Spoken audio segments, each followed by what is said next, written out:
Good afternoon. I'd like to ask the interpreter currently on the Spanish channel to commence interpretation of the meeting. For those just joining the meeting, live interpretation in Spanish is available, and members of the public or staff wishing to listen in Spanish can join the Spanish channel by clicking on the interpretation icon in the Zoom toolbar. It looks like a globe. If you are on your cell phone or tablet, locate the three dots, tap them lightly, and put a check mark on your preferred language. Click Done to activate and begin the interpretation. Once you join the Spanish channel, we recommend you shut off the main audio so you only hear the Spanish interpretation. Isidra, will you please restate this in Spanish? Sí, buenas tardes. La reunión de la Junta Municipal de hoy tiene interpretación simultánea en español. Para acceder al canal en español, ustedes van a ver un icono del globo terráqueo en la parte de abajo de su pantalla de Zoom. Por favor, hagan clic en ese icono y después pueden escoger el idioma Spanish o español. Si ustedes están en su teléfono celular o en una tableta, localicen los tres puntitos que suelen estar arriba o abajo a la derecha de su pantalla de Zoom. Al hacer clic allí van a ver la función de interpretación, otro clic y elegir el idioma Spanish o español. No se olviden de hacer clic en Done o Listo. Y una vez estén en el canal en español, les recomendamos que pongan el canal principal en mudo para poder escuchar la reunión solamente en español. Muchas gracias. Back to you. Welcome to both of you who are in attendance today. The time is 1:30, and we'll call this meeting to order. Madam City Clerk. Thank you, Mayor. Councilmember Rogers. Councilmember Okrepke. Here. Councilmember MacDonald. Councilmember Fleming. Here. Councilmember Benuelos. Here. Vice Mayor Alvarez. Present. Mayor Stapp. Here. Let the record show that all council members are present with the exception of council members McDonald and Rogers. Thank you. We have one closed session item to announce today. Item 3.1, conference with legal counsel concerning existing litigation. Are there any members of the public who would like to comment on this item? Seeing none, we will recess in closed session, and we expect to be back in 30 minutes.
Welcome back, everyone. The time is 2 o'clock on the dot, and we will reconvene. Madam City Clerk, would you please call the roll? Thank you, Mayor. Councilmember Rogers. Councilmember Okrepke. Here. Councilmember McDonald. Councilmember Fleming. Here. Councilmember Banuelos. Here. Vice Mayor Alvarez. Present. Mayor Stapp. Here. Let the record show that all council members are present with the exception of council members McDonald and Rogers. Thank you very much. And we will move into our study session portion of the evening. We'll start with item 4.1, our study session for the temporary closure of 4th Street. And I think we have Director Osborne and Deputy Director Adair here to present. Welcome, gentlemen.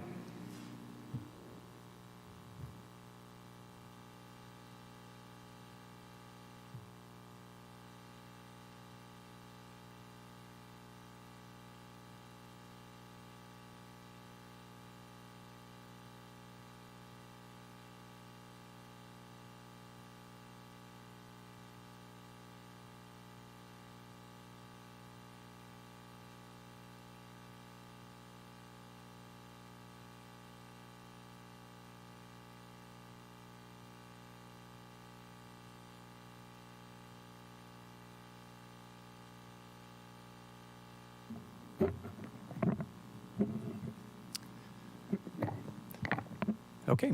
Good afternoon, Mayor, Vice Mayor, and members of the council. Gabe Osborne, Director of Planning and Economic Development. Joining me here today is Scott Adair, our Chief Economic Development Officer. As mentioned in the introduction, the purpose of today's study session is to discuss impacts associated with a temporary closure to portions of 4th Street. The item on today's agenda is advancing based on a formal decision by the council back in April of 2024 to add this topic as a future agenda item. So that was moved forward based on that decision. And as part of that action, there was a bit of some different language that was used. The more formal request was to discuss the impacts associated with temporarily vacating portions of 4th Street. So staff has interpreted vacation as closure. There are really two different legal means there. Vacation is often a formal abandonment of a right-of-way and a permanent closure, where closure by itself gives some options to operate the street or not, depending on schedules. So we've made that interpretation. We've also made an interpretation about the area. Previous discussions with the council really focused on the sections of 4th Street where temporary closures occurred as part of a COVID response. That was typically B to D Street, with the areas around the square and the side streets open for circulation through Mendocino and Santa Rosa Avenue. So really the areas of focus that we looked at as part of this exercise focused on B Street, actually all the way up to E, including that as well, to understand some of the business concerns up in that area. And also really what we've interpreted as part of this is the benefit of a closure is often reactivation of the space. What we see in a lot of jurisdictions is they're looking at closing streets for other purposes such as pedestrian and bike circulation, other reactivation purposes, often referred to as pedestrianization, but really can be looked at as reactivation. It can be a way to support adjacent businesses. It can really just be used as creating a canvas and a creative space where we can support activity and really create a driver where it becomes a destination. So we use that as part of this process. Really, there was a ton of community engagement in this, and as we move forward, we actually had a good 12 months of community engagement. A lot of the conversations will be associated with what came out of that, and really two different interests and themes bubbled up as part of that process. There are many members of the community that see the concept of pedestrianization as a good thing for the city and really a beneficial value add to a lot of areas because of the flexibility that can provide from an activation. But in some situations, when you take that concept and put it to an actual street, it can create impacts to the business, either perceived or real. And in this particular case, many members of the community have expressed an overall desire to see it, but then also many members of the business community in the direct area have expressed concerns associated with parking, really just operational issues, garbage pickup, deliveries, many of those things that would occur by not allowing vehicles to occupy that area. So that was brought into the decision-making process. So really moving forward with the goals for today, obviously this is an open conversation. We will talk quite a bit about the feedback that we've received. Really what we hope to get is direction from the council moving forward. So we'll end this presentation with a slide that talks about a few different scenarios on how we can move forward, but that'll help frame how the department treats this topic as of tomorrow and works this into prioritizations and work plans moving forward. So with that, I will hand the presentation over to Scott Adair. Thank you, Director Osborne. And good afternoon, Mayor and Council members. My name is Scott Adair. I'm the Chief Economic Development Officer for the City of Santa Rosa. Just to provide some context before we move forward, this session does align with the Economic Development Strategic Plan, which was adopted by this Council in April of 2024, specifically as that plan emphasizes undertaking efforts to bolster downtown and commercial and retail businesses within our community and to support a thriving economy for Santa Rosans. I would like to start with a little bit of background for those in the public who may not have the history. The origin of this discussion traces back to April of 2024, when Council requested a future agenda item to consider the impacts of temporarily closing 4th Street. Council voted in favor of advancing that discussion, and in response, staff was directed to study the issue and return with further findings.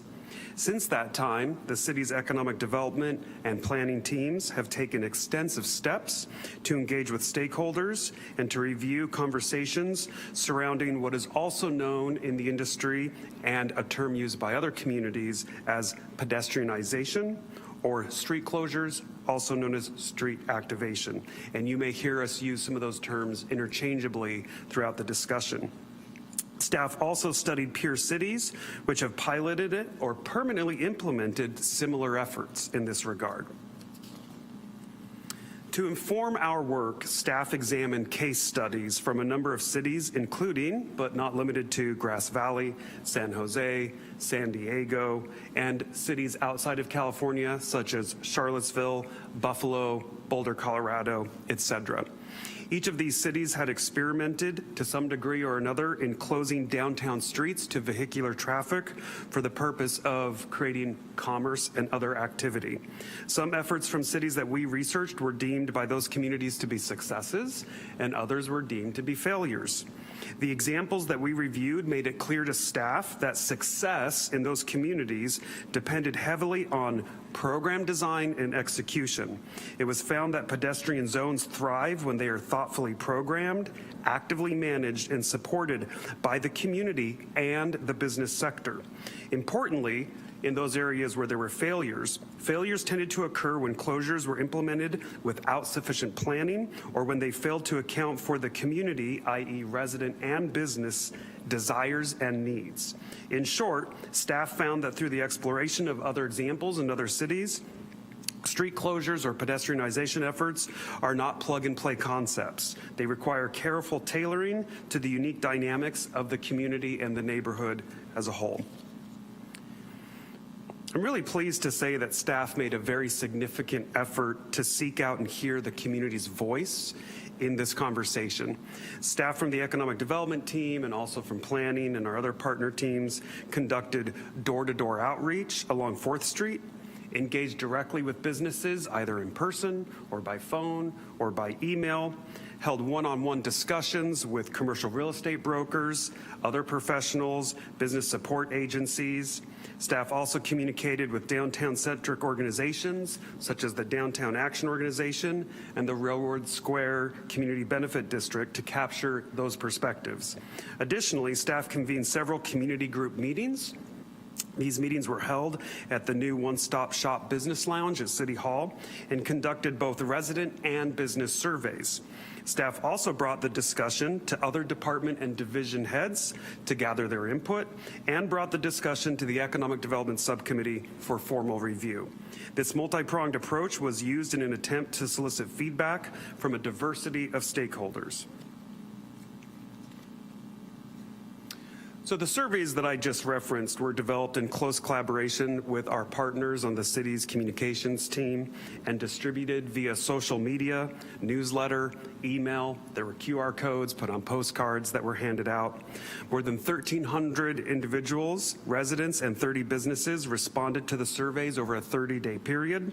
The feedback was in many respects very mixed. The majority of residents and non-businesses who participated in the survey expressed very strong interest and support for walkable downtown spaces and saw pedestrianization as a way to create cultural vibrancy and enhance quality of life. Our business community, however, were far more cautious and raised several concerns about logistics, customer access, mobility, parking, etc. The split in these responses through the surveys also was reflected in the conversations that staff was having with the broader public at large and with the business community, and seems to indicate that a divide does exist between certain community aspirations for downtown and the operational challenges which are faced by our downtown merchants. This divide underscores the need for council to weigh these perspectives carefully to ensure that any future steps balance community enthusiasm with the viability of our downtown business ecosystem. So from these analyses, the outreach that we've performed, the surveys, the peer reviews, staff have seen two very distinct sides of this issue emerge.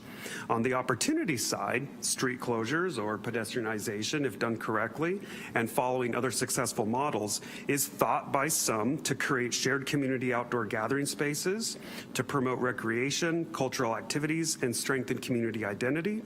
Creating outdoor walkable areas of commerce does seem to have some measurable impact in stimulating the economy and creating activity for certain specific types of business sectors, especially those in the hospitality, entertainment, food, and beverage sectors, which these sectors also reflect the same sectors where Santa Rosa is currently experiencing a significant leakage in sales and retail activity.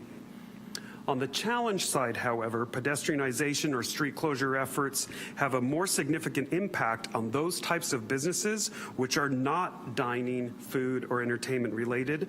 And even from some of those businesses which do fall in the hospitality and dining category, businesses expressed to our team legitimate concerns over how street closures might impact deliveries, loading zones, patrons with mobility issues, customers, vendors, or suppliers who depend on proximate parking, and other vehicle access.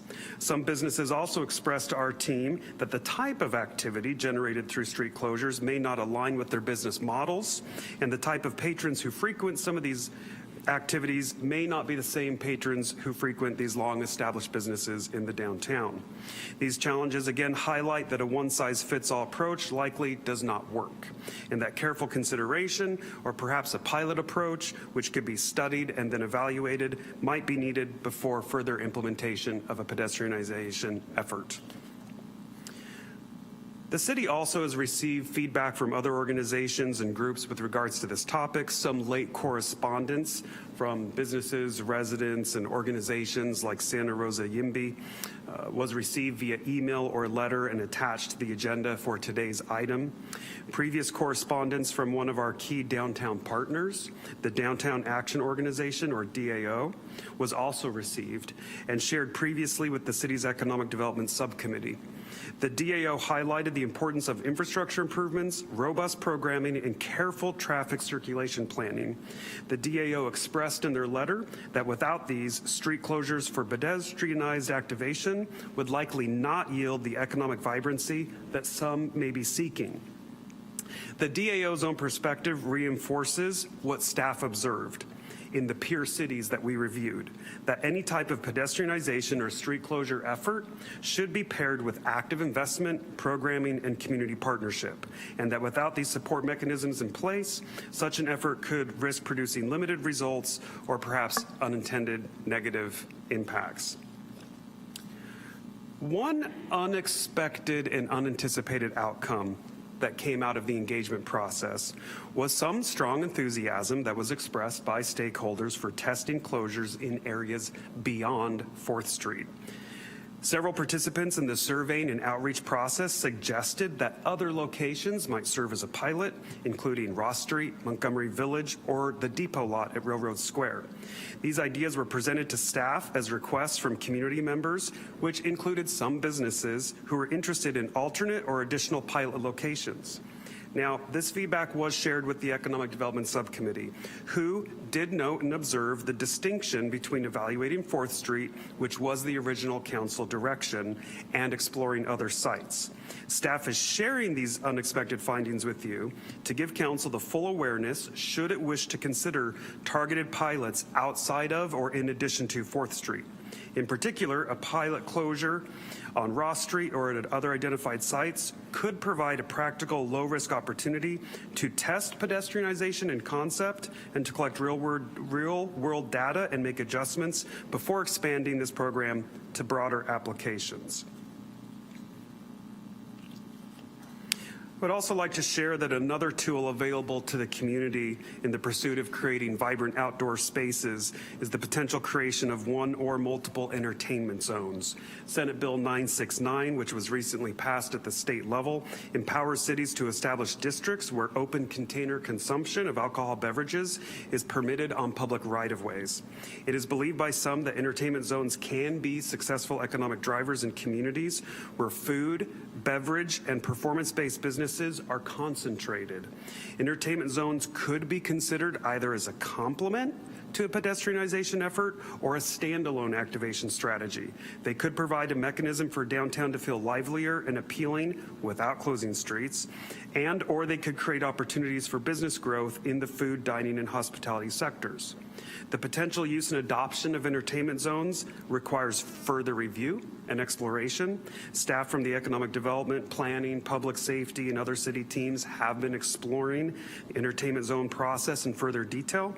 Our team has also been working in close collaboration with the Parking Division on placemaking initiatives, which are aimed at improving the economic vitality of our downtown as a whole.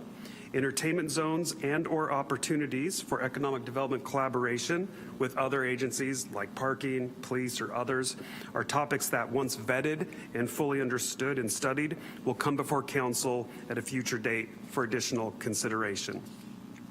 And to move us forward in the discussion concerning some options and to lead the conversation around where we go from here, I would like to turn it over to Director Osborne from the Planning and Economic Development Department. Thank you. Thank you, Scott. And Mayor, I think this slide is helpful to potentially guide the conversation moving forward. So as we move on to the presentation, we're happy to move back to this as we get in the deliberation process. But really what we wanted to do is just present a few options. And these aren't necessarily ands or ors. There can be a combination of these. But obviously, if staff is to continue with the discussion about 4th Street, what would really be helpful to guide that is to have parameters on the boundary. So what areas of 4th Street are we specifically looking at? And also with a closure, there's quite a bit of flexibility on how a closure can occur. It could occur permanently, it could occur on weekends, it could occur through 3 months during the summer, it could occur during events, which happens anyway. So understanding some of those parameters helps us better understand the impacts and better understand whether those impacts can be mitigated. And the example I can provide, if a closure happens during the day but not at night or different hours during the day, then parking enforcement can become challenging. We have to account for how garbage is picked up. We have to account for really the general trend in what we're seeing is more pickup and delivery services. So with some of the businesses that focus on that, especially in the food industry, we just need to make sure we have locations for that when we're excluding vehicles from a certain area. So as we move forward with that, the feedback we would like to receive today is, one, is there really a desire for the council to move forward? And if so, it would be helpful to have parameters. Ultimately, the closure will come back to council, and staff can then form a more formal recommendation as we work through all the potential options. Of course, there is always the option of either delaying or abandoning the concept at this point in time. In that particular case, staff stands down on the 4th Street discussion, and it doesn't mean that other pilot programs for other areas will not be entertained and discussed. I think sometimes, as you can see in 3, pursuing pilot programs, closures elsewhere, sometimes that organically happens. There's been conversations over the years about Ross Street with some of the adjacent developments. The Montgomery Village ownership group has approached the city on a few occasions discussing closures. So those are really very unique to this specific circumstance, and we want to make sure that we can create a platform where the department can take that in and understand how we move that forward because of the benefits the community sees in the pedestrianization. And this could really be a movement through 4th Street as well as looking at a pilot program on Ross or somewhere else. So that's where it becomes an and. So understanding Ross Street is really the specific example that Mr. Adair provided because it did come up out of the community engagement process. We do have a lot of businesses that are really active in that area and see that as a benefit to their business operations. So do we want to actually move forward with looking at a pilot program on Ross Street based on that? But as Mr. Adair mentioned, that the focus of this conversation is on 4th Street. So that's really where we want to dig in. Exploring other alternatives, we provided an example of an entertainment district. That is something that the department's moving forward with. We will move that to the council as a study session, so we're in the very initial stages of that. Really what this focuses on, are there other ways to activate the space without physically changing the operations to it? And an entertainment district is an interesting component because it allows people to move through that space with alcohol from an event to a business that may not see those dollars being spent in that business, can now see that through the entertainment district. So it creates a different sort of activity in that downtown space that I think really is what the potential that pedestrianization or reactivation can create. It creates outdoor space, vibrancy, and that draws people to that location. There are a number of other alternatives we can look at as far as events that could do the same thing. Temporary closures can occur under events. So concepts where we work with the downtown businesses to see how can you use that outdoor space and how can we present something that would benefit you through that process and do it through a more short-term event as a pilot is an option. We currently have those tools in the toolbox now, and it may be a good way to work with the business community to understand what those impacts are, to try certain things before we move to a more formal closure. And as I mentioned, a combination of all of the above, right? So really what we're looking at is the areas of focus here and how we would come back with recommendations and form that up to something that the council can formally decide on. As far as the formal process that we go through as part of this analysis, obviously anytime there's a street closure, there's an infrastructure analysis that goes along with that. We have to ensure fire safety, we have to ensure availability to utilities. That is an internal discussion between the departments to understand what that would look like. Obviously there would be a traffic and parking study. What we do look at too as part of that is cost revenue analysis. In many situations there may be general fund expenditures that are needed to support this program, so how is that offset by potential revenues that are coming in different ways? And then obviously if a closure is looking at specific times of the day or the week or the month, then it becomes a scheduling analysis to determine how other operations work in relation to the closure. And for example, how does garbage service work with that to make sure we have availability, and how do we make sure all critical elements are functioning and everything is scheduled correctly? So those would be the more formal next steps, and as I mentioned, we'll take the feedback we received today, move forward, and if that results in direction that would come back to the council, there would be another take at that. That would be a more formal recommendation we would be forming up at that point, where we'd be asking the council to adopt that or not. And that's the general trend. So with that, that concludes our presentation. We're happy to answer any questions, and Mayor, as I mentioned, more than happy to slide back to the previous slide if that's helpful to move the conversation forward. Gabe and Scott, thank you for all the work you've done on this. This has been an issue that's been percolating in the city for years now, and so it's nice for it to finally come to council in this more formalized way. And I like the way that you framed it in terms of both the options going forward, with the continued emphasis on the underlying goal of activating our downtown space. So with that, I'll turn it over to council for questions. Mr. Okrepke. Thank you, Mr. Mayor. So I have 3 questions in regards to the interactions you had with the example programs from other cities. Did they discuss, the first one I'll just say is, did they discuss what investment the city itself put into these pedestrianizations? Yes, in the cities that we talked with, most of our peers invested in public infrastructure, streetscape, hardscape improvements, benches, trash cans, lighting, and then an allocation of staff time to assist with programming activities on those spaces. Okay, did you have any conversations about what investments the businesses along those streets invested? Most of the business investments where there was buy-in and the businesses were proactively part of it came in the form of participating in the programming of the spaces. So the city could help orchestrate and facilitate, but it was often the businesses who were providing the goods or the services or the entertainment that was actually out on the street. Okay, and then what was their implementation process, or the best implementation process you found in talking to them? I think one of the best processes that we were able to evaluate was Grass Valley. And we had a conversation with one of their council members who also was a business owner, and it just entailed a lot of communication with the businesses and having them assist with and be part of the programming and design rather than bringing a programmed design to the businesses for adoption. Okay.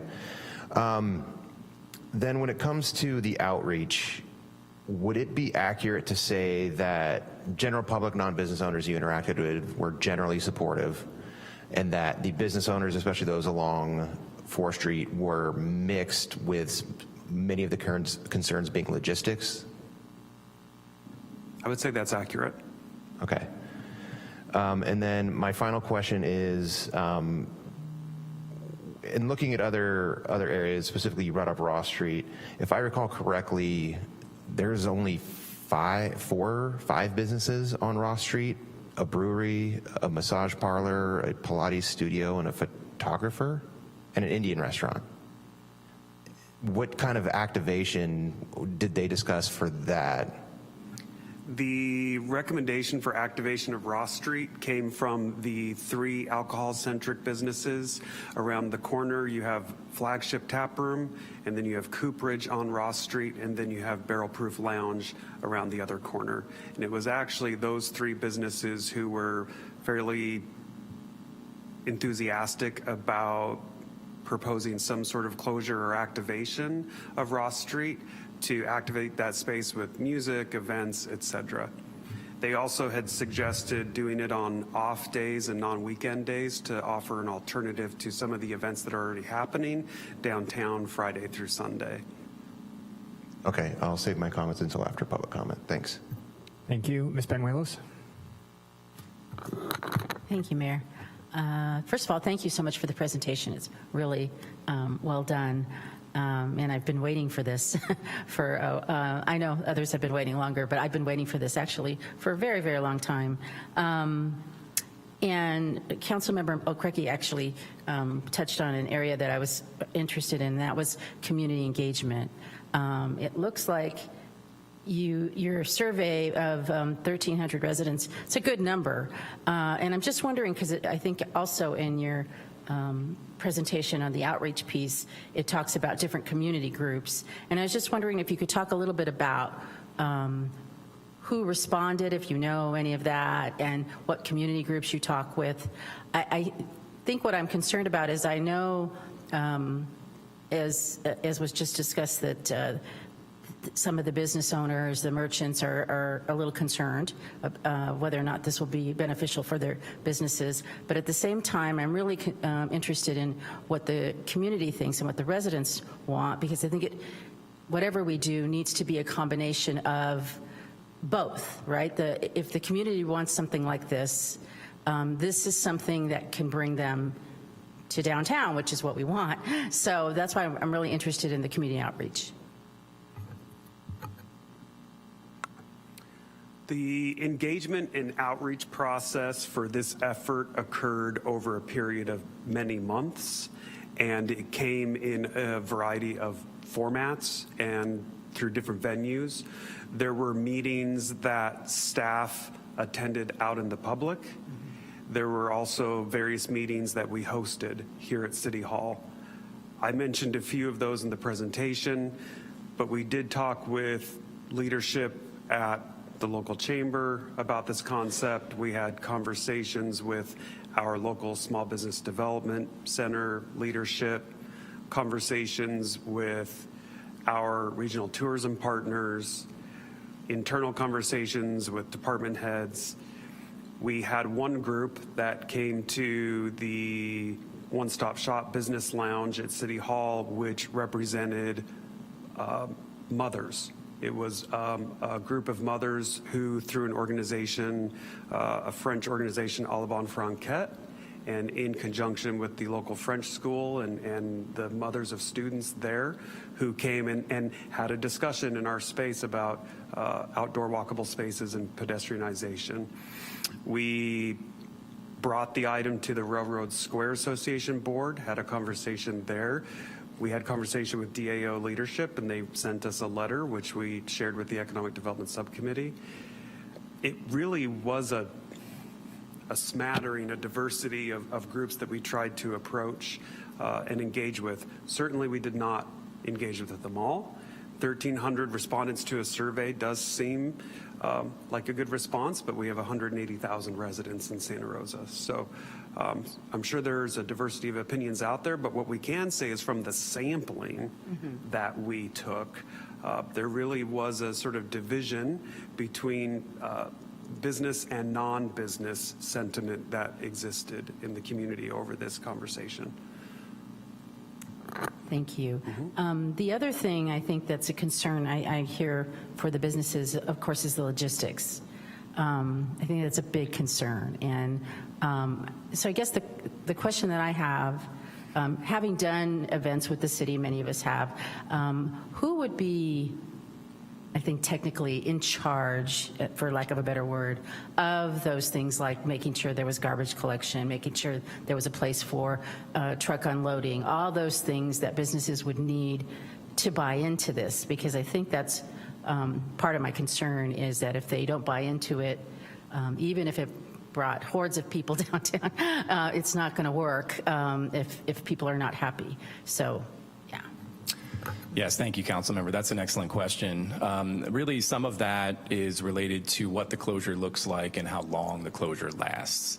So typically under event programming, it's really the PED department in coordination with other departments in the city to manage the logistics of the event.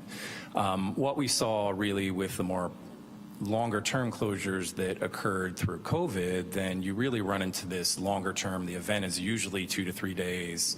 So how do you really manage it as the overall city long term? And it really becomes a partnership with the various departments, really between fire and transportation and public works, to really understand roles and responsibilities. That would be part of the exercise that we would go through to make sure that the business needs really are met for the core infrastructure. I think an important point to this is always that if you create the canvas, how are you programming it? And really how you program it does somewhat affect the impacts to it. So as a parallel conversation, is if there's a desire to close the street, understanding how we're going to use it, whether it's going to be live music, whether it's going to be exterior eating facilities, all of that has different operational challenges. So I think as part of the process, when we do that internal analysis, then it really will daylight the roles and responsibilities, impacts to the department, potential costs. But really it would be planning and economic development taking the lead on the conversation and then ultimately working collaboratively with other departments to understand roles and responsibilities.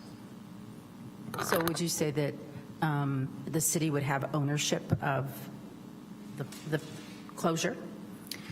That is typically how it's occurred, either through an event permit or in COVID. For the core pieces, the city does have to leverage some level of management because it is city property. So it usually does occur under some right, either a permitting or the city accepts the ownership of some of those challenges. Now, some of it is private on how that handles. So obviously there can be a line of demarcation there. But overall, much of that would be managed because it is public right of way through the city. Okay, and my last question, thank you for that. My last question is about if we did a pilot program, what do you think that would look like? Or what do you propose it would look like? So one of the discussions we had with the pilot program is understanding sort of really a limited time frame, working with the businesses to understand impacts and to understand programming. The challenge with programming is there are some businesses that really just do not benefit from the programming, either it's real or perceived. So if we were to close the street, having a conversation with the businesses to say, how would you benefit from that from a programming standpoint is a good starting point.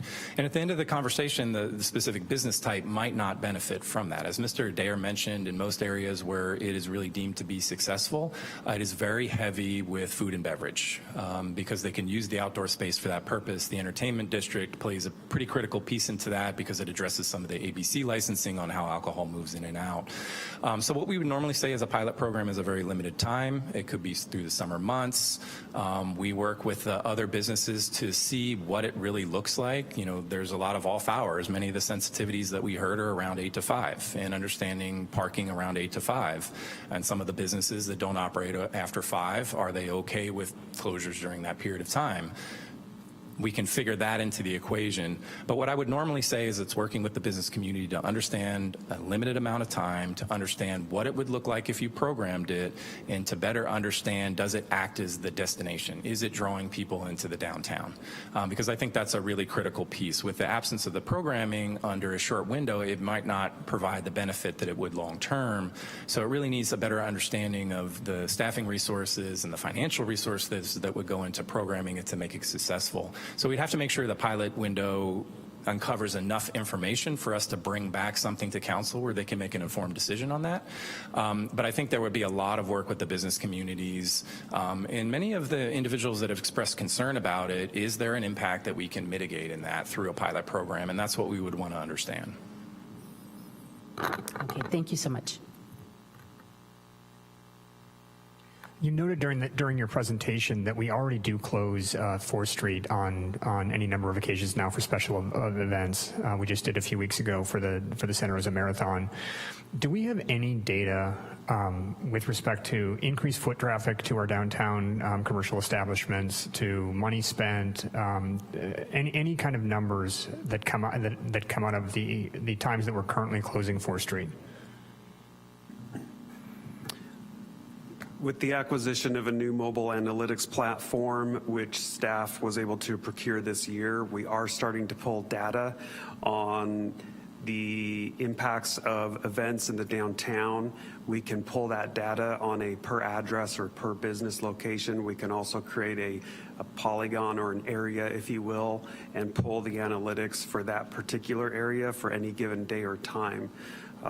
This is something still preliminary. We're beginning to explore it, but initial look at those metrics is telling us what we suspected, that events seems to be driving traffic more toward establishments which are either of the hospitality, dining, food, beverage, or entertainment sectors.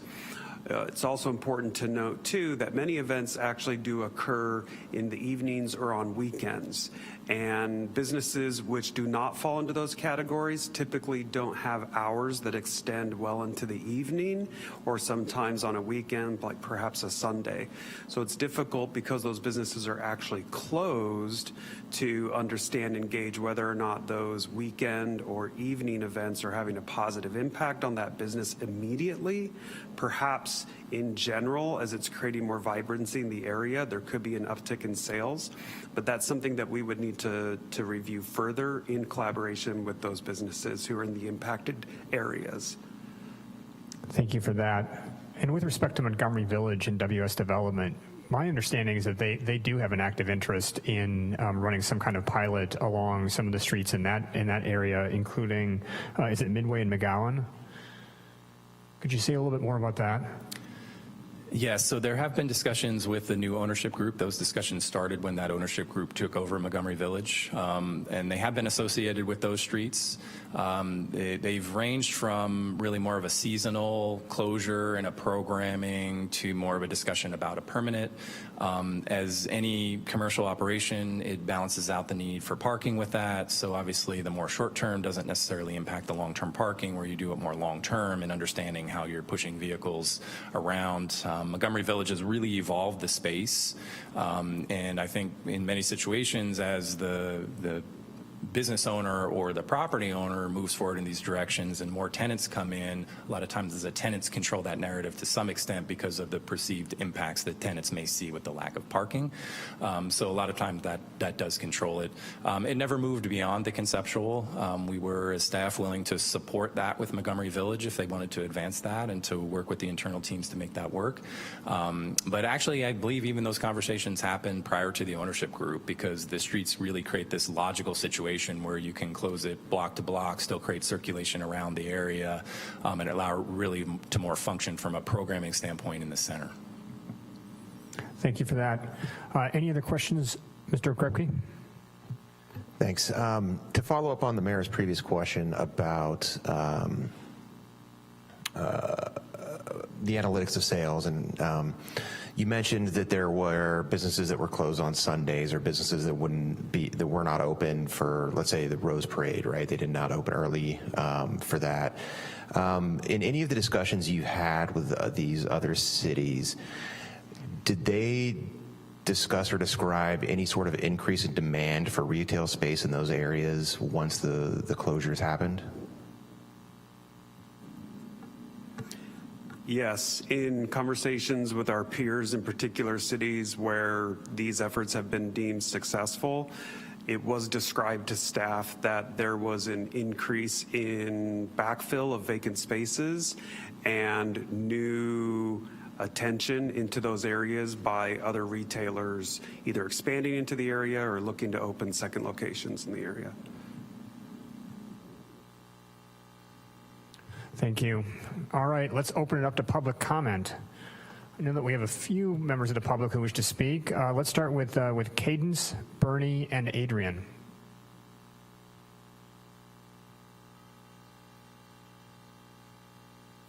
And Cadence, as you're making your way to the podium, thanks to all the members of our business community who took the time to come out today. We're looking forward to hearing your thoughts.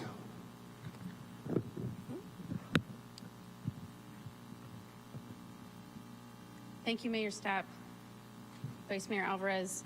My name is Cadence Hinkle-Allenson, and I'm here today on behalf of the Downtown Action Organization.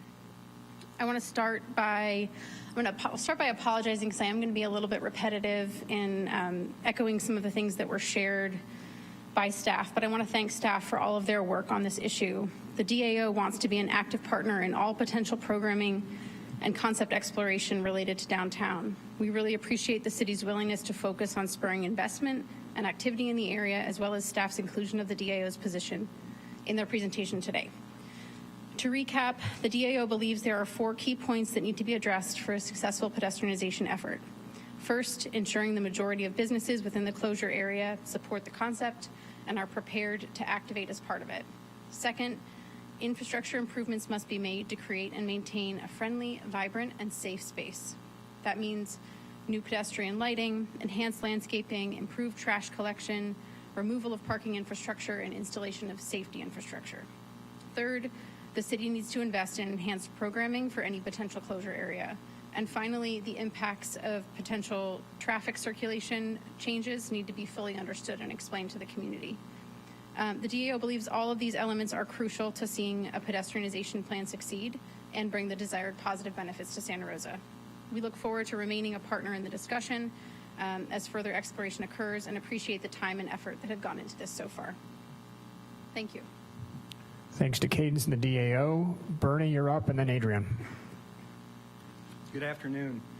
In the 45 years I've been at California Luggage on 4th Street, I've seen the street close and I've seen it open. And when there's special events that are well programmed and marketed, it works great and it brings a lot of people down. There's been other times when there's been events that have been poorly marketed and it's a ghost town. And it's a creepy feeling in the daytime not to really see anybody. You know, most of the people that come downtown, over 80%, come by car. And one of the things that I'm concerned about is that we're not Grass Valley, which has a population of 14,000.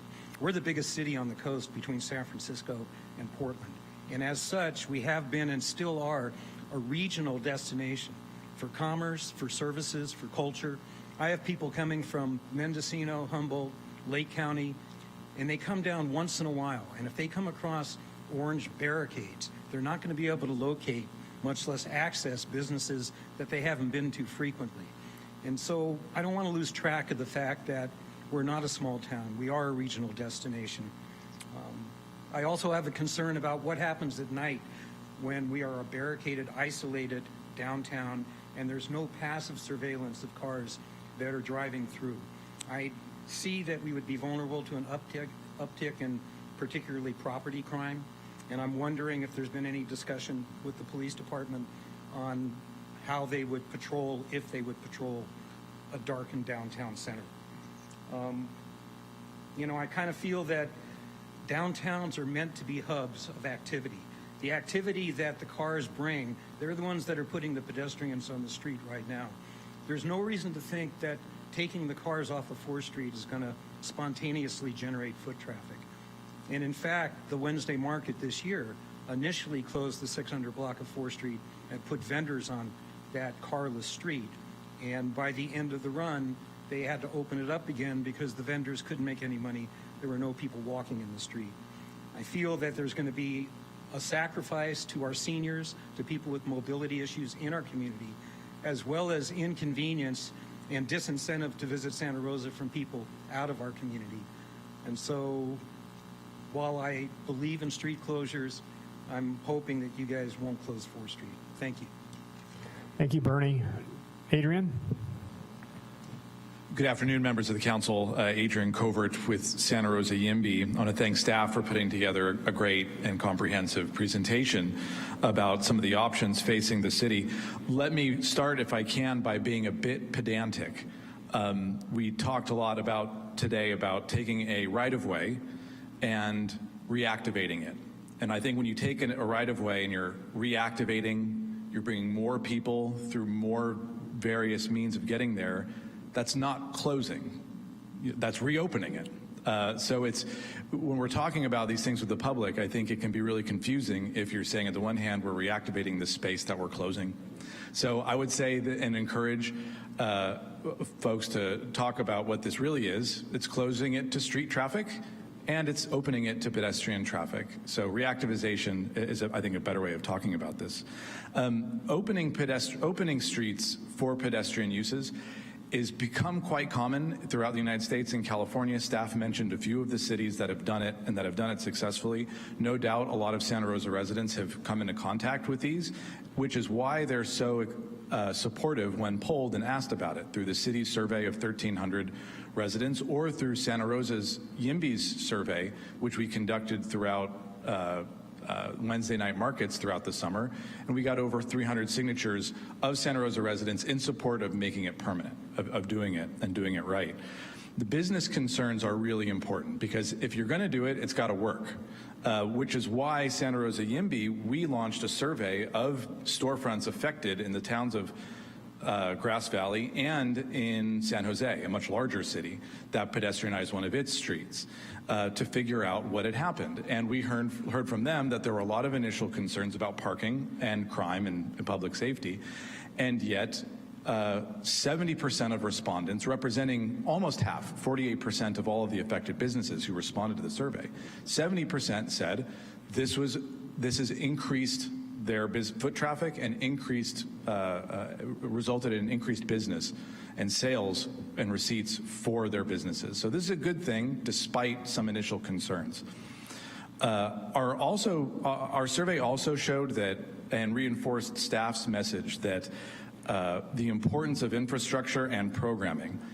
Put most simply, the more complete a street is transformed from car use to pedestrian use, the more likely it is to succeed. And this presents some challenges with the idea of doing a pilot and a pilot program, because in this instance, half a loaf may be worse than no loaf at all. As for other streets, I think Ross Street, let's do Ross Street, sure, but Ross Street's only 25% storefronts. The rest of it's parking and office space.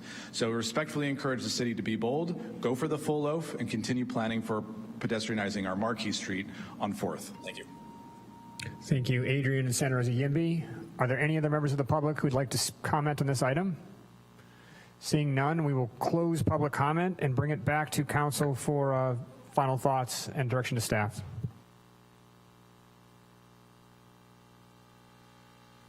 Mr. Krepke. I'll lead off with one more question. Director Osborne, roughly, how many units have been permitted in the last 2 years or completed and permitted in the last 2 years in the downtown station area?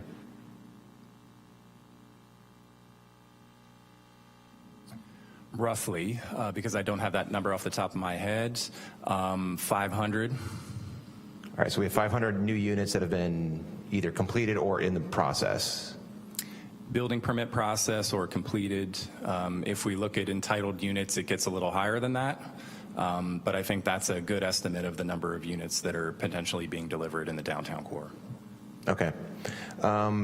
So I think for me, let's start with non-4th Street.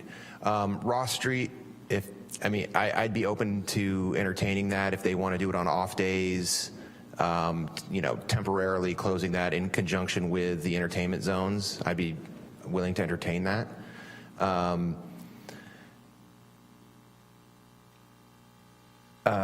Montgomery Village, if we have business owners and we have property owners that are wanting to do this, I don't see why we wouldn't want to study that and see how that works. And when you specifically look at Midway and McGowan, I wouldn't really call those areas streets in the traditional sense. They're more like parking throughways. I grew up in Bennett Valley, and our mayor lives there, and I don't know anybody that uses those as a regularly traversed route to get anywhere. Let's not cast aspersions on District 2 right now, please. I'm trying to get to the point that I don't think they would be sorely missed for our traffic population. Now, when it comes to 4th Street, since this is a proposal, since some of these proposals would be analysis and studies, right, and you'd have to come back to actually implement, I think for me the two options would be to look at either permanent or a summer closure. I think doing it for like a month wouldn't really give us the data that we would need to make a decision. I am concerned about the logistics, restaurants getting their food, whatever deliveries may also need to occur. However, I also want to be very clear that our investment as a city needs to be not necessarily significant in dollars, but significant in pointed and thoughtful implementation, whether that be time periods, whether that be hardscaping, programming, whatever it might be. We can't just throw up bollards and call it a day, because then we're just setting it up to fail ourselves, right? And I point to the DAO's comments about what they would like to see the city do, and what you have studied has worked in other areas. So I would like to follow examples that have worked. I would like to do these analyses and studies. I don't think it's worth throwing this out right now if we haven't even over a conversation and what we'll call anecdotal thoughts and ideas other than the large amount of survey. I think we should actually need to do the hard work and the analysis to figure out what it really means to do something like this. Thank you. Ms. Benuelos. Thank you.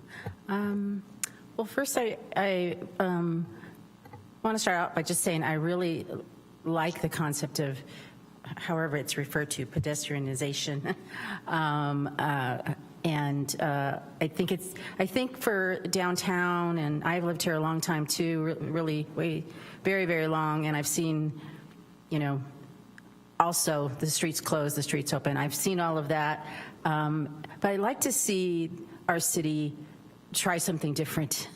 And so with that in mind, I do agree with the DAO's 4 points. I think they are areas that we have to address before we do anything. But also, as Councilmember Okreki is saying, to continue maybe doing the analysis that we need to do, the infrastructure analysis, all of that. I would like to see it happen.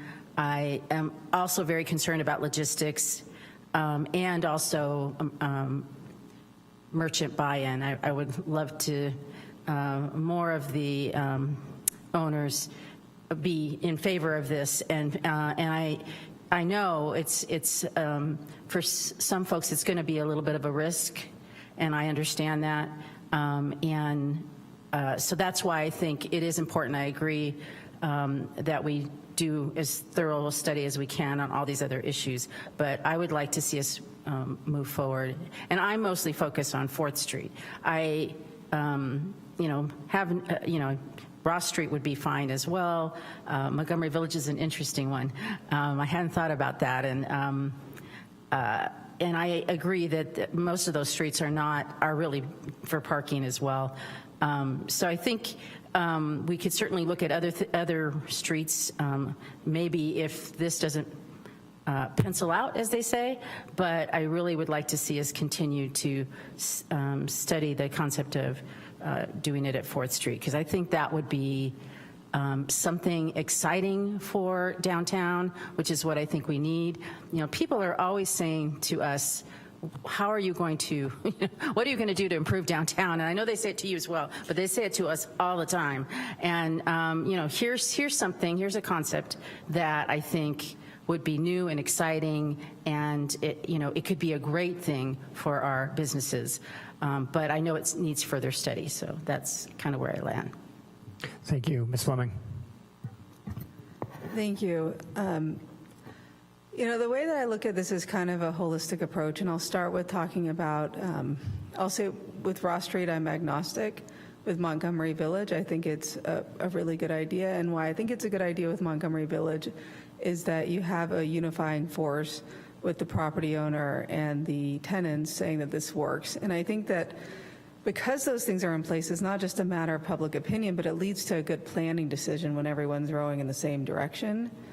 And with the downtown, we struggle with that because we have, you know, the city that owns the public infrastructure, and then the business owners who own their individual businesses, and then the property owners who own the infrastructure in which those businesses are housed, and then the public who has obviously a lot of sentiment about that. And I will just say that our public is pretty unified in wanting a pedestrianization from what I have heard from folks, although you never quite get to hearing from everyone.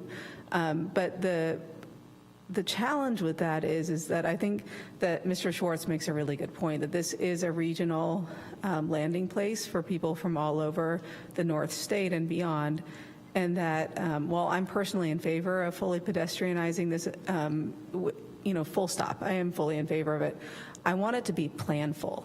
And I don't think that we should sort of take a half-baked approach to it. I think we ought to wait for the EIFD to come online, and we ought to use those funds to program for our infrastructure needs, and we ought to bring folks from our business community along with that process. And one of the things that's sadly going to continue to happen, and this is not a hope that I have, I think this is just reality, is that as folks continue to go online, as AI continues to infiltrate against my best wishes, you know, every facet of what we do, there will be less retail, and there will be more restaurants and dining. And it saddens me greatly. I think the erosion of the public commons is a tragedy and something we ought to fight at every turn. But I believe in 5 to 10, 15 years' time that the tension between retail and food and beverage uses in the downtown is going to shift, and there will be a tipping point at which the downtown business community can come to us in a more cohesive manner. So I think that all of that stuff leads me to think that now is not the moment to implement, but now is the moment to plan, so that when we arrive at that point, we're ready to implement in a way that we have funding from EIFD, we have the buy-in from our business community, and the residents we have to communicate with folks about our vision and not just agree with them that the downtown is a difficult place, but help people to understand that the downtown is a regional hub, that we have challenges that have to do with the multiple stakeholders, and that we are going somewhere with this that leads to a resolution that has a downtown vibrant and effective for all involved. Thank you. Thank you. Vice Mayor. Thank you, Mayor. You know, even before being on council, visiting Santana Row was something that was inspirational. And I thought to myself, how can we have this in downtown Santa Rosa? But the list, actually, and I want to appreciate the alternative list of Ross Street as well as Montgomery Village, because that actually helps me focus even more so. You know, we are speaking about the livelihood of business owners. We are speaking about how fragile any implementation of policy or change that council makes to the health of downtown Santa Rosa. And for myself, I'm absolutely supportive of Ross Street being one of the pilot programs and seeing what works there and what doesn't work there. Same with Montgomery Village. And one of the great things of speaking last on this council is all the great points have already been made, so I won't repeat them. But for myself, you know, whether it's the luggage or the jewelry store, and how they've seen the removal of the connection of Santa Rosa Avenue to Mendocino diminish their business. You know, that's something that I have to take into account. But again, thank you for the alternatives. I would love for us to run with them and learn from them. So when we do implement that into our courthouse square, we come with a program that serves all business owners and all residents of Santa Rosa. So I thank you for that list. Thank you. And for my part, I'll mostly echo my colleagues. I would be interested to know what the costs would be to the city to provide the infrastructure improvements along 4th Street that would be required. I do agree, again, as my colleague said, and as the DEO nicely highlighted, that we need to go in this thoughtfully, and that we cannot hang our local business owners out to dry. So I would be curious to know what kinds of improvements would be needed and whether the city can afford those, as well as the programming that would need to be put into place, how precisely that would operate. So I would be interested in that information. Again, as my colleagues mentioned, if Ross Street business owners are interested in being a test case for something like an entertainment zone, that's an interesting place for the city to try it. I'm certainly opening to hear more about that. And then back to Montgomery Village. The reason that I am interested in Montgomery Village, in addition to the fact that my wife and I are there frequently, is that Montgomery Village is a healthy mix of both retail and merchants.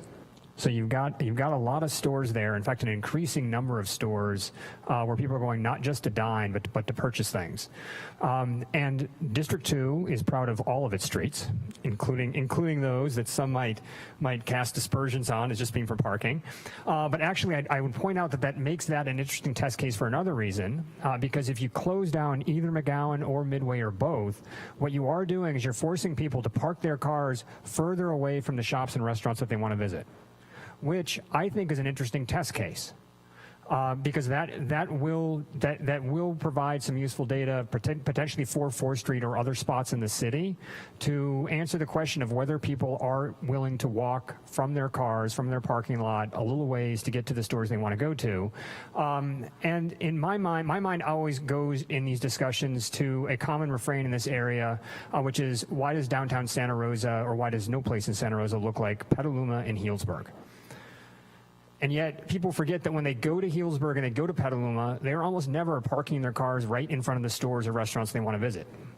They're parking their car at the Kentucky Street Garage in Petaluma and walking multiple blocks down a hill to get to where they want to go.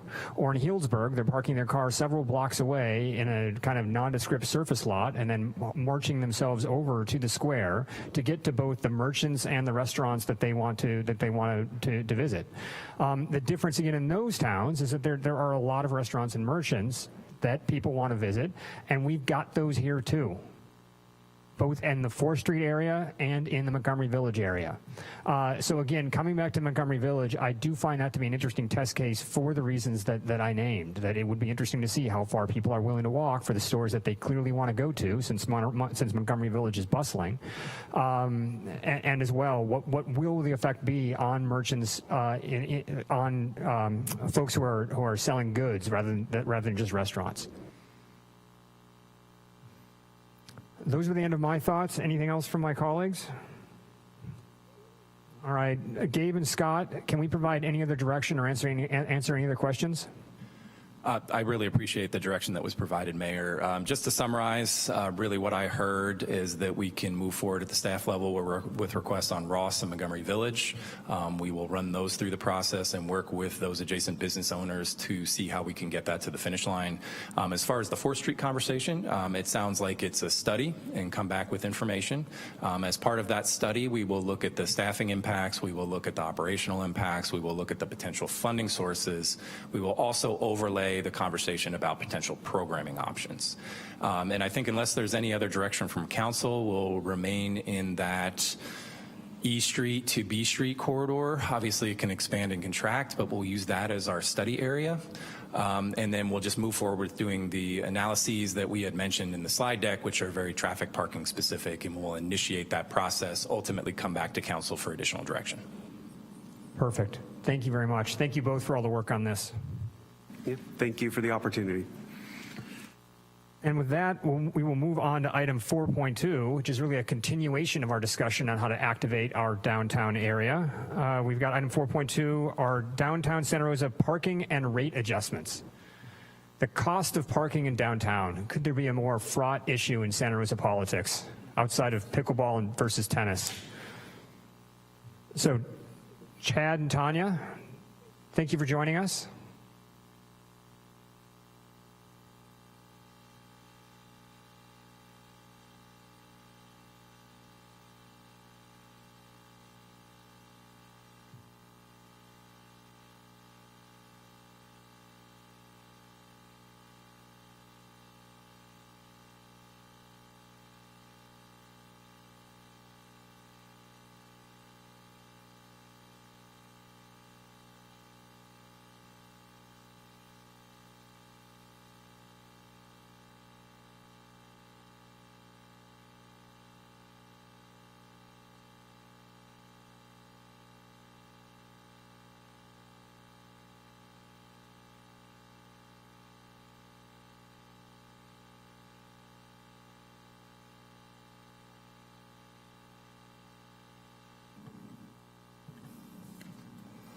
Hello, Mayor, council members.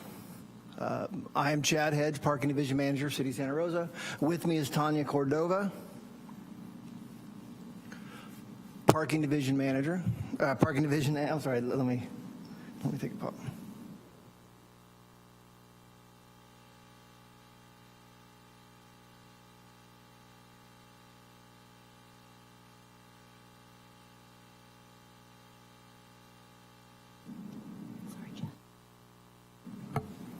All right, let's start over. With me is Tanya Cordova. She is the Parking Administrative Analyst, and I've got David Roachford, who's with T.Y. Lynn. Spring of 2023, Parking applied for and was awarded a grant from the Metropolitan Transportation Commission, which is a transportation planning, financing, and coordinating agency for the 9 counties located in the San Francisco Bay Area. The downtown Santa Rosa curb management and access plan that we started came at a time where we saw Railroad Square and downtown street occupancy rising, garage and lot occupancy leveling out, the need for future planning to support the elimination of parking minimums, and to encourage more developments. The outreach and planning that we did included city departments such as economic development, planning, real estate, TPW, and transit. Today's study session will cover the outcomes from this nearly 2-year study, unintended impacts from the much-needed downtown developments, and discuss an additional MTC grant that was awarded to parking to look at the Santa Rosa North TOC transit-oriented community in conjunction with planning. This presentation will be based on data tracked internally by Parking, externally by T.Y. Lynn, and industry standards in regard to transportation demand management, VMTs, and GHG reductions. At the end, Tanya, David, and I would be happy to address any questions. Good? Okay. Santa Rosa Parking is a 24-hour operation. On this slide on the screen, you'll see some of the issues that we were facing when we applied for this grant and this study for MTC, as well as what was discovered after this 2-year study. First hour free parking that was offered in our garages and currently offered in our garages has not incentivized garage use over street parking, while showing increases in loitering and safety issues in the garages to the communities. Our voucher and validation program usage is at an all-time low for the businesses and their employees. The additional real or perceived safety concerns that are happening in the garages require funds and staffing to address. Our revenues, Parking Enterprise Fund revenues, have not returned to the pre-COVID levels, although expenditures have continued to rise. The requests for residential development permit options have increased over the last 2 years to support new developments and the elimination of the parking minimums, as well as establish single-family homes that are being impacted by the overflow from the elimination of parking minimums. And then the increase in requests for enforcement in our current residential permit areas have become difficult due to low staffing that's impacting the amount of support we can provide. David is going to speak about the next few slides, and then I'll jump back in. Thank you, Chad. So T.Y. Lin, in conjunction with Convey, which is a public outreach firm, we did an extensive public outreach process to really understand what the community needs were as it relates to parking in the downtown area. And through that public outreach process, where we've talked to residents, visitors, business owners, business employees, and other patrons of the downtown area, including those who live and work downtown, we have identified three sort of big categories of parking issues that I can go through right here. The first one being employee parking. For many employees, finding affordable long-term parking options during their workday is a challenge. Some employees try to park farther away from work because of the affordability issue. Others might park in front of the business and then, 2 hours or 4 hours later, try to move their car during their lunch break and, continue to move their car throughout the day as necessary to, park on the street.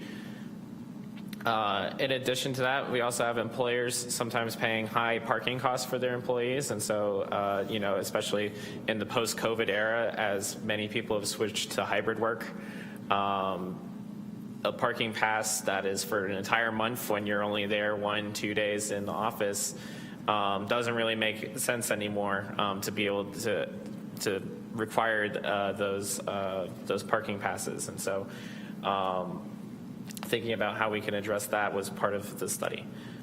As Chad mentioned, garage safety, concerns about poor lighting, car break-ins, loitering, particularly in the evening hours. That's something that we heard a lot from the community. And then in terms of other concerns, parking availability, obviously that's always going to be a concern, especially during peak hours, whether that's in the downtown core or in the railroad district. There's certain times of day, particularly in the afternoons and the evenings, when those are very busy.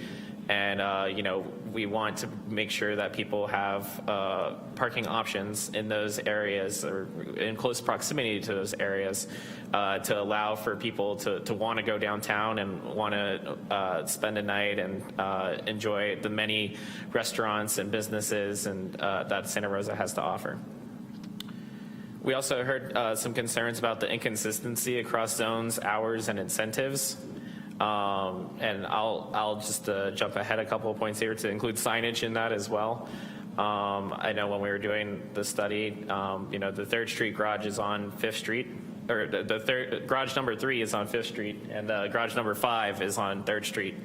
And for someone who is not very familiar with Santa Rosa, that's something that can really cause confusion and make the parking experience less enjoyable. So how can we provide that consistency, whether that's the price to park in a garage, or whether that's naming conventions and other signage that can help facilitate parking.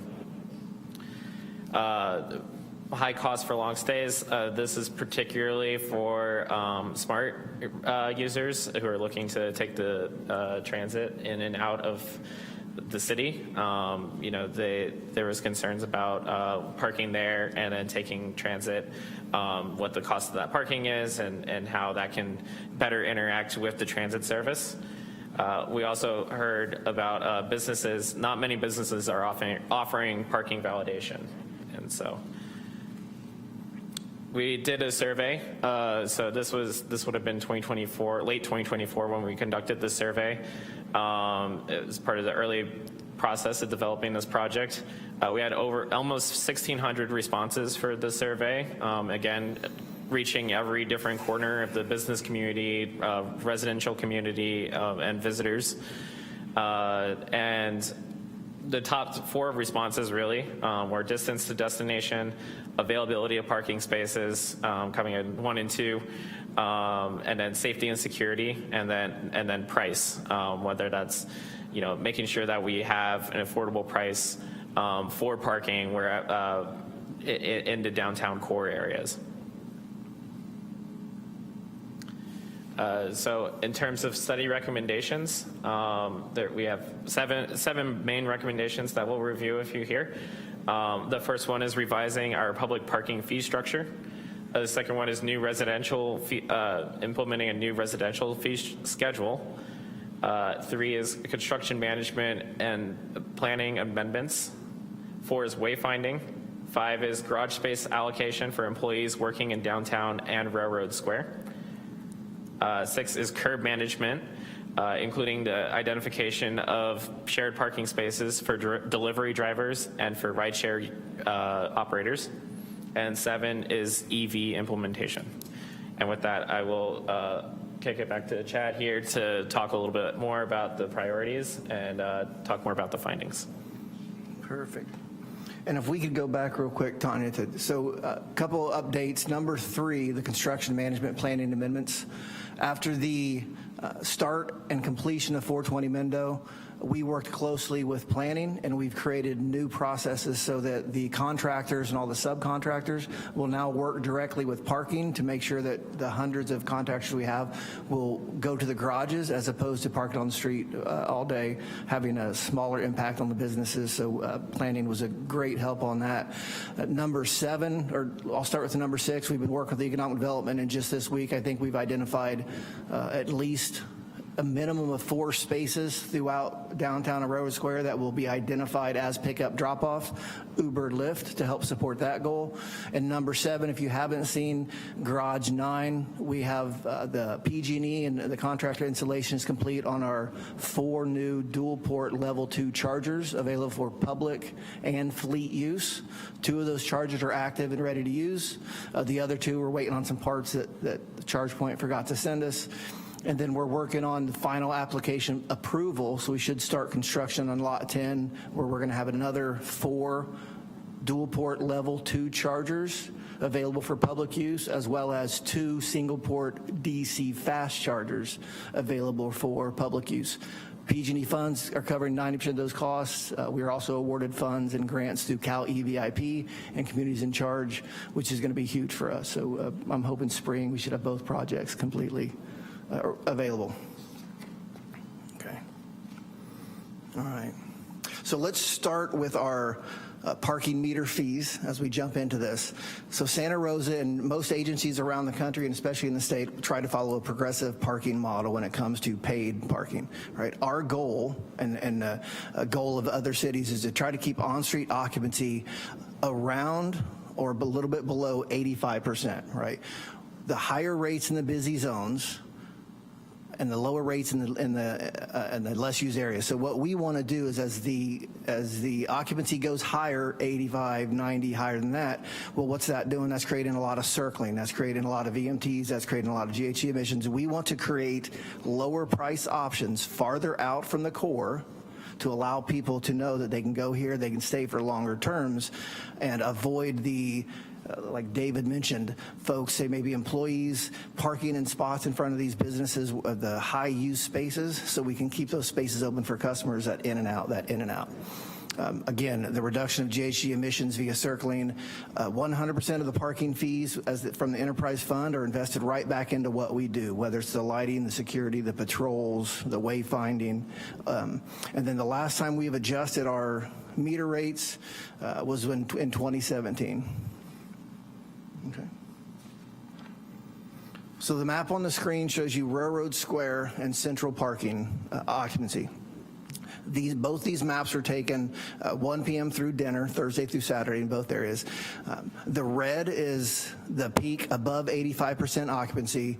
The green is average, and then the blue is what we're looking at as far as the below. What we want to try to strive for is that we don't have that red high 95% occupancy 1 p.m. through dinner in Railroad Square or 2 p.m. through dinner in the central parking. What that means is that folks are not they're not traveling around. They're parking and they're leaving there, and there's not the open spaces for folks who want to drive up 4th Street, 5th Street, and stop in at a restaurant. Go ahead. So in order to try and accommodate this, we're proposing some changes, and on the screen we have our current rates as well as our new proposed rates, right? And it's broke down between our premium and our value, and we'll go over it in depth. So our on-street parking, on the first line, the premium and depot lot. So the premium meters as well as the depot lot is what we're referring to in this one. The depot lot is considered a premium lot. The current price is $150 per hour, and our proposal is going up to $2.50 per hour on the premium parking in Railroad Square.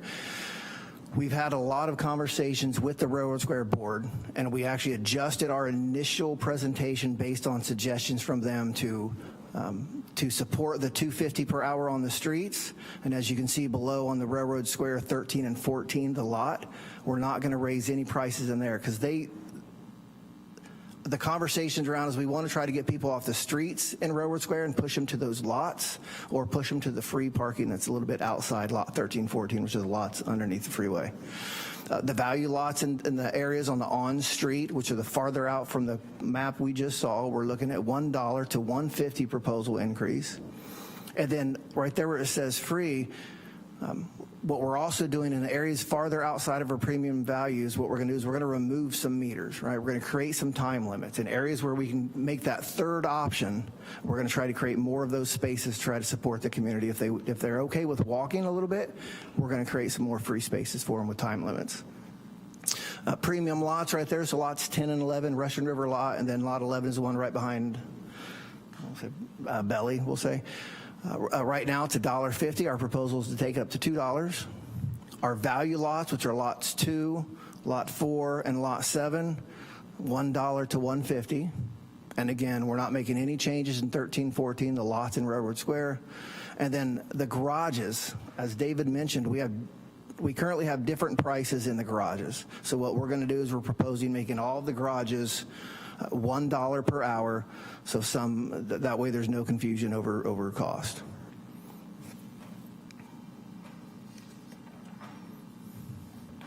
In regards to permits, we already have or have offered different options for permits to support businesses, employees, and right now we currently offer an evening employer permit.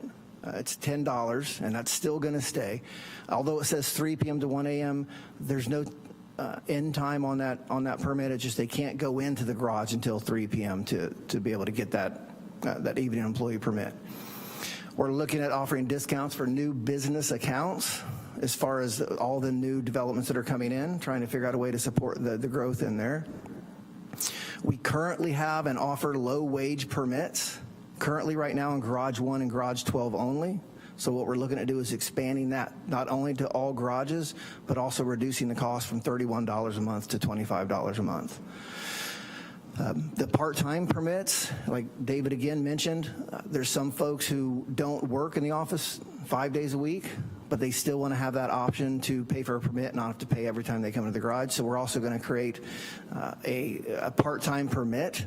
We're looking right now and having conversations at 96 hours being the weekly cap, and then if they're in there past the 96 hours, they'll just pay the hourly rate. But we are still having conversations on where we're going to settle on that. But that'll be $25 per month. Our unreserved permits right now in our garages, not counting Garage 5, average between $62 and $95 per month. We're going to make all of our permits the same price in all the garages, so they're essentially all going to go down in price, some more than others. Our unreserved permit in Garage 5, because of our occupancy in Garage 5, we have a wait list right now for permits in Garage 5. We don't want to make any changes to that right now, so we're going to keep that at $120 per month. And then a reserved permit in all garages right now, which just means that you can pay the extra fee. It's by choice, and you can have a dedicated spot in the first floor of the garage. We're going to offer that, but we're going to bump it up to $160 across, make all of them the same price, which some are right now $160. And again, these are just for folks who are willing to pay extra for that reserved space on the first floor of the garage. You don't have to do it. Okay. Some of our proposed lot permit fees. Lot 2, again, we're seeing or have seen a large increase in permits in that lot, so we're going to keep those permits at the $95 per month. Lot 6, which is a permit-only lot off of E Street, that again is full, and we have a wait list, so we're going to keep that at $62. Lot 7, the White House lot, we have some occupancy in there available, so we're going to drop the prices in that lot from $85 to $70 per month for a permit. And so this is important to highlight. Lot 13 and 14, again, the lots in Railroad Square under the freeway, they're near capacity in the evenings, right? We're focusing hard on in order to accommodate the elimination parking minimums and provide permits for these residential developments. We're working hard to have make better use of our shared permits. So during the evening and the times that were mentioned earlier, we've got that high occupancy. So what we're going to try to do, we need to support the cannery sites that have already came to us, and I believe we have 33 or 34 permits already issued, is we're going to try to make sure we have the permit availability, the space available during the day and the early evening for the businesses, but then we're also going to dedicate some areas in lot 13 for the cannery site so they can have that parking in the evening. Businesses can hopefully have that occupancy available in the day. And then we currently have offered the smart commuter permit, so anybody who can show that they have ridership information, whether it's a Clipper card or anything like that, they can get a commuter permit, which allows them to park in lot 14 for $25 per month, or for $31 per month, which is half the price. And in order to try to encourage that, because we don't have a lot of usage, we're going to drop it down a little bit more to $25, try to get more people to use smart and public transit a little bit more. Okay. So here's some new permit options. So we had to adjust our street pricing not only to address occupancy, but also to understand that we're going to try to create more permits that are going to support the current need, and a lot of this is going to go back into the system. So right now we have a request, and have had a request, to support 888 4th Street, 891 3rd Street. They don't have room in their garages, so we're looking at street parking to support that development. So what we're going to do is we're going to talk about creating on Hope Street, which we have metered spaces, creating that area and make it a permit area, residential permit area for the folks in those two developments. So they're not parking on the streets on 3rd Street. We've already done, and we're issuing out even more residential unreserved garage permits. 420 Mendo we have an agreement with already, and we already have folks using it. We've already entered an agreement with the Humboldt development, great partnership, and we're looking at about 350 total permits, I think, between the two developments in our garages.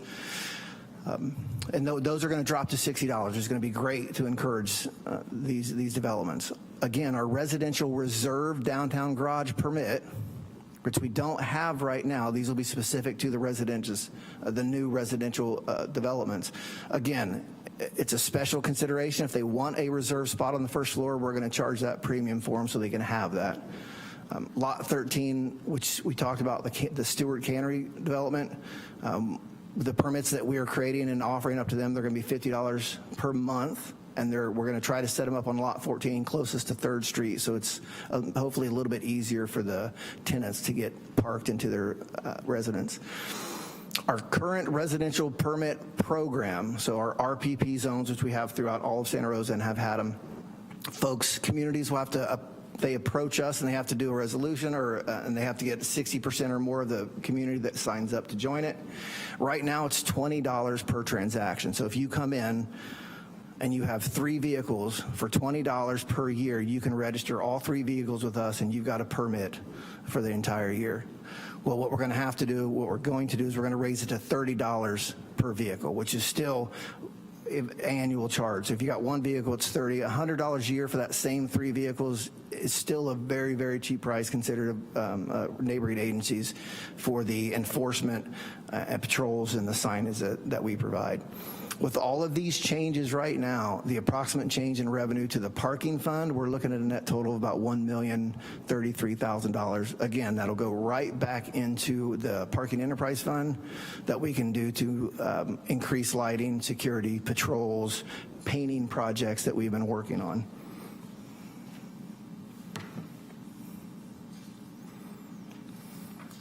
So on here, just to clarify, we have free parking options throughout the city already. So right now, we have free Sundays and in certain garages, and what we're proposing is we're going to make all garages free on Sundays to match the street parking, right? So everything will be free in Santa Rosa on Sunday.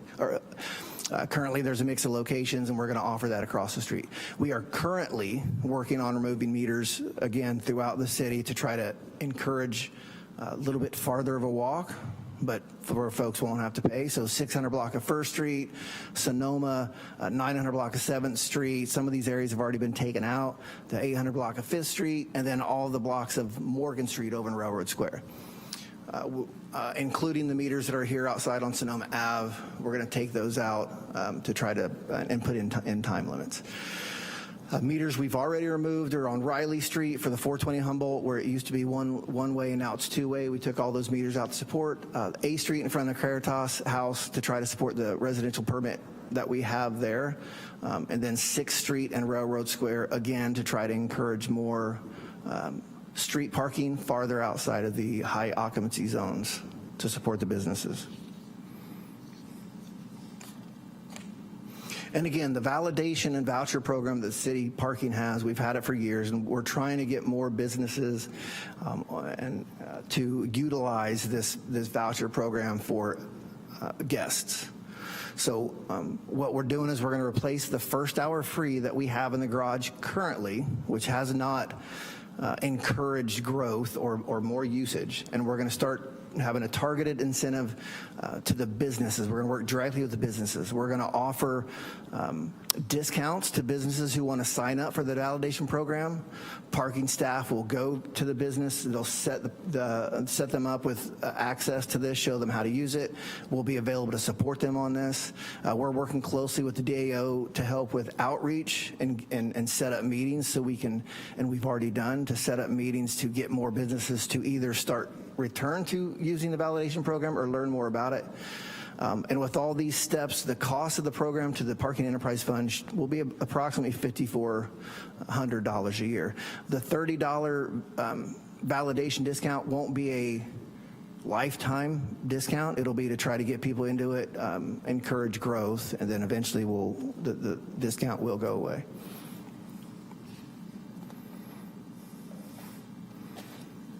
The next thing we're going to talk about are the parking citation fees downtown of our team, right? So our parking citation team, our parking enforcement team, citation fees in Santa Rosa, the last time they've been increased were in 2012.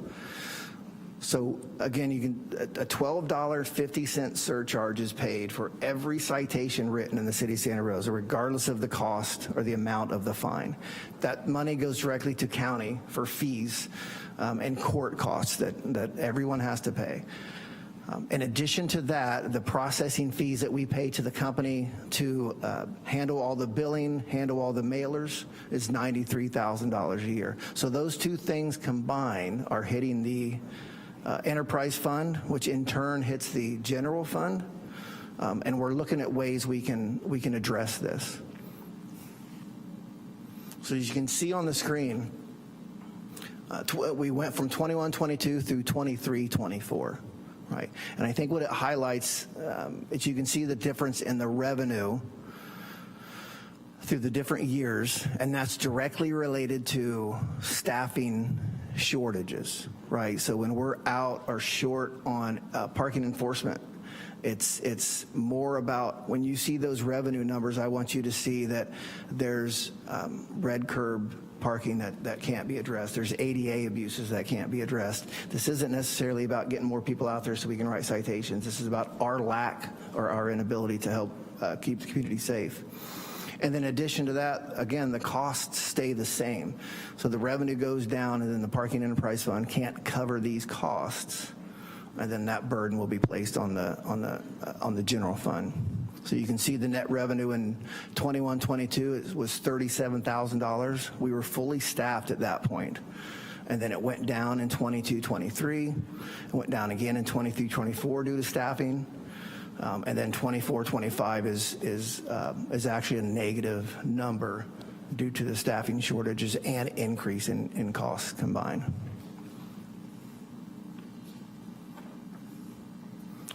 So the example of what we're going to propose, and we're only talking about making increases to the citations that are currently between $35 and $50.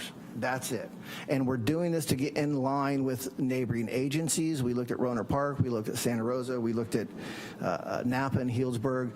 Our prices, once we raise them, our citation fees, are still going to be lower than some, but we're just trying to address that issue or matching some local agencies, including Sacramento, who they pass that citation processing fee, that $12.50, they pass that on to the citation holder, where right now we pay that county fee. So again, anything from expired meters all the way down to the $50 white curb passenger loading, those are the only ones we're going to change, and it's just a $15 increase. The estimated revenue that we'll collect from that change was located on the right, and again, our average yearly collection rate, so annually the number of citations we write compared to the number of citations we actually get paid for is 86% collection rate. So the current revenue estimation is $1.3 million. The projected revenue with the $15 increase on those citations is $1.6 million. So the additional revenue, so once we, parking, pay all of our costs, our operating costs in the enterprise fund, the additional revenue of $350,000 would go to the general fund, because the way our account sets up is the general fund gives us money every month to cover our costs, and then the revenue goes right back into the general fund. And again, all of this is depending on staffing, and a lot of folks have said this, but if we're shortly staffed, which right now we are, then all these numbers are going to be lower than what they should be. Excuse me. So in conjunction with the study we started with MTC nearly two years ago in T.Y. Lynn, we've done a lot of outreach. Tanya and I went down and then T.Y. Lynn as well. We've met with business owners. We've met with the Downtown Action Organization. We've had thorough discussions with them. We've met with the Historic Railroad Square Association. Again, numerous thorough discussions with them. Today we're presenting to council, and then we're looking to come back in the fall for approval for the final consent for these items, and then we're not going to make any changes until January 1 of 2026. Through the winter and going forward, we will continue with the free holiday weekends. That will not go away. We'll continue with the meter programs we do over the holidays. Again, this will start January 1, 2026. And then we are available if there are any questions. Thanks to all of you for the incredible amount of work that went into this. Thank you for being willing to tackle head-on one of the hot button issues in our community. And with that, I'll bring it back to council for any questions. Looking to my colleagues. Ms. McDonald? Thank you, Mayor. Sorry for being a little bit late to your presentation. You may have covered this in the beginning. My question is around staffing, because you said you're short-staffed. With the increase of revenue, does that offset the cost of staffing, or does that have to come out of a different pot? The increase so we're not, in specifically regarding enforcement staff, we're not short-staffed right now due to revenue. But because we're short-staffed, it's affecting revenue. Does that make sense? Yes. Yes. So as we increase revenue, are you able to pay for staff with that revenue, or does staff get paid out of a different bucket of money? We can pay staff with that revenue, and we can expand our ability to enforce in areas outside of our current areas as needed. Thank you. And then I have a question around your permit parking on the streets and residential. Do we just currently not have those streets designated so people can't park on them, or is it metered parking and we're allowing residents to actually buy a permit for them to not get tickets? So the current residential parking program is the neighborhoods will come in and they'll have a petition signed, and they'll get 60% of that neighborhood. And then we come to council, and then if council approves that petition, we go out parking, we put up signage, time limits, and then they get permits from us. So as our cars drive by and read that permitted plate, they can disregard the time limits. Okay. And the street permits we're looking at to support some of these residential developments will be different. Those will actually be like a garage permit, but available on the street. Great, thank you. Yeah, of That's course. it. Thank you. One question from me. Do we have a fine structure for parking in EV designated spots?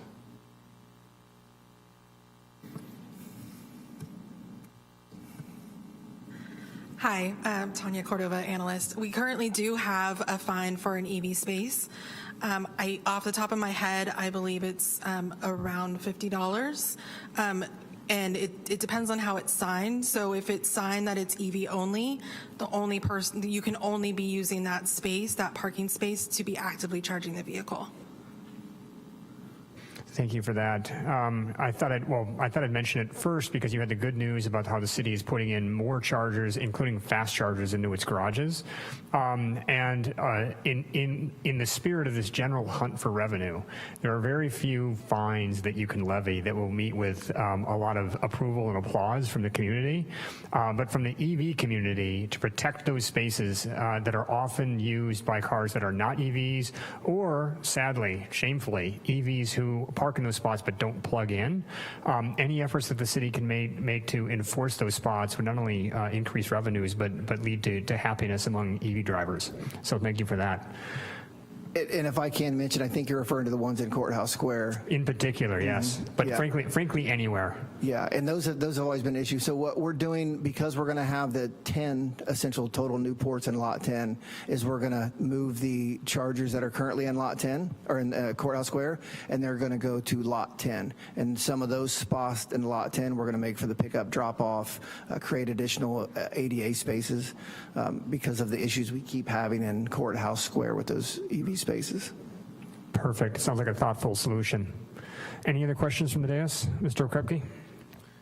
Thank you, Mr. Mayor. Thanks for the presentation. As we talk about citations and the increase in citations, is there a standardized grace period for when a meter expires to when a citation can be written? Yeah.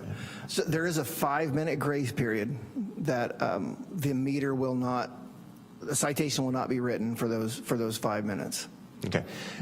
We're pushing people to use the app more often. I've seen the signage for the app. Is there a grace period for the app?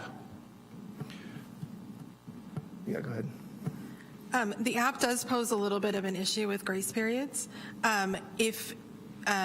Essentially, yes, we do have a grace period, but if the app, what we're running into is people, if you do not extend your time on the app, then that you're not allowed to start a new session. And so what people find is that they don't get a grace period in that situation if they forget to re-up their time before the app actually times out. So in theory, yes, they do have a grace period, but in practice, sometimes if they forget to do that before their time is up, they can't start another session, and so they end up not having a grace period.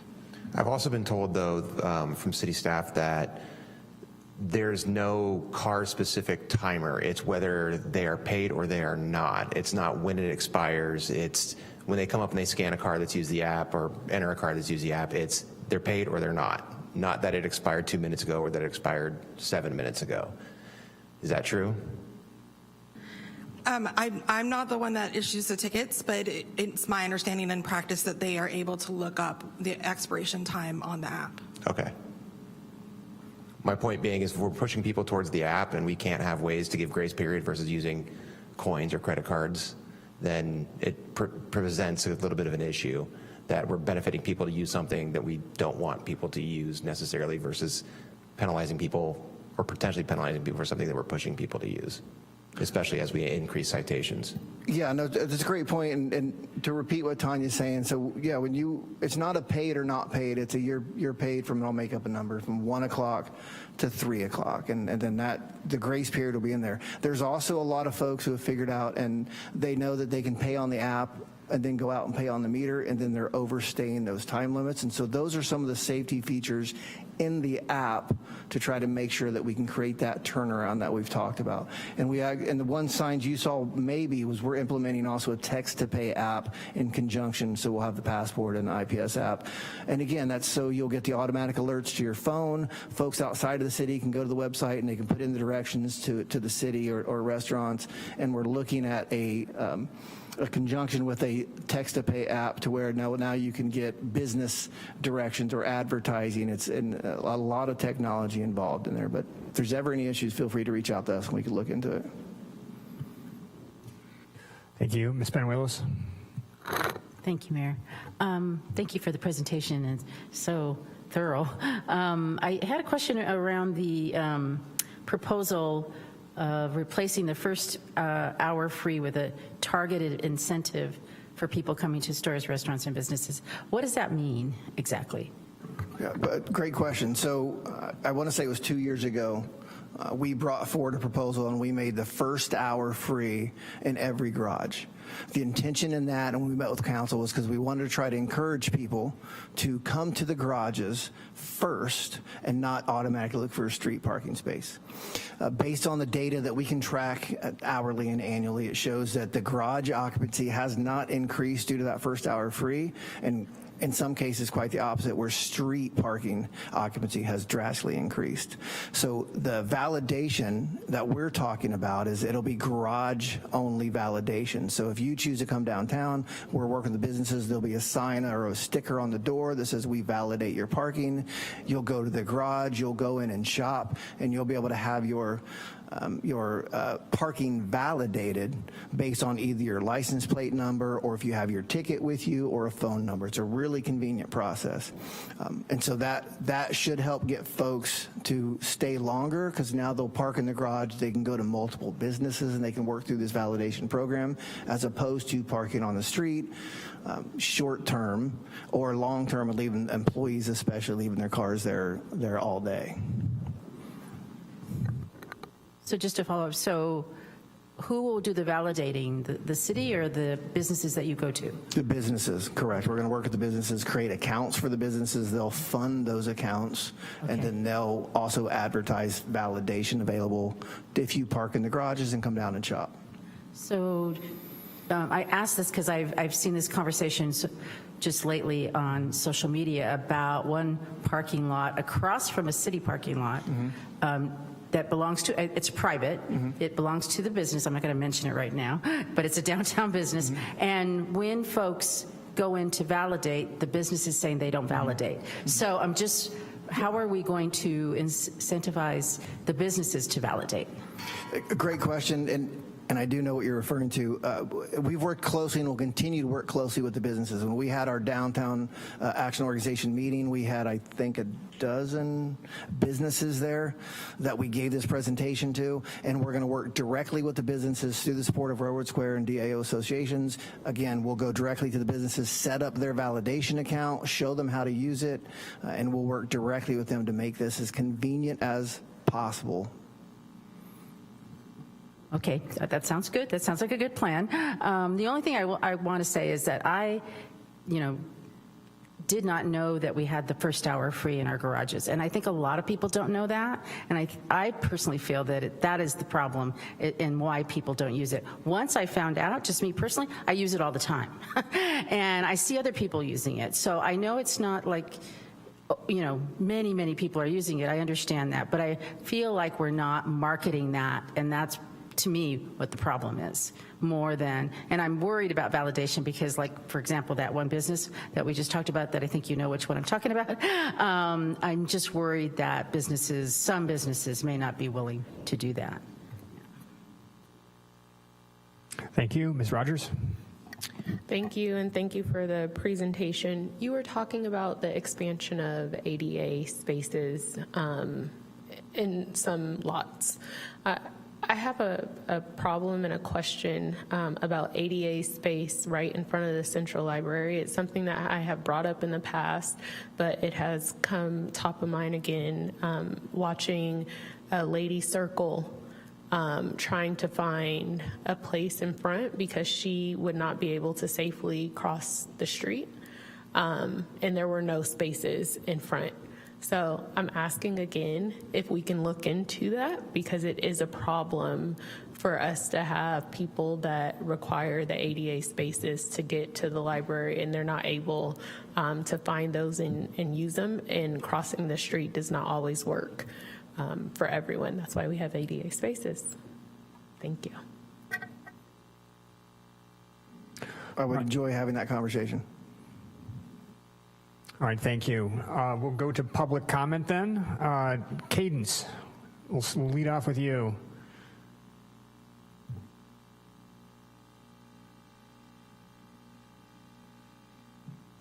Thank you, Mayor Stapp. Again, Cadence Hinkle-Allenson with the Downtown Action Organization. I want to start by saying thank you to the Parking District staff for their ongoing engagement and active interest in the needs of the downtown business community, especially to Chad and Tanya. They spend a lot of time engaging with our business owners and talking to our organization downtown. While the DAO acknowledges that what is presented today isn't the perfect solution to parking in the downtown, I'm not sure anything is, we really do appreciate that Parking District tried to balance their fiscal needs with that of the downtown business community, and the DAO is supportive of their recommendations today.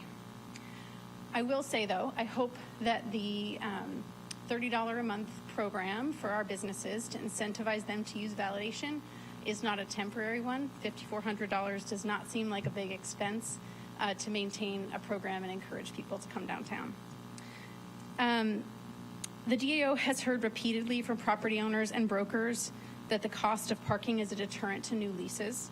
So we anticipate that the new $25 monthly permit for new tenants, or I think Chad called them new business accounts, will be a big benefit.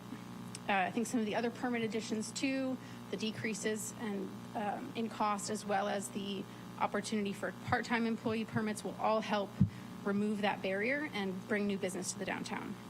So again, thank you for your work and for taking the time to engage with everyone, and to council for taking the time to consider these potential changes today. Thank you, Cadence. Are there other members of the public that would like to speak on this item? Peter, go ahead.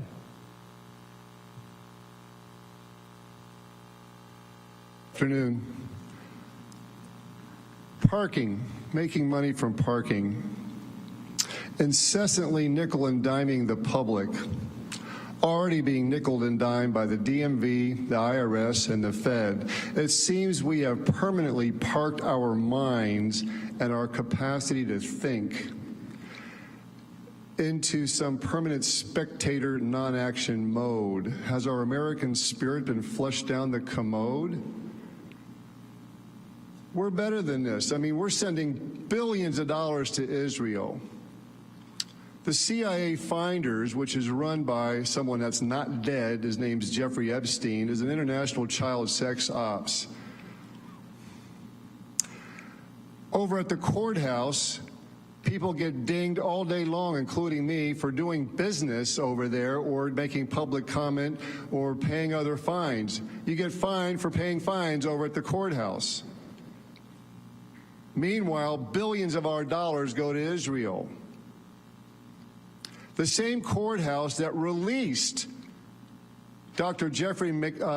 Maurice Wolin, the #1 guy that that TV show, To Catch a Predator, ever caught.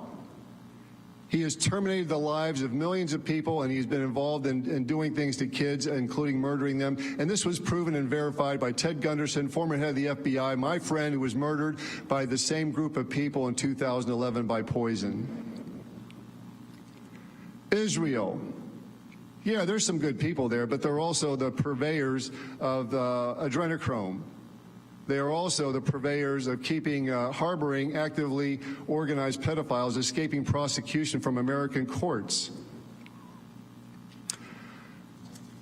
Let me add a little poeticness to this. A poetic message to Sonoma County, land of the Peanuts gang and Burbank's bounty. Knowledge not found in college for the masses. Truly, truly, time to get unruly.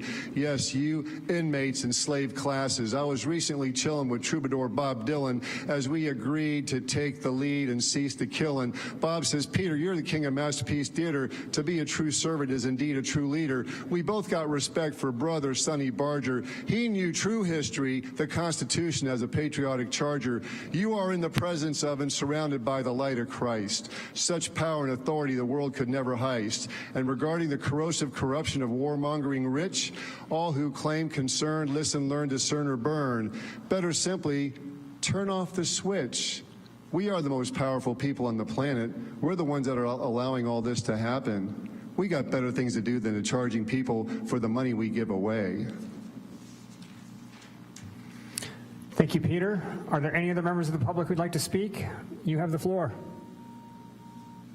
Thank you. My name is Amanda Janik. I'm the Executive Director of the Historic Railroad Square Association. Forgot to sign in, sorry. I wanted to say thank you to Chad and Tanya and to Council for hearing about parking. And I just wanted to, on behalf of the Historic Railroad Square Board, give our support for the changes being proposed here today. We have talked with Chad and Tanya several times. They've done a tremendous amount of due diligence with speaking with Railroad Square and DAO, as Cadence mentioned, and we've spoken about all of our concerns.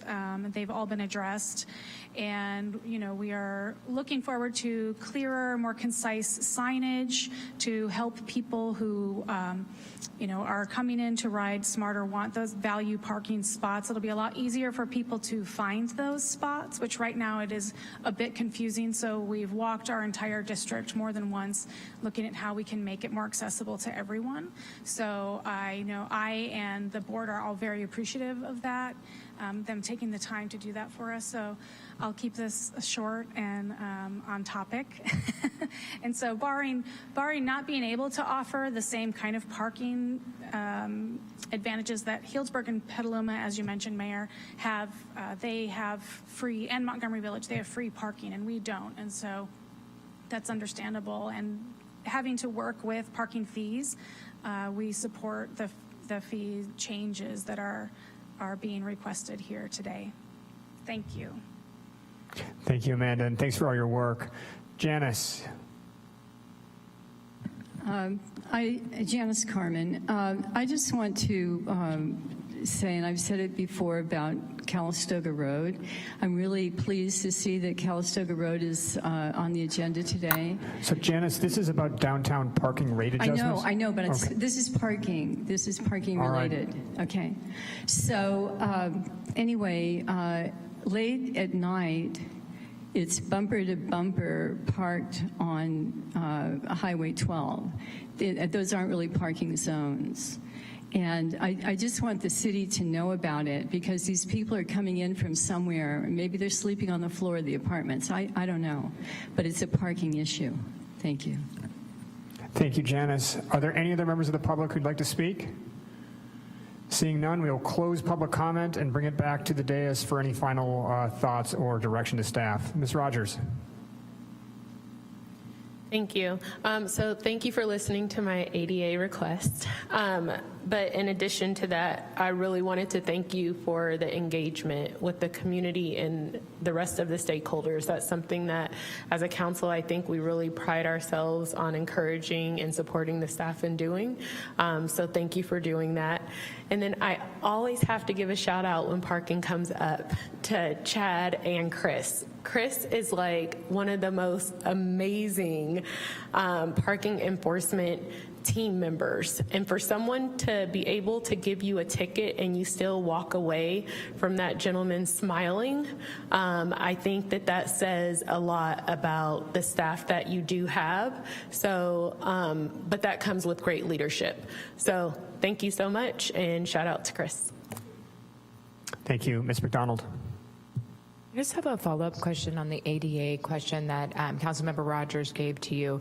If there were open spaces and somebody had a placard displayed, are they allowed to park in any of the open spaces and not be charged parking? I just wanted to make sure that was announced today. You are correct. As long as someone has a valid, properly displayed ADA, they can park in any street or lot space. some of the issues we run into, and we're trying really hard, is that if the placard falls off the windshield or falls on the floor and we can't see it, a citation may be issued, but all they have to do is reach out to us, show us that they have a valid placard, and we'll dismiss it on site. Great. I wanted that to be announced, as well as if we have metered parking, if there's nothing available, somebody could park in a metered parking and display their placard, and it would not result in them getting a ticket of any kind. Correct. And again, Thank you. any street or lot, the garages are different because they're off-street gated, but correct. Any metered spot, you can use your plaque and park. Great. Thank you so much. Thank you. Ms. Banuelos? Thank you. Just wanted to say thank you again for the report. I really appreciate all the detail. I do support all the changes that you need to make, and except for the 1 hour of the free in the garages. I actually think you should keep that. But other than that, I think it's a really necessary thing for us to do at this time, and I understand all the analysis that went into it. I appreciate that. Thank you. Ms. Rogers? I just want to say to Councilmember McDonald, thank you for pointing that out. I realize that, but in front of the library, there are never spots available for people that need the ADA parking to park. And so that is what my big thing is that there are no spots available. I understand that they can park there, but there are no spots available most of the time. And I wasn't trying to dismiss the need for ADA additional parking. It was more of a question that I get is, can you park in metered parking with a valid placard? Thank you. And I will conclude by again thanking you for all the work that you've done here, as well as to all the downtown businesses and the Historic Railroad Square Association for leaning in on this one and coming up with a solution that's satisfactory for all. A fun trivia fact for all Santa Rosans: during the middle part of the day, during that 9 to 5 period, there are about 300,000 people within a 10-minute drive of downtown Santa Rosa. We have a ton of people that are in this area, and our city is responsible for figuring out ways to keep them here safely and effectively, and to also find a way to pay for that. So thank you for all your work on the parking. Do you have any other questions for council? Any other direction needed from us? All right, thank you all. And we will move on to item 4.3. A little bit less exciting, perhaps, but no less important. This is our city council voting process for certain appointed positions. This one's going to be a spellbinder, so stick around. City Attorney Stricker.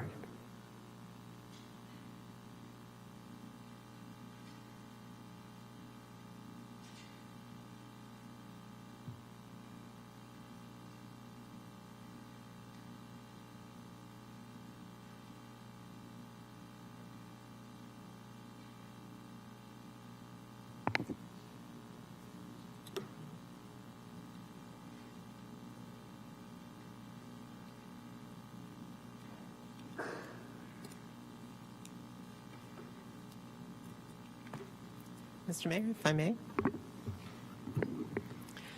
Okay, thank you, council members. Teresa Stricker, City Attorney, and I'm realizing this is literally back again 2.0, same time as last year. We're only off by 1 day. This is a study session that the mayor has asked me to bring back.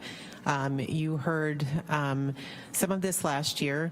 I'm going to give you an abbreviated overview, and the aim of this is to provide you with an opportunity to give some direction on potential changes you may want to make to the process by which council appoints individuals for 3 different type of positions. And again, this is when the council acting as a whole, as a body, is making appointments from the dais.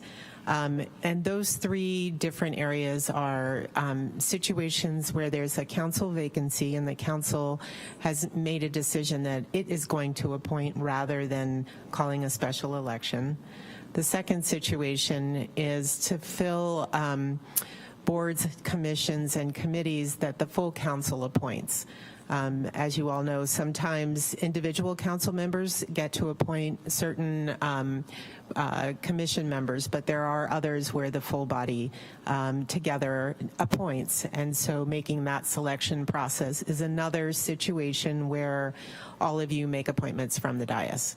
And then the third is when you are selecting every 2 years your mayor and every 1 year your vice mayor, the process that you have for that.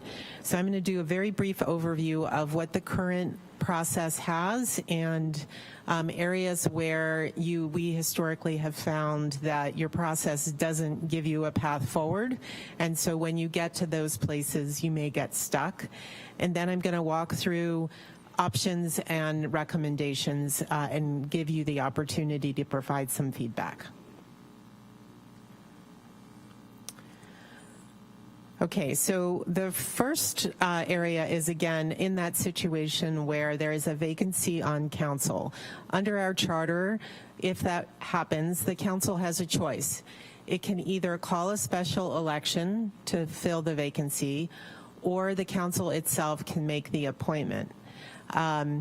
If council doesn't make an appointment within 60 days under our charter, the council is required to call a special election. There may be lots of reasons why council decides not to call a special election, but oftentimes one of those reasons is the cost associated with calling a special election, which is a significantly greater cost than waiting until a general election. So again, the council, if it happens, always has the choice about which path to take, but if it chooses to fill by appointment, here is the process you currently have. In that situation, there is a required application process and interview process. Your rules are pretty good about setting forth what that is.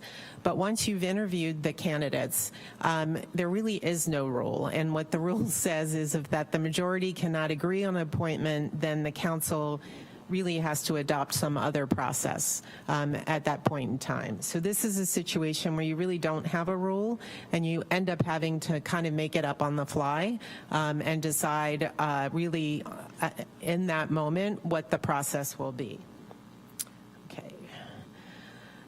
Okay, the second situation where appointments from the dais come up is that situation where the full council is appointing members to boards, commissions, or committees. And as you all know, there are some boards where each of you appoint one person. There are other boards where you all have to make a decision collectively as to all of the members of the particular board. And so up on the slide, we've listed those particular boards and commissions where the full council makes the appointment. Okay, so in those situations where all of you have to sort of collectively decide, your rules set forth essentially that you can do it in one of two ways. You can either do it by motion or you can do it by a process of elimination. And so if you choose to make these appointments by elimination, the process set forth in your rules is essentially that each council member is to vote for the number of applicants, a number of vacant spaces, plus 2. If there are insufficient to get to that level, then the city attorney is supposed to help you out with how many to vote for. You do your votes. The applicants that receive either 0 votes or 1 vote are eliminated, and then you keep going through the rounds of voting, each time voting for 1 applicant fewer than the last time until 1 applicant has a majority vote. There are times, however, where you could get stuck and the elimination rules don't tell you how to get unstuck. So for example, if you had a vote where you had a 3-2-2 vote, there is no way in your rules to figure out how to get stuck. So that has been a place where questions have arisen about, well, what do we do at that point in time? Okay, and then the last area that I'm going to walk through and just explain the current rules is your selection of your mayor and vice mayor. The process is the same for both of those positions. Again, mayor happens every 2 years, vice mayor happens every year. For both of those positions, the process is that the presiding officer calls for nomination. Each nomination requires a second and acceptance. If there's only one nominee, then that person is elected by unanimous consent. If you have 2 or more nominees, then again, there is a process of elimination. It looks very similar to the process of elimination I talked about before. There are some minor differences, but essentially you have an elimination process. And once a single nominee receives a majority vote, then that nominee is considered to be elected. Again, this is a place where your process, your procedures don't give you the process to figure out what happens when you get stuck at a 3-2-2 vote. And so that has happened to you in the past, and you have been in the position of having to come up with what your process is going to be to get unstuck at that point. So this time I wanted to walk through and give you a recommendation. Again, this is just one way to, if you all want to make a change, you can give direction and we can bring back some rule changes. This is the recommendation that I'm moving forward, but this certainly isn't the only way to handle this. You know, this is one of those situations where there could be many ways to essentially fry the fish. So here's the recommendation that I am bringing forward to you if you want to make a change, which is really to adopt one process for all 3 situations so that you all become familiar with that process, the public becomes familiar with that process, and while staff will certainly guide you through it, it won't feel like maybe the hieroglyphics that sort of feels like now, because you have different processes. And so the recommendation would be, in each of the situation, if you have only one nominee with a second, then the presiding officer declares that person to be selected by unanimous consent. If you have 2 nominees with seconds, then the council votes by ballot for one of the 2 nominees. And if the council gets stuck at a 3-3 vote or a 2-3 vote, then to use random selection. And I would add in that case that you all would need to determine when you're stuck and when it's time to sort of discuss it among yourselves to see if you can come up with a vote where you're not stuck. But if you truly end up stuck, again, a 3-3 vote where we don't have a council member, either because the council member is absent or it's the situation where you have a vacant council seat, you could end up with a 3-3 vote, you could end up with a 2-3 vote, where you don't have a majority on either side and there's no way to sort of get yourself unstuck. And then in the situation where you have 3 or more nominees available, then my recommendation is for you to pick one of the 3 processes to use for each of the situations. So I'm going to walk through those 3 choices. The first one, and those of you who were on council last year, we do have one new council member. We talked about, at that point in time, ranked choice voting. Ranked choice voting is a way in which you could select, you do a vote one time, and then there is a way of doing elimination based on the way each council member voted in ranked choice, that we can then have you vote once and you retally the votes as you eliminate folks. So I'm going to walk through what that looks like a little bit. Applicants with the lowest votes are eliminated. Second choices of the council members who voted for the eliminated applicants are reapplied to the remaining applicants. And then the process of elimination and retallying continues until one applicant has a majority. And in a second, I'm going to show you a visual of kind of what that looks like. Should you decide to use ranked choice voting, I do recommend that The city's IT department assists by developing a systematic way to facilitate a real-time ranked choice voting process that provides transparency to the public and to the council, rather than going old school whiteboard, which may be confusing and, you know, certainly subject to error. So certainly both the clerk and I would recommend that we assist with that. So if you do have questions at the end of the presentation, Brian Tickner, who is our Director of IT, is here and is happy to answer questions about what that might look like. Okay, so this is a visual, you saw this last year, of ranked choice voting. I will say that when we looked at this before, staff is not aware of any city that uses ranked choice voting for selections made from the dais. Ranked choice voting is actually used in some jurisdictions for voting by voters at the ballot box. But this would be a much more simplified version of the same concept. So essentially, the voters, and in this case, it would be all of you, rank the candidates first choice to last choice. The candidate that has the fewest votes is eliminated, and in your case, the council members who had voted for that eliminated candidate as their first choice would have their votes retallied for their second choice. And we would continue to do this until we got a majority vote. Ranked choice voting could still result in a tie that cannot be resolved through ranked choice voting. And so, for example, we're going to go back to that 3-2-2 vote. And so if you choose ranked choice voting, my recommendation is that you also add a process for what happens when you get stuck through ranked choice voting to get unstuck, and then you can go back to ranked choice voting until you get stuck again if that happens.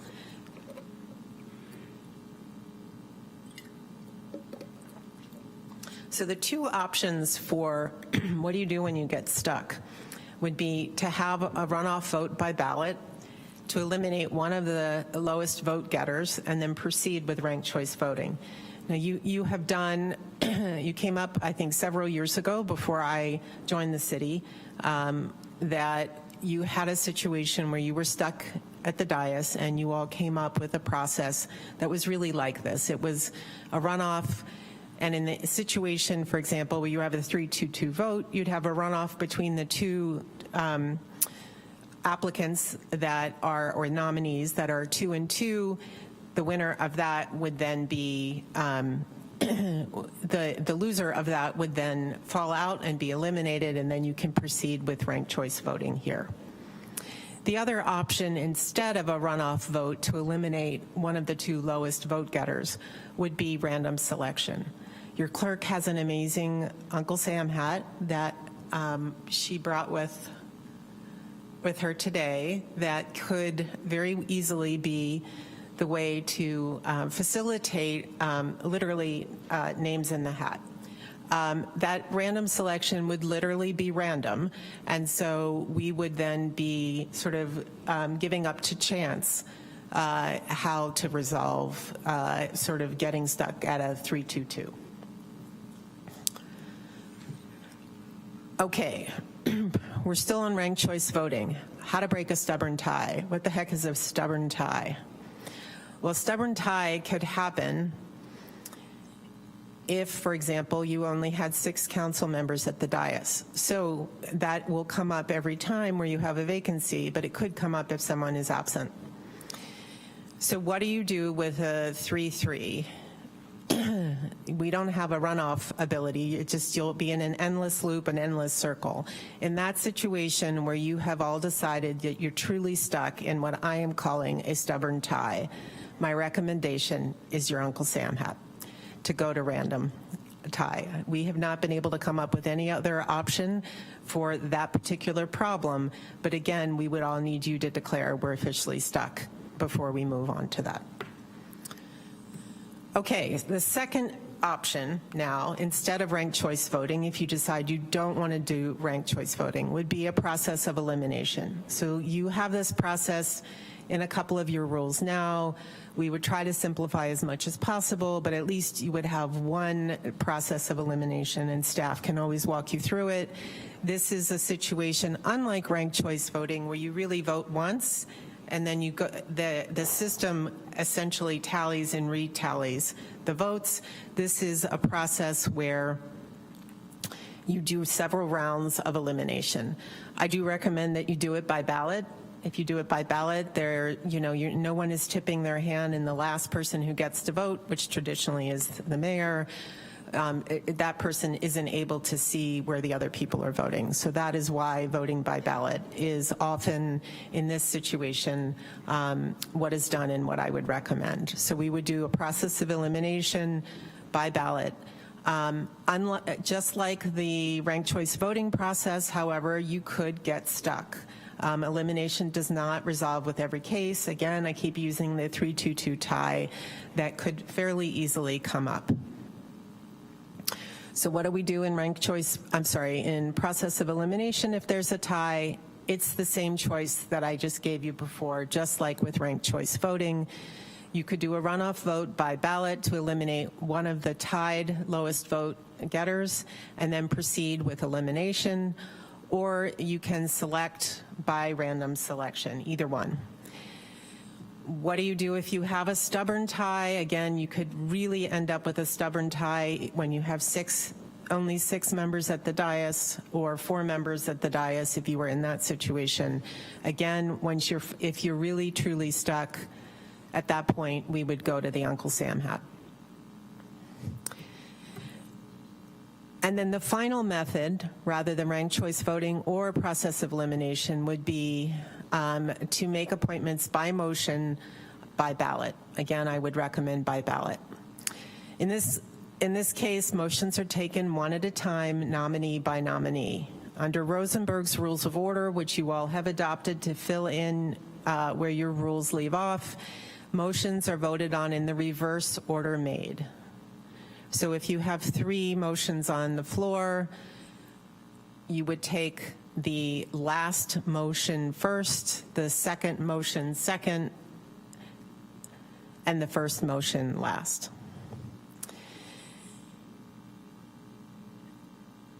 Motion, you could end up in lost motions. A lost motion is where you have no majority on either side. And this could happen once again if you only have 6 members at the dais. So for example, you could have a 3-3 vote, or you could have a 2-3 vote. In that situation, what do we do? What are your options? My recommended option is to go through the same elimination process we just talked about before. So here is the bottom line. Everything probably is swimming in everyone's head, because that's really the problem that the feedback I have gotten from all of you. The problem here is there's too many rules, too many options, and nobody knows what to do. So I've tried to put it on this chart. This is the place to look at.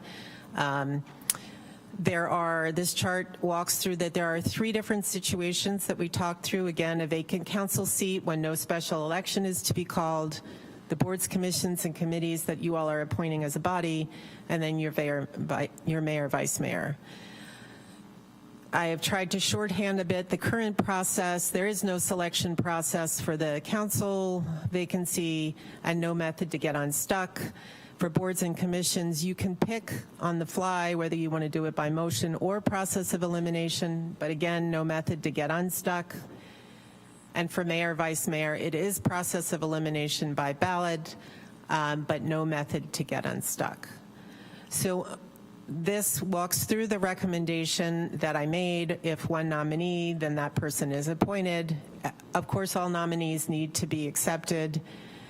And in the case of mayor, vice mayor, you have to have, the nominee has to agree to accept the position. But this is a simplified version. One nominee, that person is appointed. 2 nominees, just do it by motion, by ballot. And if you're stuck with a tied or lost motion, use random selection at that point. If you have 3 or more nominees, so that could be 3, that could be, in the case of perhaps a council vacancy appointment, you could have 15. But if you have 3 or more nominees, your choices here, I recommend that you just pick one. Either ranked choice voting plus tie-breaking rules, process of elimination by ballot plus tie-breaking rules, or by motion by ballot with tie-breaking rules. And I want to go back real quickly for the motion, the process by motion. There is one, I would say, criticism I have heard over time of, not from this organization, but others, of the by motion tends to give whoever is the presiding officer, which typically would be the mayor unless the mayor is absent, a lot of control over the order in which motions are taken. And so it could be seen as giving the mayor too much power. That may be power the mayor welcomes or not. In fact, I think that there may be mayors who don't want that much power over the process. So my recommendation for that reason is that you not do it by motion for that very reason. But other than that criticism that I have heard elsewhere, it is certainly a valid way to go, and it is certainly done in a variety of situations. But just recognize that the order of motions taken could impact the outcome in that situation. So with that, if you have any questions, I'm happy to answer them. I'm also happy to have Brian Tickner come down and answer any IT questions, because we all know I should not be answering any IT questions. Thank you, Madam City Attorney, and thank you in advance, Mr. Tickner. I'm sure you're looking forward to having more application development in your shop. I'll bring it back to council here for questions. Vice Mayor. Questions and comments, or just questions at this time, Mayor? Let's start with questions.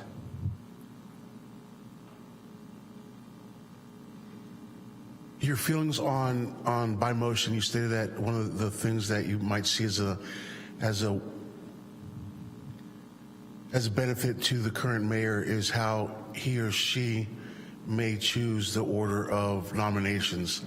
But I'm wondering what your feeling is, instead of doing the last in, first out, if it was actually first in, first out.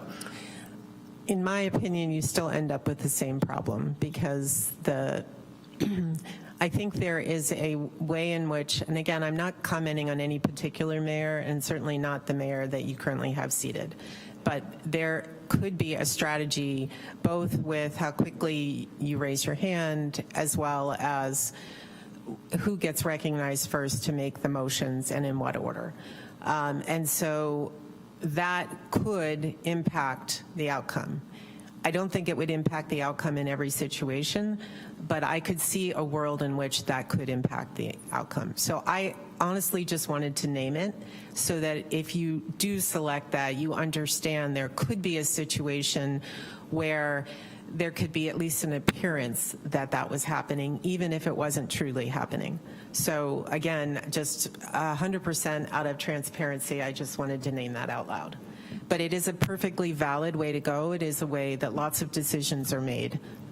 And to your point, I definitely see in the last in, first out, or last motion made being the first one addressed, where everybody would wait 2 days to make the motion, waiting for everyone else to make the motion first. And I think that's probably why Rosenberg has the rule that it does, is that the first one in is the last motion to be taken. Otherwise, it's more of a race to get recognized first, rather than everyone delaying in hopes that their motion is last. So I would recommend, if you go this route, just go ahead and stick with Rosenberg's rules of order. I think they were made to promote efficiency and not delay. Ms. Benuelos. Thank you. I'm wondering, would you say that what we're using now, and I'm especially thinking of appointments to boards and commissions, is more like a process of elimination right now? Because I'm looking back at this, and I've only done this a couple times. I've been very confused every time we've done it because it's been different. a little bit different, and I think some of it, obviously, like for example, the new board, the design and preservation, that's so different, and now it's kind of based on special skills, right? So we had to handle it a little bit differently, as opposed to, I can't think of any other board right now that's like that, but it seemed like we did it a little bit different each time. And I think that's a good observation. That particular, I'm going to go back to the slide so that I'll do the summary slide if you all can see this clearly. For boards, commissions, and committees, the rule bakes in that you can do it either by motion or by elimination. So part of the reason why you do it differently every time is because the rule contemplates that you have two choices that look very different, right? By motion is the mayor collects all the motions, or you take one motion at a time. If it fails, then there's another motion on the floor. Or elimination, which is the mayor would collect all of the nominations and the seconds, and once that process is finished, then you do this elimination process, which are successive rounds of voting, eliminating folks until you have a winner or you get stuck, and then you have to figure out how to get unstuck.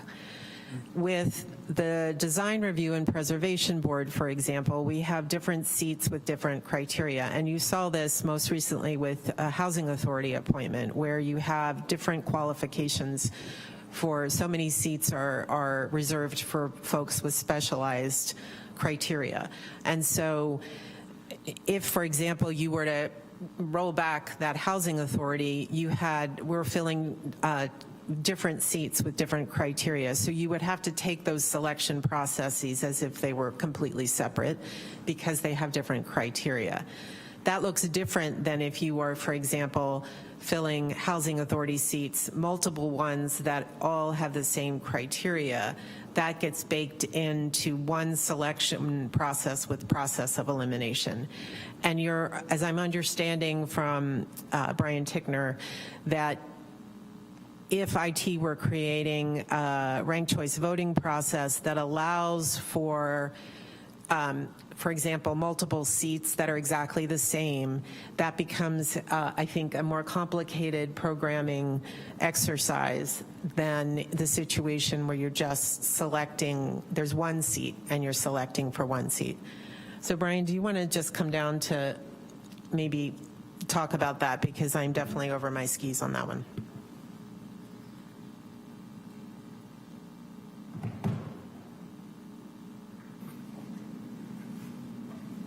Good afternoon, Brian Tickner, Chief Information Officer. Yeah, Teresa explained it right. I think with ranked choice voting, really it does get exponentially more complex as the number of candidates and the number of seats becomes larger, right? So if you're just filling one council seat and there's three candidates, that's one thing, but to develop something in-house to do it, we would have to accommodate all kinds of scenarios. So we could have 3 seats on a committee, for example, that are open, and 6, 7 candidates. And so with ranked choice voting, each of you would then rank each of those, say, 7 candidates. Now we have 7 times 7, that's 49 different combinations that we need to track. And then say if could be up to 3 who are seated, and then does it need a majority, or does it just need a certain number? Is it the top 3, or does everybody have to have at least 4 as a majority? So it just gets more complicated as it goes, but it's doable if we can define the rules up front. Okay, thank you. One last question. I understand the need for kind of standardizing what we're trying to do, but I'm wondering about mayor and vice mayor and the possibility, not to open up a can of worms, of rotation. I just feel like that process, and going through it myself, but also watching it over the years, has been it hasn't always been the most positive process to watch. And so I'm just wondering about rotation and the possibility of, taking the judgment out of it, taking personalities out of it, and just doing rotation, and whether or not that is a possibility, or could we study it if we're actually looking at this process and doing it maybe a little differently. That's all. typically when you have a rotation, and I have seen this in my career, that cities where they have a rotation, a practice, a pattern practice of having a rotation, you still end up taking a vote. And if you have a rule that this is sort of our tradition, assuming that the person who's up next wants it. If you have this tradition, you still end up taking a vote. And so what can happen is that you follow that tradition and you follow that path. But not every council will do it every time. And so sometimes the fact that you, in a particular case, didn't follow the tradition can become sort of a difficult dynamic on the council after that vote. And so I would say that your charter requires you all to sort of elect. So if you adopted a rule that we are going to have this tradition, there could be a departure from that tradition from the dais on a particular occasion, and I would just want you all to think through what that might look like. But certainly there are lots of cities out there that have adopted, rules or practices where they go through a rotation, and that's certainly something we could bring back to you in a relatively easy way. But I would just want some feedback. So the feedback today would really be, if you want a rule change, I would ask you to give me the feedback about which of these directions you would like to follow, so we can bring you back something that we can then tweak and if needed, but that you would then be able to adopt. Okay, thank you. Thank you. Ms. McDonald. Thank you, Mayor. I had a quick question about the ranked choice voting on what would be your estimated time to actually make a program like that. And the complexity of having the larger boards sounds like that could be much more time consuming. So if it was just to say for mayor or vice mayor, something like that type of program, could you give me an estimate? Right, yeah. So great question. As you explained, if we go for the full gambit, I guess it definitely would take longer, but we could build a prototype in around 20 to 24 hours of development time, not meaning to be ready by tomorrow at this time. So 20 to 24 hours of development time and as a prototype, and then once we would basically work with different stakeholders, do some testing, get some feedback, and it would take probably another 20 to 25 hours from there to finalize it. So we'd be looking at 40 plus hours of development for it. And then, as you said, it gets more complicated. If that scenario I mentioned was 7 times 7, how do you put 49 names on a screen, and just you get into the user interface aspect of it to make it friendly. And yeah, it's giving me anxiety just thinking of that. So I'll say no to that one. Yeah. But I do have a question on what Councilmember Benuelos just said around the mayor and the vice mayor rotation. My understanding, and maybe you could give us some feedback on that, is that those are traditionally mayor and vice mayor positions that are only 1 year. And they're smaller councils, a lot of times 5-member boards. So I have not heard of a larger council that has that type of rotation. It's simply because you could be on council for 4 years and you'd never make the rotation if you only did a 1-year term. So I'm just more curious, because it's a good question to have, but I don't know that I have enough data around that. So I'm going to check in with a clerk who was able to do a little bit of surveying. I'm not sure we have the granular on councils where the mayor serves a 2-year term. We have none. No, I didn't get to that level of detail on the poll that I asked the Sonoma County clerks. Anecdotally, most of them were 5-member bodies, and there were instances on some of the wider responses that I received that even with a rotation project or a rotation process, in the event that the council member who is next in the rotation, they have an opt-out clause. And so then the rotation gets skewed and you have to build in protocols in that instance. So if their work life does not really allow for them to up their game to step into a vice mayor seat in their year, what does that look like? So it's more than just a simple, this is the rotation, it is what it is. There's always an out to, or there's usually an out for considerations like that.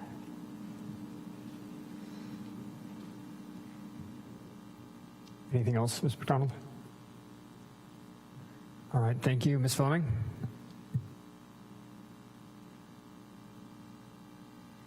All right, thank you. Well, then let's open this up to public comment.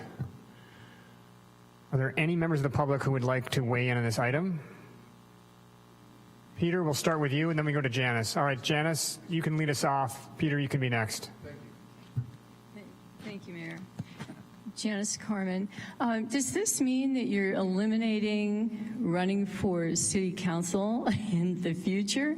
That you're just going to have this thing where you come up with people and just keep kind of circulating them around within the city council? I'm not clear on that concept, so I'd just like you to tell me how that's working, because I think that it's really important to maintain the city council as a voting public, available to the public to be able to run.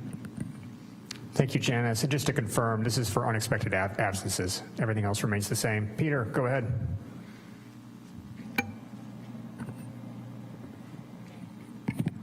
Thank you, Mayor. What I'm going to now share, I am certain is valid and connected to this discussion and worthy of your attention. And I believe, without a doubt, that a percentage of honest attorneys will agree with my assessment, and hopefully our city attorney as well. As for me, I believe, and I have good feelings, much more so towards the Santa Rosa City Council as government servants, being truly and more so sincere in facilitating the public, as opposed to our state and federal government servants that are far too controlled by human compromise and have been for a very long time. You all took the constitutional oath. That's never been followed and never been honored, and it's no longer acceptable. Specifically, I'm referring to the 13th Amendment, and there's more than just that, but the 13th Amendment of the Constitution, which was initially gifted us from the matriarchal Iroquois, states that no one with a title of nobility may hold public office in America. And believe me, this is germane to this discussion. There are no Republicans and Democrats in D.C. They are bar lawyers, British attorney registry that confer upon their workers the nobility title Esquire. They dominate the House and the Senate. They are not Republicans and Democrats. They are bar lawyers in service to usurious bankers that maintain all wars, foreign and domestic, and it is now upon us to rise and be majestic. California has 90,000 law enforcement, 320,000 bar lawyers. If the U.S. Constitution were the law of the land as has been wished for and originally designed to be, 90% of bar lawyers would be out of work. And how seriously have these bar lawyers handcuffed our law enforcement, in how many different ways? I submit to you that these bar lawyers that have taken the constitutional oath, their very positions and licenses, from my perspective and perhaps from others, is simply null and void. There's a reason that Dennis Schulke wrote a book called Attorneys Above the Law. He focused on that very fact, and it's worth you looking up. It's also worth knowing that I'm concerned that if the lawyers are running this show, what they did in San Mateo, where they decided they can fire a voted-in sheriff, that's against the Constitution again. That's totally out of line. And there's a reason that the devil's advocate made a lot of sense, and so too the movie Constantine, when the officer says to Keanu Reeves, "I don't believe in the devil." And he says, well, you should, because he believes in you. Thank you, Peter. Are there any other members of the public that would like to comment on this item? Seeing none, we'll close public comment and bring it back to the council for final comments and direction to staff. Vice Mayor? Thank you. And Madam City Attorney, I take it you're looking for direction, or at least the thoughts of council on what we've seen works and what we've seen hasn't worked in past voting processes. Would that be a correct assumption? Yes, and I'm also hoping to get feedback on if you want something to be changed or fixed, what it is you would like. Very well. I think I'd first begin by addressing the comment by my colleague in regards to the rotation. I think it would be great, but as it was described, if there are 7 of us and we're on a rotation and one of us doesn't run again, I think that's where the system would be faulty. But I do understand that it can be an ugly process, but it's also a beautiful process, that we amongst ourselves are choosing amongst ourselves and then supporting that individual that we elect as our spokesperson, as our leader, as our mayor. So I do see the beauty of that process. In regards to the process that I've seen here at council, I believe that the process of elimination is what I've seen works best. Where I personally would improve the system would be, instead of giving each council member 1 vote less than the total amount of candidates, would be 1 sole vote for each candidate, for each voter. And what I've seen that does is lower the amount of ballot counts, because ultimately we're going to decide on 1 individual, and then that total individual gets that amount of votes. Now, in the process of 3-3 or 3-2-2, I can see how there's a differentiation between one and the next. But I have seen that when we take the 3-2-2 and put them into a runoff and then put that individual back in the race against the person that got 3 votes, I see that that's much more efficient. In regards to whether it's a tie or the 3-3, where it's an unbreakable tie, I do like the idea of the hat. I do like the idea of rock, paper, scissors, or even a coin flip. Even though I do prefer the rock, paper, scissors, and the coin flip much more, because it at least allows some energy or some effort from the individuals that have something at stake in that race, opposed to simply picking the name of the hat. And other than that, ranked choice, I see that process being much more effective in a race where there's 8 or more candidates, as I could definitely see that if we were to do a process of elimination for 32 people in a race, that would be very painstaking for our city clerk.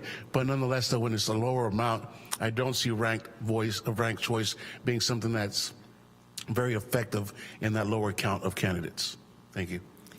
May I, through the mayor, may I ask for just 1 point of clarification? You said in a process of elimination, instead of voting for multiples based on the number of seats plus, that you think each council member should just have 1 vote?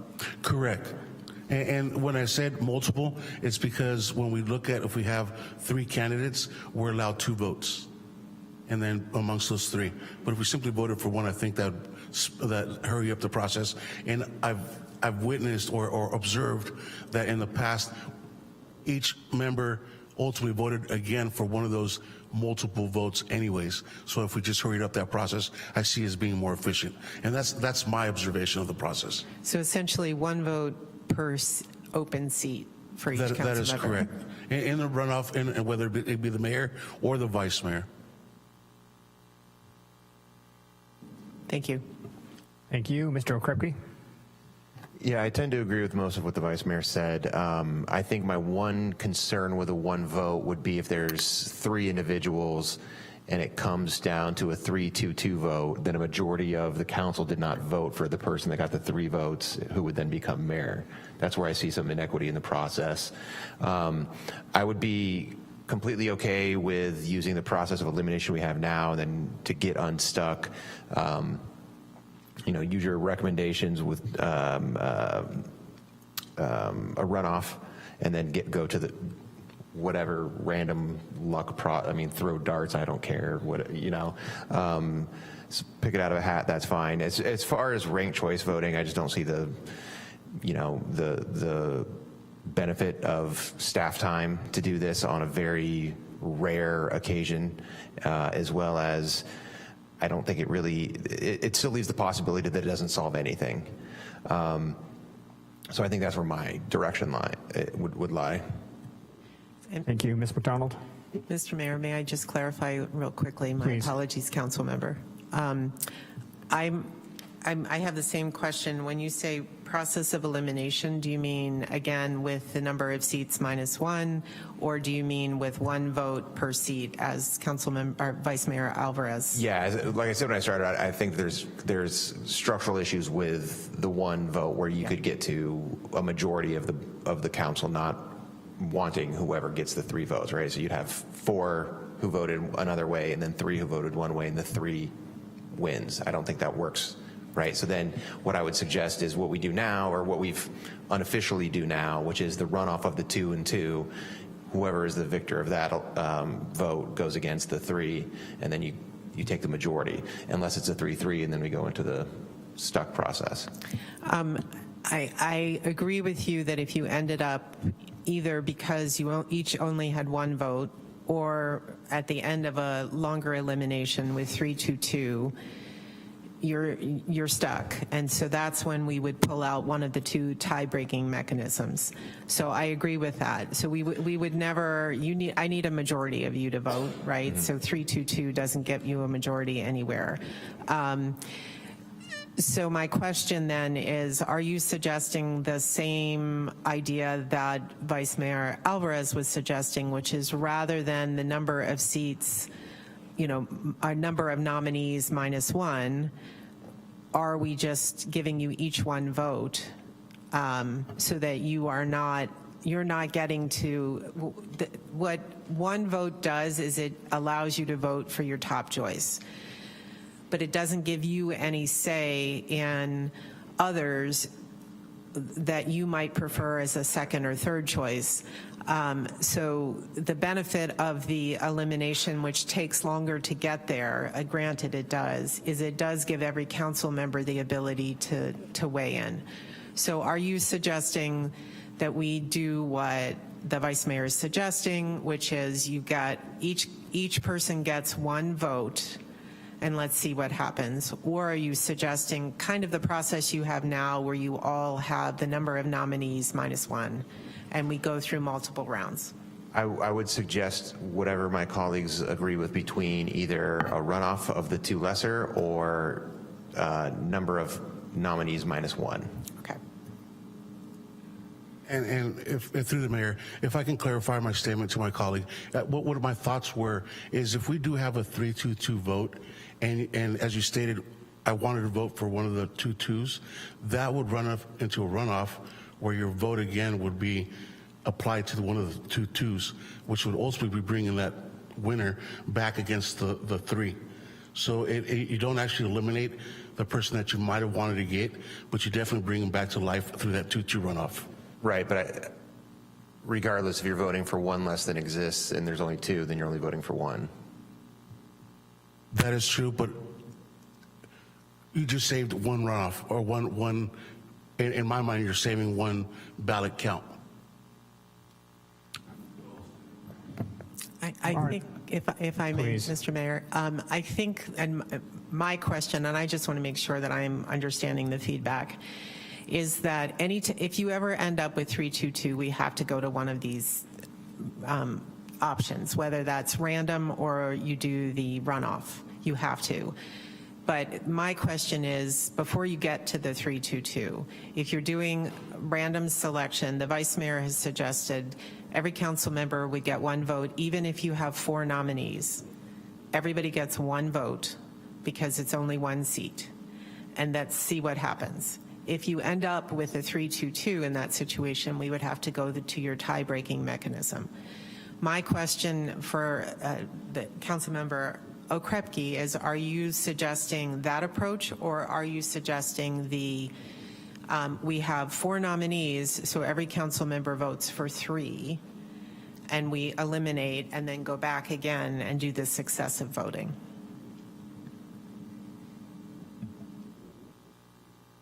I mean,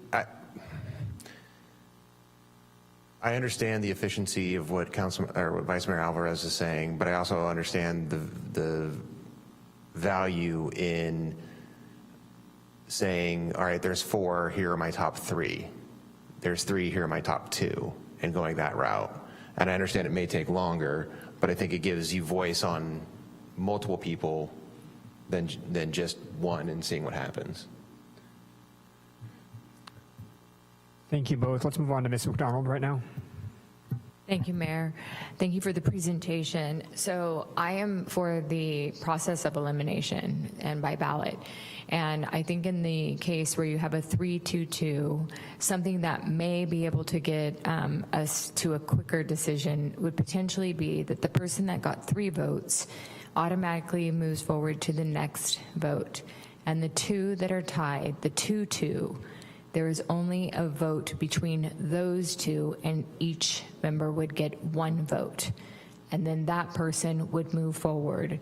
So then that way you would just be deciding between those 2 people, the person that got 3 votes originally and the person that won between those other bottom 2, if that makes sense. And then you would do just process of elimination, you each choose 1, and then you move forward. As far as a tiebreaker goes, the random selection makes sense to me, whether it's pulling it out of the hat, a coin toss. I don't like rock, paper, scissors because I've seen people cheat.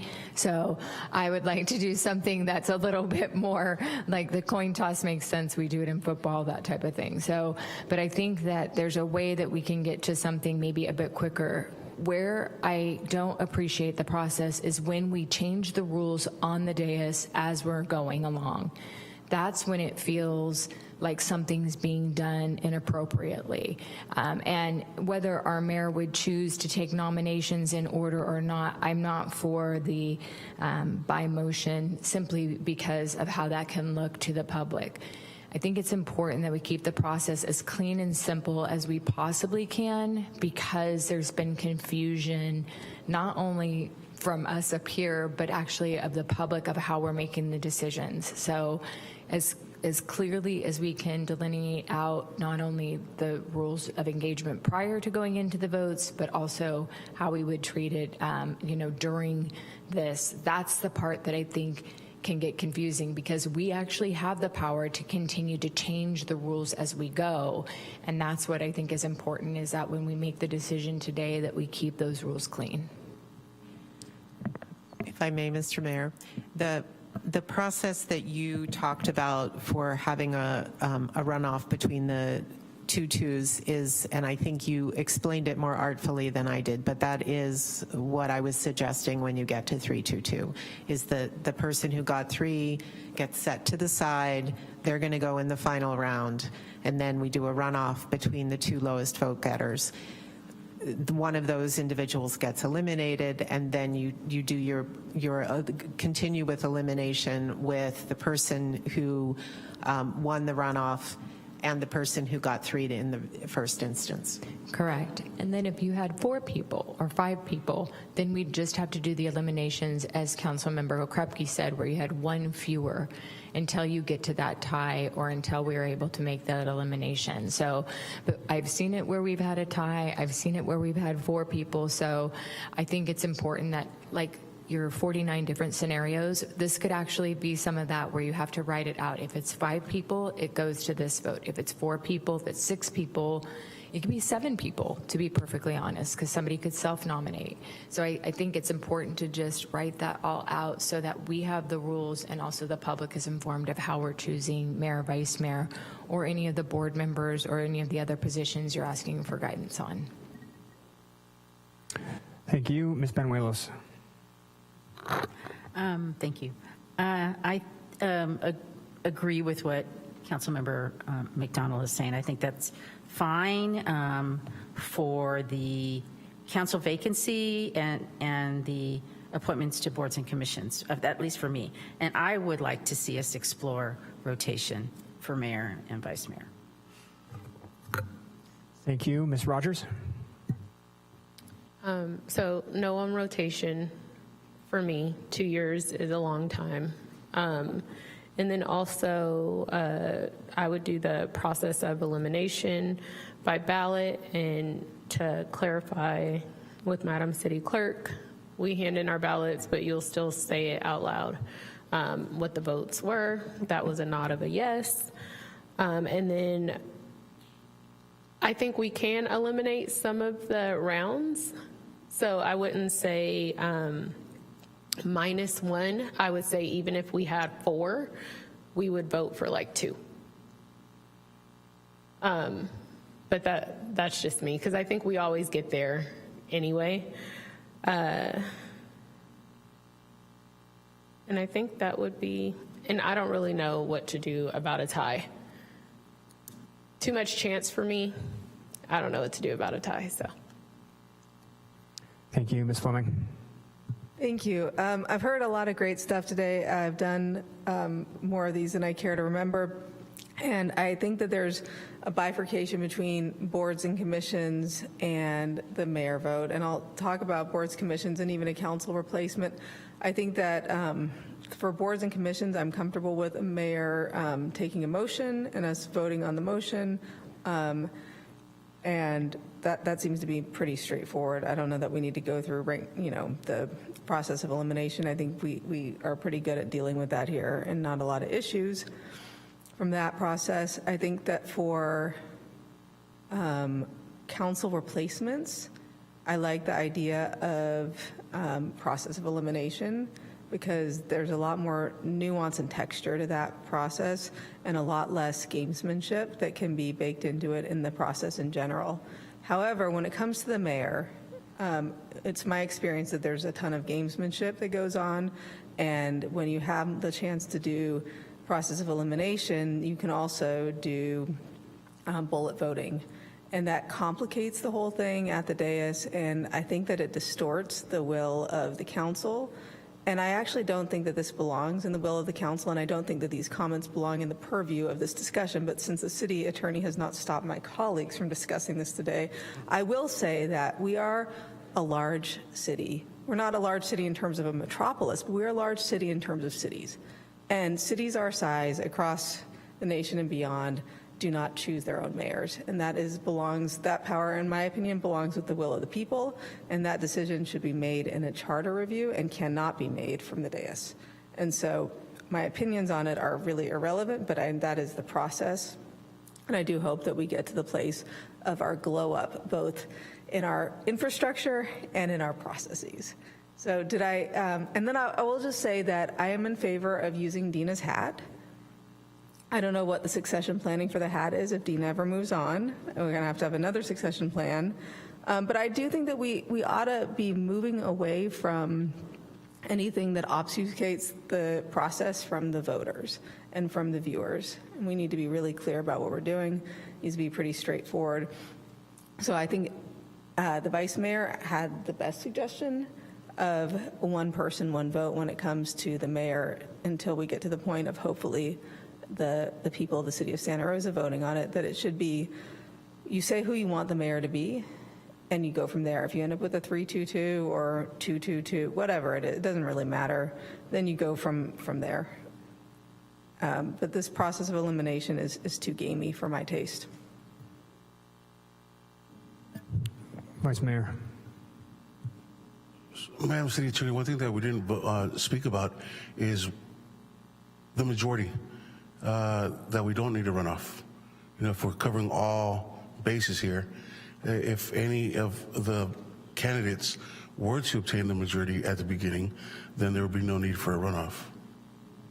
That's correct. If anybody gets 4 affirmative votes, then they win, regardless of what, in any of these 3 very different situations. So now I say 4 affirmative votes. If you are doing a process of elimination where each of you are voting for 4 people, then it's not just simply 4 votes. Right, it would be 4 times the number of votes, right? But to simplify, if there is a majority vote, and if each of you are voting for one person, 4 is the majority. Regardless of the number of people sitting here, we would need 4 votes. So if anybody gets 4, then we don't need to go to a runoff. We don't need to pull out the hat. You've just selected, you've made your choice. And speaking again to, and ultimately, and you're right, Santa Rosa will get to the point where it should be the will of the people. I absolutely agree with that. And to that point, I think one of the things that I've noticed is that our mayor is here for 2 years because of the relationships that he or she may build with the different departments and the people of Santa Rosa. And so therefore I support that even more, giving it even more thought of why the rotation would actually impede those longer relationships and the effectiveness of our mayor to do his or her work while in the tenureship of mayor. Thank you. And I'll just begin by saying thank you so much, Madam City Attorney, for all the work that you've done on this. I think you've been very successful in helping us here on the dais focus our thoughts. Unless I'm mistaken, I'm sensing that we are coalescing around, first of all, standardizing our processes, leaving in place what's working, namely the motion in the second for appointments, for the mayor vote, for really all of our appointments, but then focusing our attention on what sounds to me like a process of elimination for when we have 3 or more candidates, just in that case. With respect to how we handle that process of elimination, my preference is that, and this gets back to Councilmember Fleming's point, that we standardize how the vote takes place and remove whatever small-scale gamification can go on at that point, just so everyone comes to the dais with a very clear understanding of how many are we voting for, and there is clearly perhaps some difference of opinion there. So maybe your best recommendation for how we handle the number of votes or the number of rounds, as long as it's standardized and as long as it's transparent, I'm agnostic. I like this solution that we've come to. I have to admit that asking Mr. Tickner to go off and do a ranked choice voting software application that could have been gamified in other fun ways involving graphics and video game sounds to lend even more drama to the public experience. I mean, there is some attraction for me there, but it does sound like for our purposes, the process of elimination makes the most sense as long as we just clarify and standardize it. And with that, I will turn it back to you. Are there any final questions that you have for us, or is there other information you could send our way? Well, I think there are 2 issues that would be helpful for me to clarify. And again, this is so I can bring something to you that kind of is close to what you want, and hopefully any tweaks can be made at the dais. And part of this is truly, my hope would be to bring it to you in the month of October, so that when you get to your decision in November about your vice mayor, you have a process in place. So that is my goal. With that in mind, I'm going to poke at a couple of places where I want to make sure I have some clarity. So one is, what I'm hearing is, if you have 3 or more, are we wanting to have 3 or more nominees? Because if you have fewer than that, it's all very clear what to do. But if you have 3 or more, are we wanting one process for all 3? There seems to be a little bit of a difference of opinion, and I just wanted to get a collective sense of, is the majority of you, at least at this point, giving direction that you'd like to see one process for all 3 of these situations? Quick straw poll, just to standardize with 3 or more in that circumstance. Among the 3 different situations where we might have to be taking this vote, is there a wish to standardize among those 3 situations for when we have 3 or more candidates? It looks like, Caroline, did I see your standardize for across the 3 different situations where we might be trying?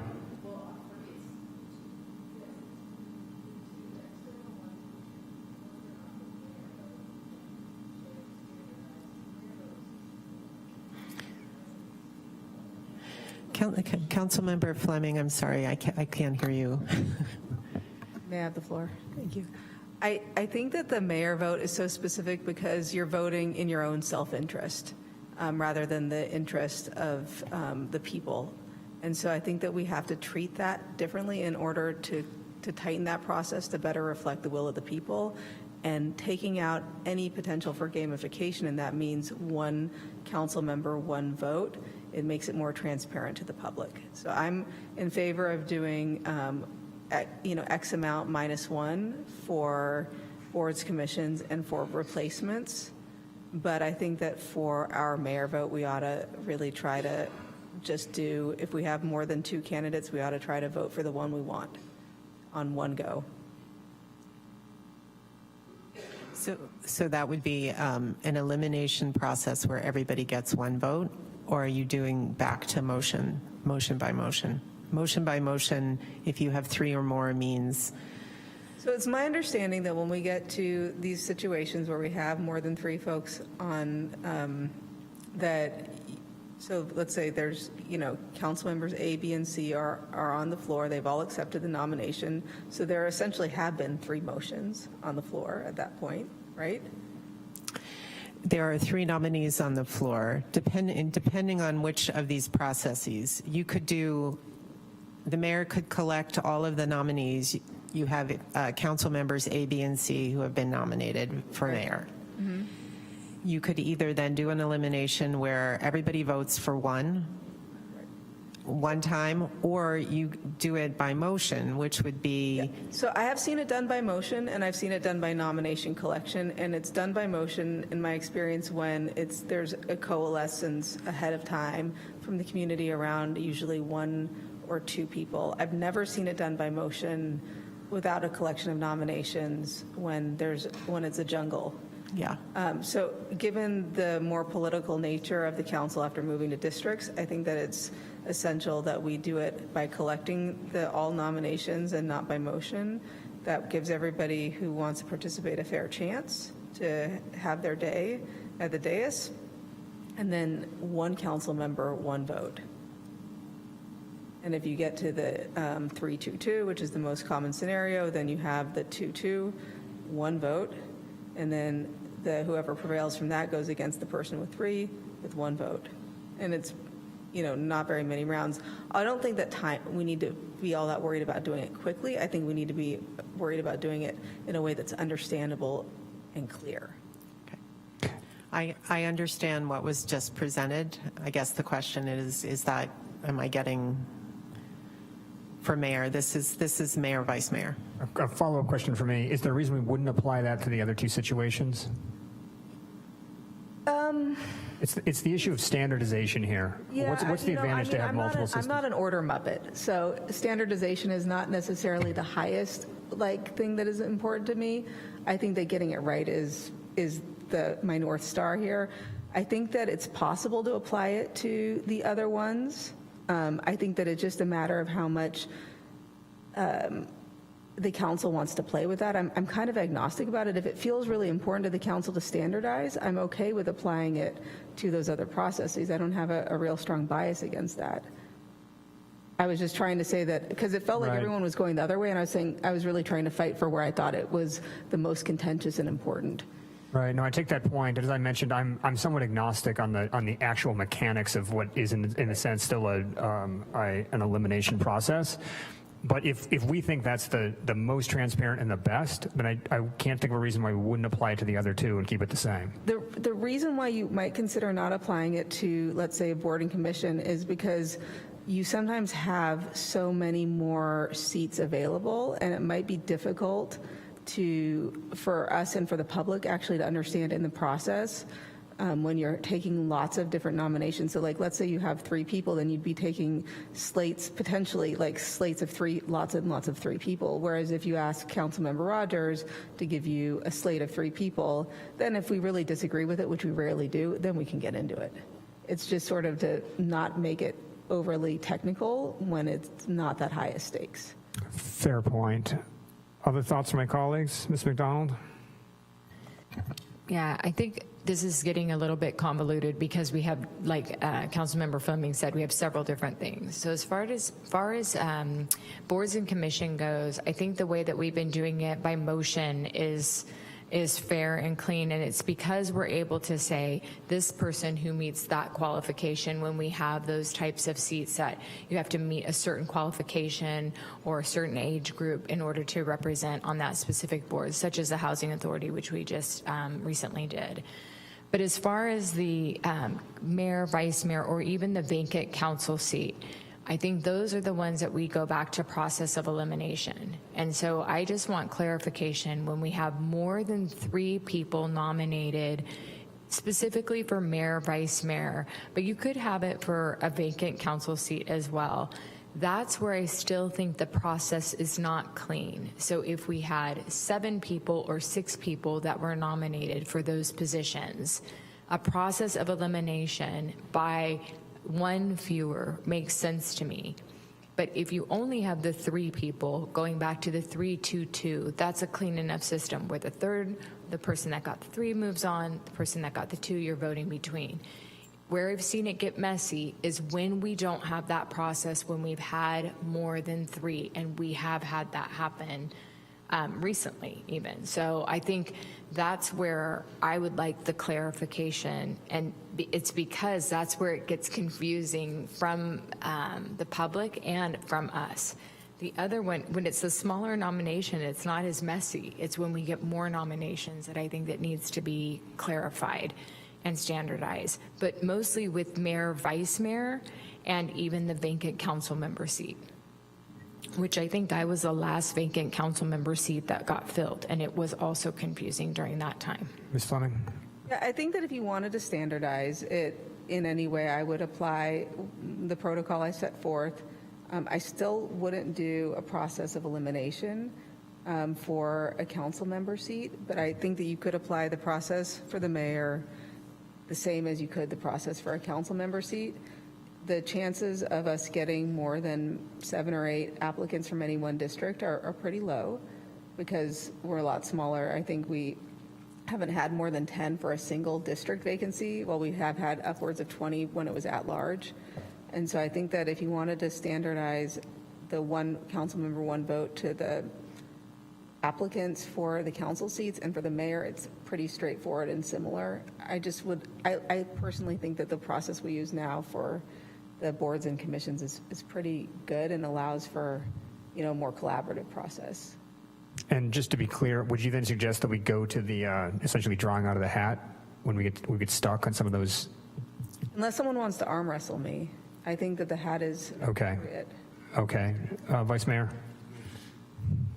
Just to clarify and make sure that I understand what's being said, it sounds like a board and commissions, in a sense, is different from council appointed seats. And I do see the standardized aspect of even the vacant seat, and if there's a 3-3 vote or lock, would we go to that or any other process? But I definitely want to reiterate the one vote process, and to the point that my colleague made of even 4 people running, I believe that count might have been close to, and if not, imagine the scenario of 3-2-1-1 and what that would do in having to recount the ballot. But I believe the charter says if you received 2 or more votes, you wouldn't be eliminated. You'd be in the process for the next round. If we kept doing the multiple votes per, or one less than the amount of candidates out there. But if we went to the one person, one vote, the 1-1 would be eliminated and the 3-2 would go into that final runoff. Would that be a correct statement to make? So our charter doesn't have the rule about how to eliminate. It just says you have to do it. You have to vote and you pick. Where the rule about eliminating individuals who receive 0 votes or 1 vote lives is in your rules. And so we're talking about what do you want to do with those rules? Do you want to change them or not? So you can get rid of that or we can keep that. That anybody who receives either 0 votes or 1 vote is gone. And then you would move to the next round if, when you eliminate. And so when you have that 3-2-1-1, that would be 7. Yes, 3-2-1-1. The 2 folks who got 1 vote would be gone if you are eliminating folks who got 1 vote or 0 vote. And then you would be left with the person who received 3 and the person who received 2, and then we would vote again. And that goes to the point I'm making of the 1 vote. If we were to add or say 1 less vote than the total running, we'd be doing this approximately 3 times, because we would have 3 votes to different individuals, and the count could be 12, 6, 3, 3. It could be. You go on for multiple times. I think the other possibility is you could end up with, I don't know, you could end up with each of you voting for one person, who are different people, where you have lots, right? So we could have 1 times 7. So that, you would all be, if you had 7 applicants and each of you voted for a different person, I think you'd have to go back to the drawing board and vote again, because they would all be eliminated since they all would have 1 vote. Just to try to organize where we are right now, do I sense a consensus from my colleagues here that for the mayor, vice mayor vote, we don't mind doing the extra rounds. We just want to have that 1 vote clarity. But for the other 2, there's more of a need for expediency. We want there to be transparency and semi-consistency with the mayor, vice mayor. But we don't mind having, eliminating some of the rounds of votes with a similar but not exact process. Is that where we are right now? All right. So, Madam City Attorney, that's not a precise place to land, but does that give you enough to come to refine this and to come back to us hopefully next month? Yes, I would come back with 2 different processes, one for mayor, vice mayor, the other one for the other 2. Okay. We would do the 1 vote for the mayor, vice mayor. We would have a runoff if need be. And if you're really truly stuck in a stubborn vote because there are only 6 of you at the dais, then we would pull out the hat. For the other 2 processes, we would do a process of elimination where you're voting for multiples, is what I'm hearing. I think you've heard a couple of different things on that, and more than one different thing from the same couple of us up here. I think that it's possible to do this well for, let's just take boards and commissions off of this. I think we more or less are at agreement there. I think the issue here is, do we want to have more than 1 person, 1 vote for council vacancies? That's really what we're getting at here. And I just, if I may, through the mayor, look at a straw poll. Who would like to have a process of elimination? We're talking for council vacancies, process of elimination. Council vacancies, who would like to have 1 vote? Who would like to have a process of elimination? I admit I'm somewhat agnostic there. Me too, which is why I was asking. So I think I'm seeing a tacit trend towards the process of elimination with, did I get that right? I think that's correct. Okay, so there you go. You've got 3 slightly different processes. I will add, I wouldn't mind standardizing 2 of them, but sure, get them close. They don't have to be exact, but at least it's still an improvement on what we have right now, which is 0 standardization, lots of confusion, and rulemaking on the fly on the dais. So we would have taken at least a little step forward with this. And if I may, I think we'll hear this one more time, and before we have to, we'll hear this when we take a vote on it, or we'll hear this in a study session? I was not planning to bring back another study session. I would bring back an item. Now, if you don't like what I bring back, you can tell me to go back to the drawing board, or if it's tweakable on the fly, we can do that. If I may, Please. I know we're at the end and it's dinner time. I just would say one more thing, because we are all remembering in our most loving senses here our dear friend in the Assembly, Chris Rogers, as we puzzle through this thing that he assigned to us here. He did have one brilliant suggestion at the end of last year, which was, and I don't know if this falls within the scope of what we're doing tonight or if this would be a charter amendment, but it was an interesting idea that would reduce some of the, bigness that happens with the mayor vote, which is that you could only nominate 1 person and you can't nominate yourself, which in most cases where you have a sitting mayor who continues on the council means that you cannot get more than 3 candidates on the floor, which I think makes it clearer and more transparent to the public. And I think that that's a pretty reasonable idea. And I'm going to take it as mine since he made us do this. I think we can officially assign that as yours, and I concur with that suggestion. That's a good one. I'm looking at the faces of my colleagues. A little straw poll on that one. And just, if I can, Mayor, just to clarify, you cannot nominate yourself? And that was what you stated, right? And you can only make 1 motion for 1 individual. Absolutely. What's fine about second? So that's a good point. He added one other caveat, which you can only participate in one motion. You can only nominate one person. It can't be yourself. You can only second one. So much less gamesmanship around, nominating. If you nominate me, I'll nominate you. No. Looking around. All right, Ms. Fleming has had an excellent idea. It will go down in the record as hers. Okay, Mr. Mayor, will you tolerate one more question? Please. Boards, commissions, and committees. I know Councilmember Fleming suggested, and it seemed to get agreement that you do boards, commissions, and committees by motion. Your current rule allows for either by motion or process of elimination. Are you wanting to eliminate the option for process of elimination or keep it as either or?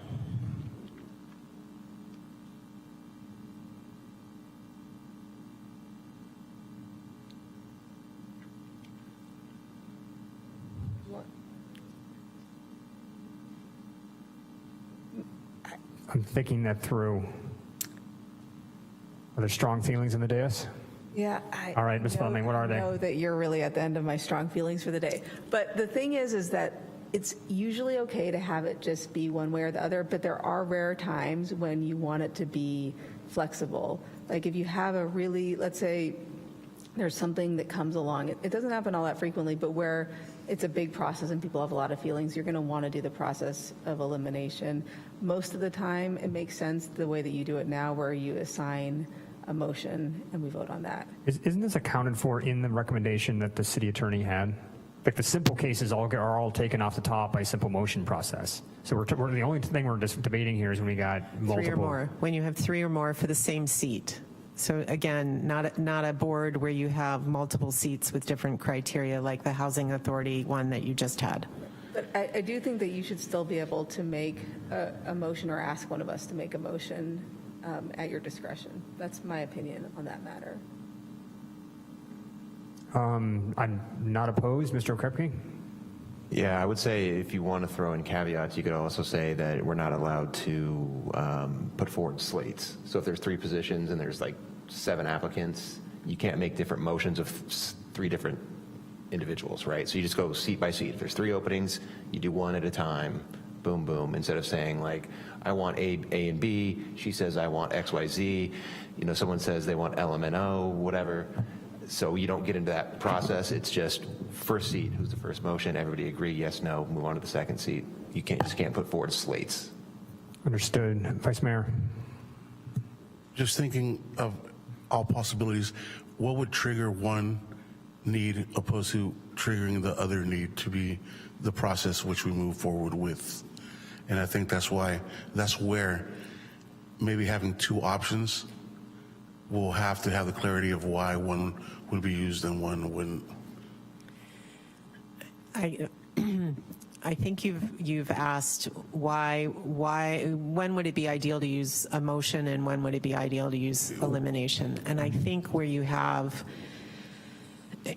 my recommendation is if you don't have at least 3 candidates, then elimination makes no sense. Just do it by motion because you have 2 people and you're going to pick one, right? If you have 3 or more, then elimination allows you to sort of rank your choices as a council member and to decide. Particularly if you are, we're doing the -1 as opposed to 1 vote per council member. If you're doing 1 vote per council member, I think there's probably less of a reason other than the order in which motions are taken. Do I sense any strong opposition to Ms. Fleming's idea? So which is to go ahead and essentially tweak the process but keep it by either motion or process of elimination, or to break it up depending on the number of nominees? I wouldn't break it up depending on the nominees. I think the process actually works pretty well as it stands.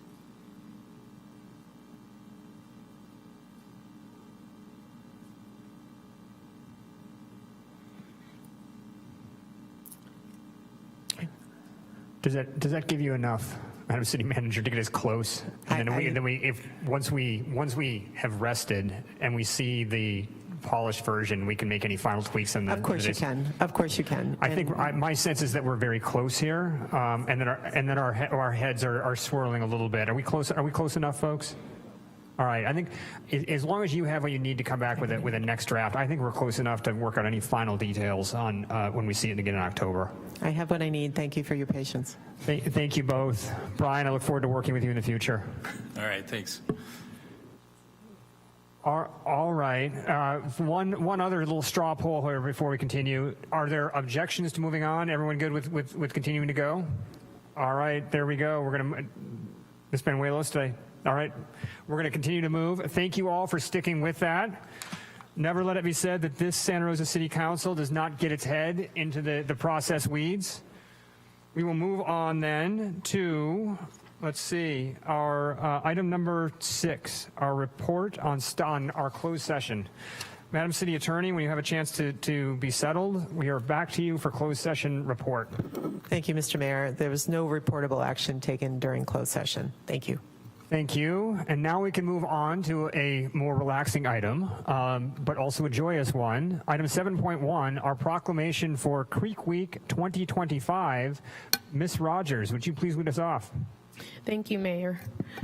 Whereas throughout much of California, cities, counties, and stewardship organizations recognize Creek Week as an annual celebration of our creeks, watersheds, and the ocean.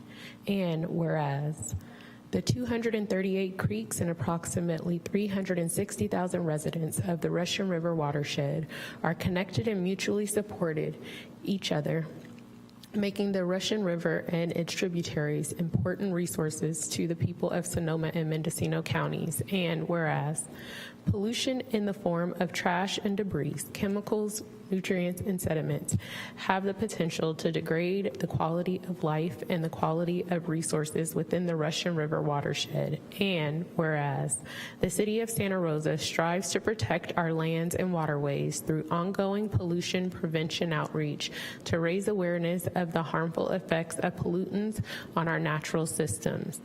Now, therefore, it be it resolved that our mayor, Mark Stapp, the mayor of Santa Rosa, on behalf of the entire City Council, in recognition of our community, do hereby proclaim September 20th through September 26, 2025 as Creek Week in the city of Santa Rosa, and ask all members of our community to protect our watershed health by participating in Creek Week activities, taking steps to reduce pollution, and caring for our environment throughout the year.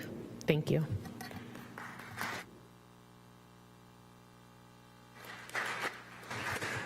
Kyle, are you here to say a few words?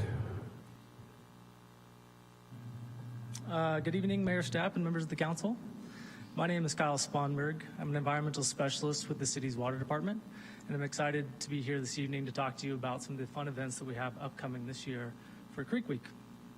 Creek Week is an annual celebration of our creeks and watersheds, with many stewardship organizations throughout the state hosting events to help raise awareness of the harmful effects of pollutants on our waterways.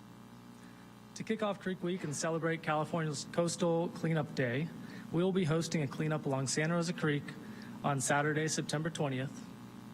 We welcome you to come join some of the incredible volunteer groups that we have here today, like the Friends of the Prince Memorial Greenway, to help make the PMG and Santa Rosa Creek clean and welcoming for all. On Sunday, September 21st, our staff will lead a guided nature walk along Santa Rosa Creek, starting at Flat Rock Park. Our popular downtown underground tours will take place on Tuesday, September 23rd and Thursday, September 25th. Participants are welcome to join this open house event and explore the culverts beneath City Hall from any time between 4 p.m. and 6 p.m. on those days. On Wednesday, September 24th, city staff will participate for a chance to earn the Golden Trash Cup.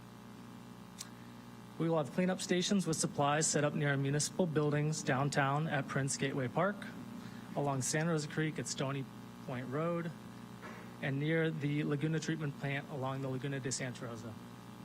Finally, Creek Week will conclude on Friday, September 26th with a Tour to Creek bike ride from Prince Gateway Park down to Williside Road and back.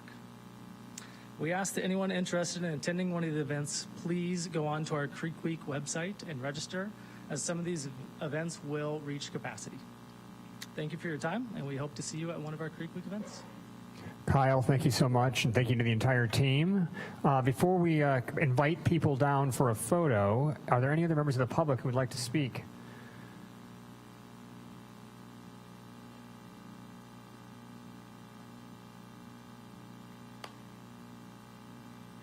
Council members, my name is Jack Cabot. I'm a member of the Friends of the Prince Memorial Greenway, and I live close by in the Juilliard Park South A Street area, commonly known as SOFA. I want to tell you a story about SOFA. When I moved there 25 years ago, it was a rough neighborhood, as we all know. I decided to start working on it, and my neighbors joined in. We bought buildings, investors came in, the artists came in, and now SOFA is just a really interesting, dynamic neighborhood. Then we attacked Juilliard Park, and we have volunteers there that clean up and ask vagrants not to sleep there. And now Juilliard Park is populated with dog walkers and children and women, and we feel very excited about that. Now, the Prince Greenway, here's the difference. SOFA is privately owned. The Prince Greenway is publicly owned. I can't go down there and do that much. I do want to tell you that our group is pretty active. We spent 1,600 and something hours last year doing volunteer work. We have a very dynamic crew. I personally ride down in the morning on my bicycle, and in the evening I come back on my bicycle and I ask vagrants not to sleep there and not to make a mess. Every couple of weeks I call the police. The point is, it's a public area and we need more help from the city, particularly the police and the parks. Thank you. Thank you, Jack. We're going to move on to Steve, Bill, Robert, and then Carol.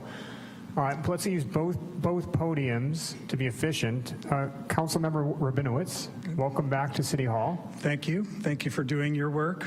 We're doing ours with the creeks and trying our best. Thank you, Mayor Stepp, Steve Rabinowitz. As you know, our creeks are extremely important in so many ways, providing flood control, ensuring our water quality, providing natural habitat for many plants and animals in increasing numbers as creek restoration occurs. The creeks are providing public access. They're providing the backbone of our off-street bikeway system and walking trails, and providing open space that we know is so vital for our residents. The city's adopted a citywide creek master plan to continue to advance these goals and has a Waterways Advisory Committee, of which I am a member, among others, which evaluates proposed development along the creeks to make sure the habitat's preserved and the creeks continue to provide important open space to our residents. The Creek Stewardship Program has involved citizens in the preservation and the maintenance of our creeks, and it provides community ways to get involved in their protection, as we know. The contribution of these volunteers is vital to keep our creeks and creekside environment clean and inviting. And the group, Friends of the Prince Memorial Greenway, is doing a tremendous job to do that. The city deserves a tremendous amount of credit for its support of these efforts. Without them, we couldn't do it. Creek Week provides education, support for these programs, and yes, fun. Creek Week's a wonderful opportunity to celebrate our creeks, the dedicated city workers who keep our creeks the way they are and improve the creekside environment. I hope everyone enjoys this wonderful event. Thank you. Thank you, Steve. We'll go on to Bill, and then Robert and Carol. I just want to talk especially about Prince Memorial Greenway. We talk about trash and pollutants in there, but there's one other problem in the Greenway that I think through years of work we have conquered, and that is when the Greenway was first laid out, it was decided that California native plants would be planted along the Greenway. At the time of the completion, a small number were planted, or, redwoods, oaks, things of that sort, alder trees, with hope that the creek would bring the seeds and birds would drop seeds for the other plants that came. And indeed that happened. They provided plants that sprouted, but we discovered that some of the plants they sprouted were undesirable exotics. These are plants that we really don't want to have, do not work with our native environment and will spread. And those are primarily the privet tree and the ailanthus tree, which is also called the tree of heaven or the skunk tree. So for the last 15 years, we have been systematically, a group of about 3 or 4 of us, cutting down and trying to remove those trees. And right at this point, I could say that we are almost complete. But this is 15 years worth of work. And as soon as we let down, those trees come back. So please be aware of this problem also. Thank you. Thank you, Bill. Robert, Carol, and then Victoria. Mayor and City Council, I'd like to thank the city for recognizing the importance of Creek Week and our creeks with this proclamation. I could not be more prouder than with the city, the Creeks Department, and the Creeks Volunteer Program. It has been given me an outlet which I have found a way to give back to my community and ultimately contribute to the health of the creek. I celebrate this proclamation with you, and I'm willing to give my time and my support. Thank you.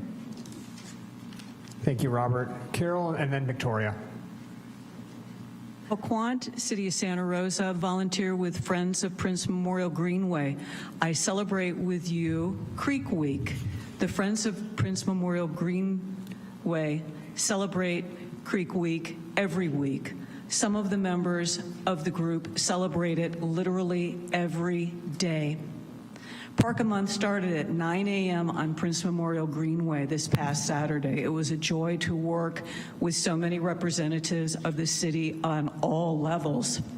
Robert Ash, who was the previous speaker, was there at 7:30 in the morning, cleaning up before cleanup. Robert does this 6 days out of the week, every day, interacting with the residents of the creek, the guests of the creek. Literally amazing. We want to celebrate our current partnership with the city. We want to celebrate the strides we can make as volunteers working with the city to keep this wonderful long park clean, safe, and vibrant. As a closing note, in August, 214 volunteer hours were logged with the Friends of Prince Memorial Greenway. That doesn't include anything the city did organized or other groups, just the Friends. In the dead of winter, last November, 106 hours of volunteer work were logged on Prince Memorial Greenway. In the past 12 months, 1,667 volunteer hours were given in service to this city park. I commend all involved and look forward to a closer relationship between the city and our wonderful volunteers. Thank you, Carol. Victoria. Victoria Yanez, 801 Tupper Street. I'm here as a member of Homeless Action!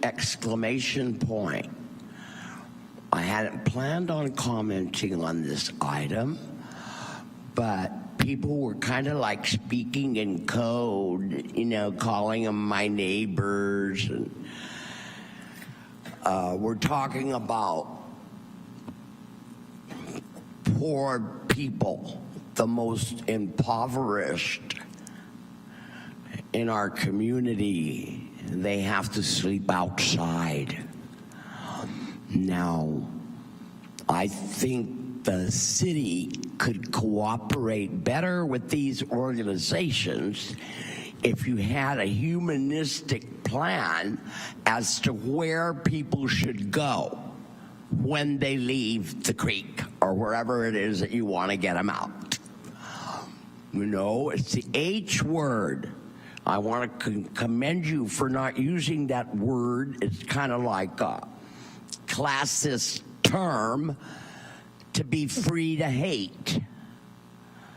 So there's already enough oppression going on every day. People don't even congregate anymore. They're hiding under bushes individually because the bushes are being shaken everywhere. You know about the cutting of the trees along the trail and everything, so that those of our houseless, most impoverished, cannot even get shade under a tree. I just want to plead with you to please have some compassion, have somewhere for them to go. Thank you. Thank you, Victoria. Are there any other members of the public who'd like to speak? Peter, go ahead. Yes, please, and thank you. I, at least to a good degree, am in support with Victoria's concerns. I also would like to say thank you to all the efforts that are obviously being done to clean and secure the creeks. Perhaps long overdue, but certainly a wonderful thing to see. It's also true that most all aquifers and waterways have been poisoned to varying degrees, and therefore there's nothing truly organic and hasn't been for almost 30 years. This is not just my opinion, it's a fact. And yet here we are in the home of Luther Burbank, where we could grow anything in the world, especially in greenhouses with nice clean water. It's also true that everything's connected, so let no truth be rejected. All these waterways run down to the bay. They run into the ocean, and the ocean brings us to the ports with the trafficked women and children. And I know that here efforts have been made and are more so being made, but we can still do better on behalf of these children and women. They are perhaps not so much as obvious as before here, but they're still here. It's a difficult situation. So what do? We free law enforcement to be who they're meant to be, and that's by the 40-day shutdown of the system, because the system has been corrupted and provided and allowed all these things.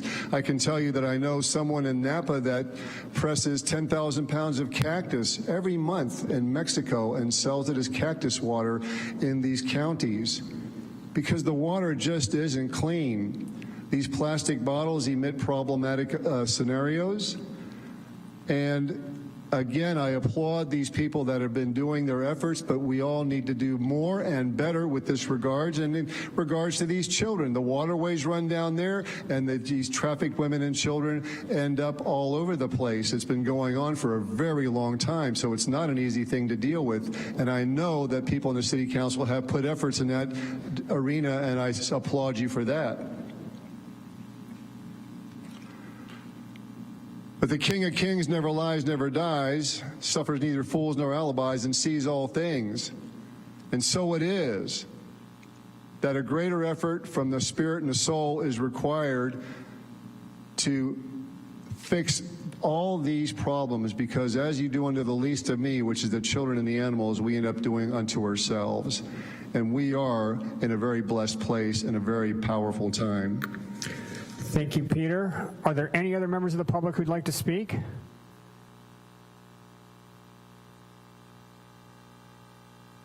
Is there...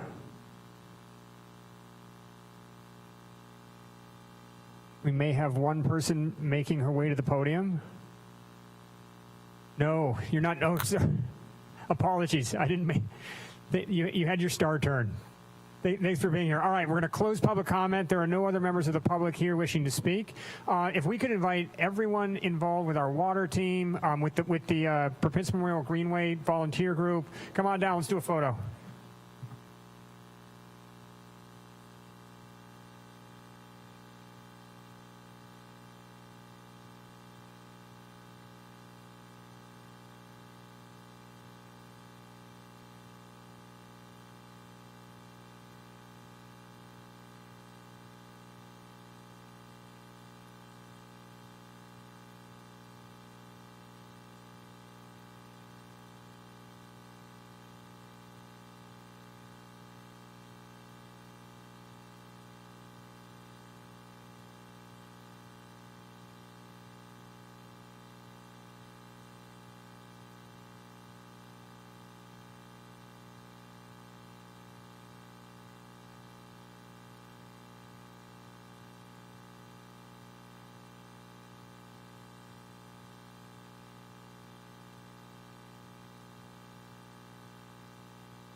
Thank you again to the city water team and to all the volunteers from the Prince Memorial Greenway. Thanks for coming out tonight. Now I know that we've got folks here from New Hope for Youth, including at least one person driving up from San Jose. So thank you for your patience. We're going to do our first round of public comment. Then we're coming to you next to get you back on the road. So thank you again. We're going to do our first public comment for the evening. So we're going to jump ahead to item 14. And this is our first public comment on non-agenda matters. So if you are a member of the public who wishes to comment on an item not listed on the agenda, then this is your first opportunity. All right, we'll start with Peter and then Elizabeth. Day-o, day-o. Sunrise is coming. It is coming. All time is now, and now is the time. I am Peter. I am servant to the King of Kings that never lies, never dies, suffers neither fools nor alibis. Anyone dares tell me that they serve the light of Christ, and I'm sure that they have seen or read the Essenes Gospel of Peace, my favorite line. Those of you with flesh and blood on your lips have no capacity to comprehend the kingdom of heaven and no authority to teach it. I am a big fan of Zechariah 4:6, Jeremiah 29:11, and 33:3. To remain mute and non-action regarding trafficking is to support trafficking. The good Reverend James Coffey, back in the 90s, was brave enough to host FBI Chief Ted Gunderson, who clarified that most all governments, including ours at the highest levels, are run by organized pedophiles. That's the CIA finders. Sister Jane Kelly, famous in this area for coming down in the mid-90s and doing her best to challenge and shed a light on Catholic priest abuse and thievery, did a wonderful job. She recently passed. She again exposed CIA finders. That's Jeff Epstein. Kathleen Kane in Pennsylvania, the first attorney general, was fired and sent to prison for she got herself involved in the 4 cases I gave her, which led to Jeffrey Epstein. The same thing happened why the police chief, Ann Kirkpatrick of Oakland, was fired. I could list a continued list, including the corrupt courts here where they released Maurice Wolin, Dr. Maurice Wolin of Chiron Pharmaceuticals, who had 16 patents of COVID 3 years before you ever heard the word COVID. It did not come from China. It came from our military and was never airborne. It comes from the vaccines. I invite you to look up Prince Ray Bullock in Search of Black Assassins and see he also speaks about Jeffrey Epstein's connection to all these things. And of course, Jeffrey Epstein is absolutely alive. The switch, we control, abide your spirit and soul. The promised land, she be my goal. She is my goal. Beneath our feet, as I am Cactus Pete, is the promised land by the prophetic command given to Peter from Yeshua, my father. The 40-day freedom strike be the magical, mystical path, freezing the corrupt economy for 40 nights and 40 days. Jimi Hendrix, Purple Haze. It's a power deal from on high, and my authority comes from on high, and that highness is in the hearts of all true warriors. Set it free. This is the place, this is the time. I say it, you hear it, it is so. For those of you in the courts, I invite you to look up FIJA, Fully Informed Jury Association, if you're a potential juror. Thank you. Thank you, Peter. Is Elizabeth present?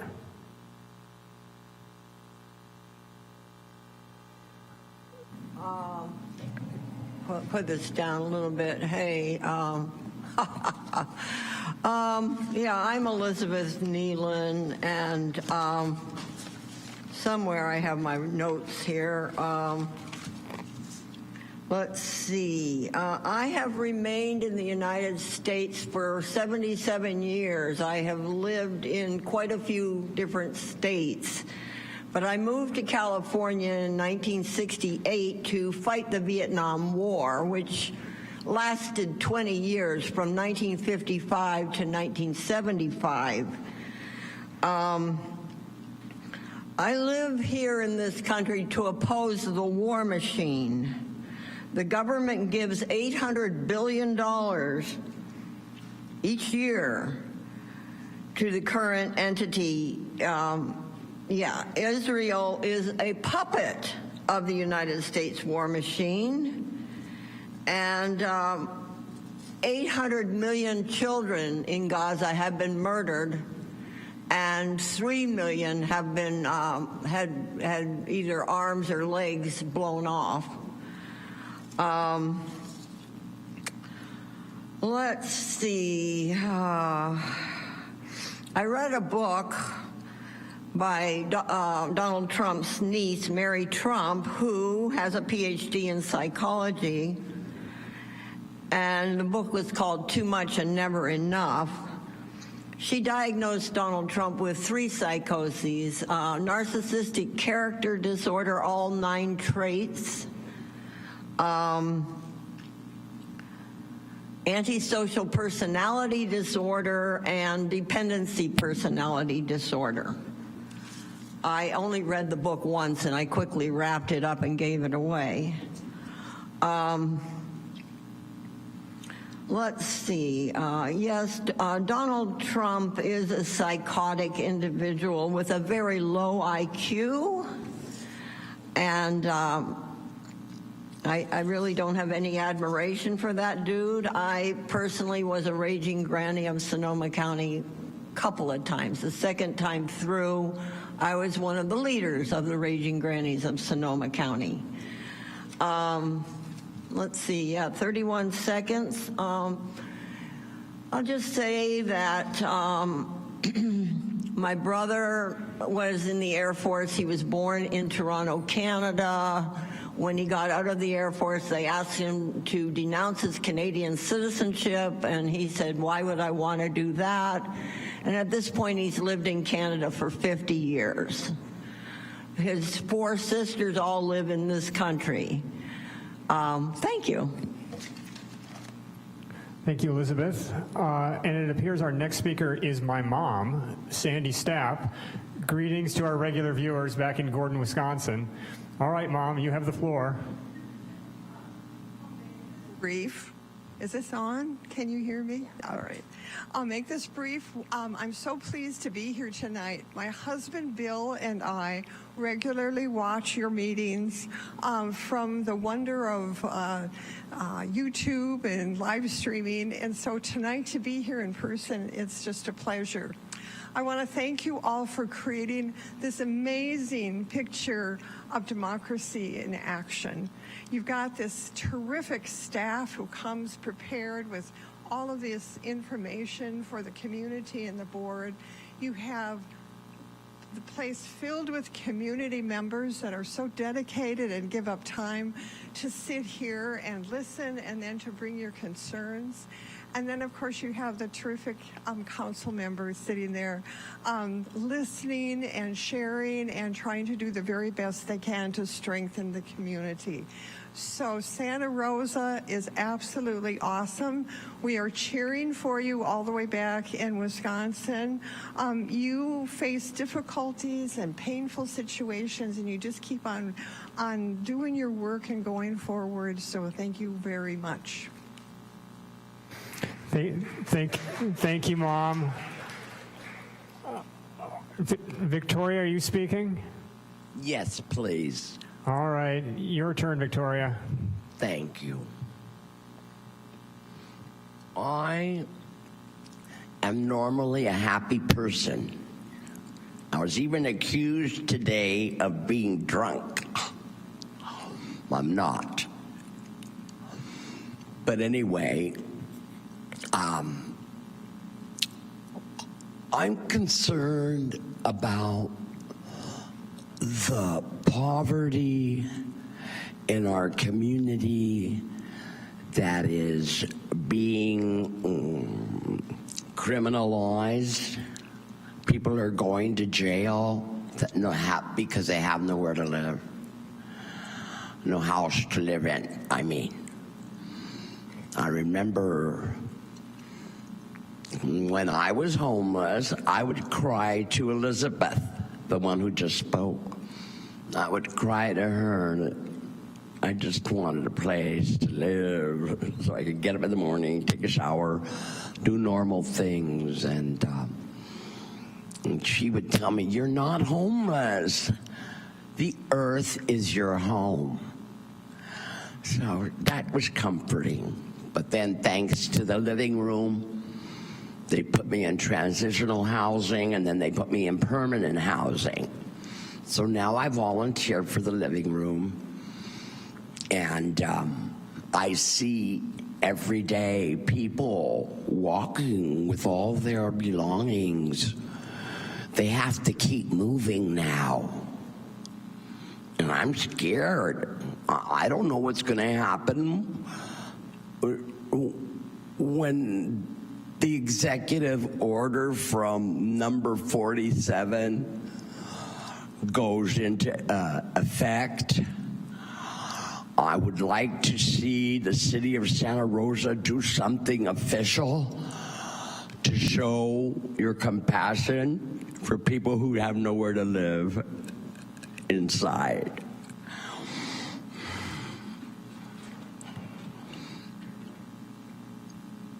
Right now they're given one warning by the police, and then another warning, and then people are being taken to jail.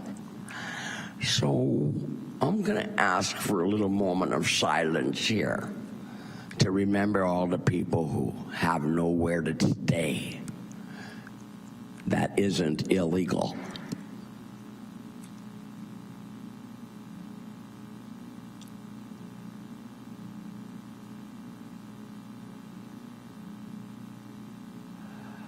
Long live the resistance!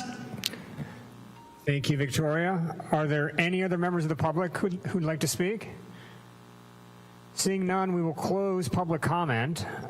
And with apologies to Anna, we're gonna jump ahead to jump back actually to item 8.2. I know we've got our violence prevention team here, including Danielle, and we have New Hope for Youth.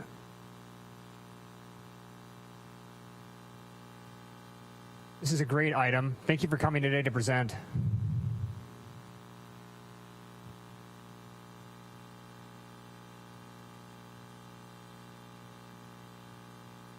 Megan and Danielle, welcome. Thank you.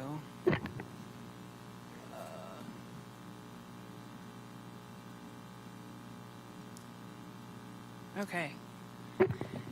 Good afternoon, Mr. Mayor, Mr. Vice Mayor, and members of council. I'm Danielle Ronshausen. I am the program manager for the Santa Rosa Violence Prevention Partnership, and I am joined here today by our new director, Megan Bassinger, not new to the city, but new to our team.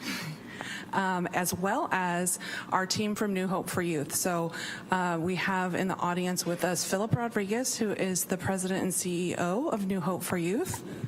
Hi, Philip. As well as his team here from San Jose and from Santa Rosa. So thank you very much to them for joining us today. So I'm going to provide you with an update on the first 6 months of implementation of the Street Outreach and Crisis Response Team, which is run by New Hope for Youth. To cover some background first before diving into the data. So the Violence Prevention Partnership released a request for proposals last August. We were seeking to find a qualified organization to implement our Street Outreach and Crisis Response Team that would be focused on serving at-risk, high-risk, gang-impacted, and gang-intentional youth and young adults, as well as their families here in Santa Rosa. And this was identified as a significant need during our strategic planning process. We based this need for more intensive street outreach and crisis response services which were previously conducted by California Youth Outreach, which closed their doors in Santa Rosa in 2018. So we had a significant period of time where we did not have these services available here in Santa Rosa. Through the RFP process, we found 3 qualified applicants who submitted proposals, and our review team for this process unanimously selected New Hope for Youth, which is a San Jose-based nonprofit with 20 years of experience running similar programs in Santa Clara County. We came before council on November 19th of last year to approve their 2-year contract at $600,000 per year with an option to extend that contract for an additional 3 years. New Hope for Youth began implementation of this contract in late January of this year and was fully up and operational by the end of February. So with that, I'm going to take you through their services that they offer here in Santa Rosa, as well as the data that goes along with their first 6 months of implementation. So under their contract, New Hope for Youth provides a variety of different services using the credible messenger model, which is a model that utilizes individuals with lived experience and case management, or to case manage youth and families using a trauma-informed care approach. Now, case management services are the core piece of the work that they do, but they do that through a variety of different services here. So these services under their contract include cold street outreach, neighborhood climate checks, victim supportive services, diversion and reentry services, whole family support, and pro-social activities. There's a few notes that I'd like to make before diving into the data. One, we get asked very frequently how are referrals made and how are individuals engaged in their services. So there's several different ways.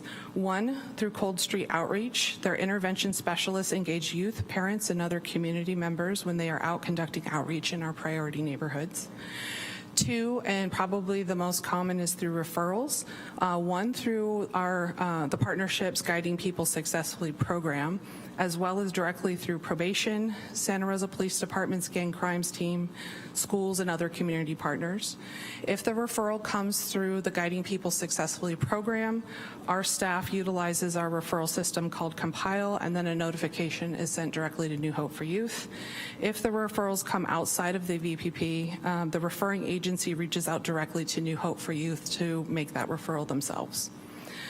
They also engage individuals and services through word of mouth. So this comes directly from individuals that are already case managing. So friends will refer other friends, family members will refer other family members, and so on. And finally, direct engagement by the individual themselves. Sometimes individuals will reach out directly to New Hope for Youth in seeking assistance from them, or again, through a family member that needs help. Another note that I wanted to point out under victim supportive services is hospital outreach. So we had begun engaging Memorial Hospital, given that they're a level 2 trauma center here in Santa Rosa.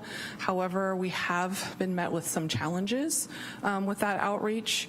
I did speak to their emergency department director and provided a presentation on hospital-based intervention services and what we were hoping to develop here in Santa Rosa. However, follow-up attempts have been stalled. So a way that we've gotten around that is if New Hope for Youth or my team has to go to the hospital to meet a victim of a violent crime at the hospital, our police officers will meet us at the emergency room and we can gain access that way. But we haven't given up on the hospital approach and engaging hospital staff. It's just taking us a little bit longer than we had hoped. So we're continuing to work on that. And finally, another question that we get asked about New Hope for Youth Services is if they work directly with the police department, and in particular their gang crimes team. The answer is yes and no. It is really important to keep a certain degree of separation between our street outreach team and law enforcement, because building trust with the individuals and the families that they work with is incredibly important, so that they can build that trusting relationship, as well as begin services with that individual and their families. And a lot of times the individuals enrolled in these services are very wary of law enforcement, and so we want to keep that separate. However, the gang crimes team will reach out directly to my team with a referral for specific individuals, and then we'll pass that along to New Hope for Youth. And there's participation from both agencies at our operational team, and they both engage in our monthly climate checks, where both SRPD and New Hope for Youth get to share hotspot areas that they're finding when they're out in the community, trends, data, and specific youth that are in need of help. So now I will go ahead and move on to the data. And again, I want to remind everyone, this is data from the first 6 months of implementation, so that's from January through June of this year. And broken out into the different core services that they offer, starting with Cold Street Outreach. Before I jump into that, I want to make a note on how hours of service are calculated here. So hours of service is the number of individuals per session multiplied by the number of hours per session multiplied by the number of sessions, and this is consistent with the hours of service that we calculate for other public safety and prevention funded activities for both VPP and neighborhood services. So with that, Cold Street Outreach. 915 individuals were engaged at this time, with 124 instances of Cold Street Outreach occurring, which equates to about 31.75 hours of service. Neighborhood climate checks. New Hope for Youth conducted 226 neighborhood climate checks in our priority neighborhoods. With that, they reported 121 reports of graffiti, which was submitted directly to the city, and 10 other reports as well submitted to the city, and that could be for things like trash and blight in those neighborhoods. Victim-supported services, we had during that first 6 months 2 critical incidents of violence that among our youth that landed both youth in the emergency room, and my team as well as New Hope for Youth met at, the families at the emergency room and engaged them in services. Diversion and reentry. So this is where the core piece of their work resides. So during the first 6 months, New Hope for Youth enrolled 78 youth into their case management services. 21 of those youth were also referred to additional outside services, and this equated to 4,244.5 total hours of service. Whole family support, they were also able to enroll 60 families in their services, as well as developing 51 case management plans for those families, which equated to 256 hours of 256 hours of educational workshops with those families. And then finally, pro-social activities, so ensuring that our youth are kept busy outside of the school day. They provided 12 pro-social activities to youth, to 159 youth, which equated to 614 hours of service. And then the chart on the right-hand side here, I'm just going to go through numbers of sessions. They conducted 78 intakes, developed 226 case plans, 2,250 mentoring sessions, 550 other sessions, which totaled 3,104 sessions total throughout the first 6 months, which is very impressive. Next slide. Going over some demographic data here.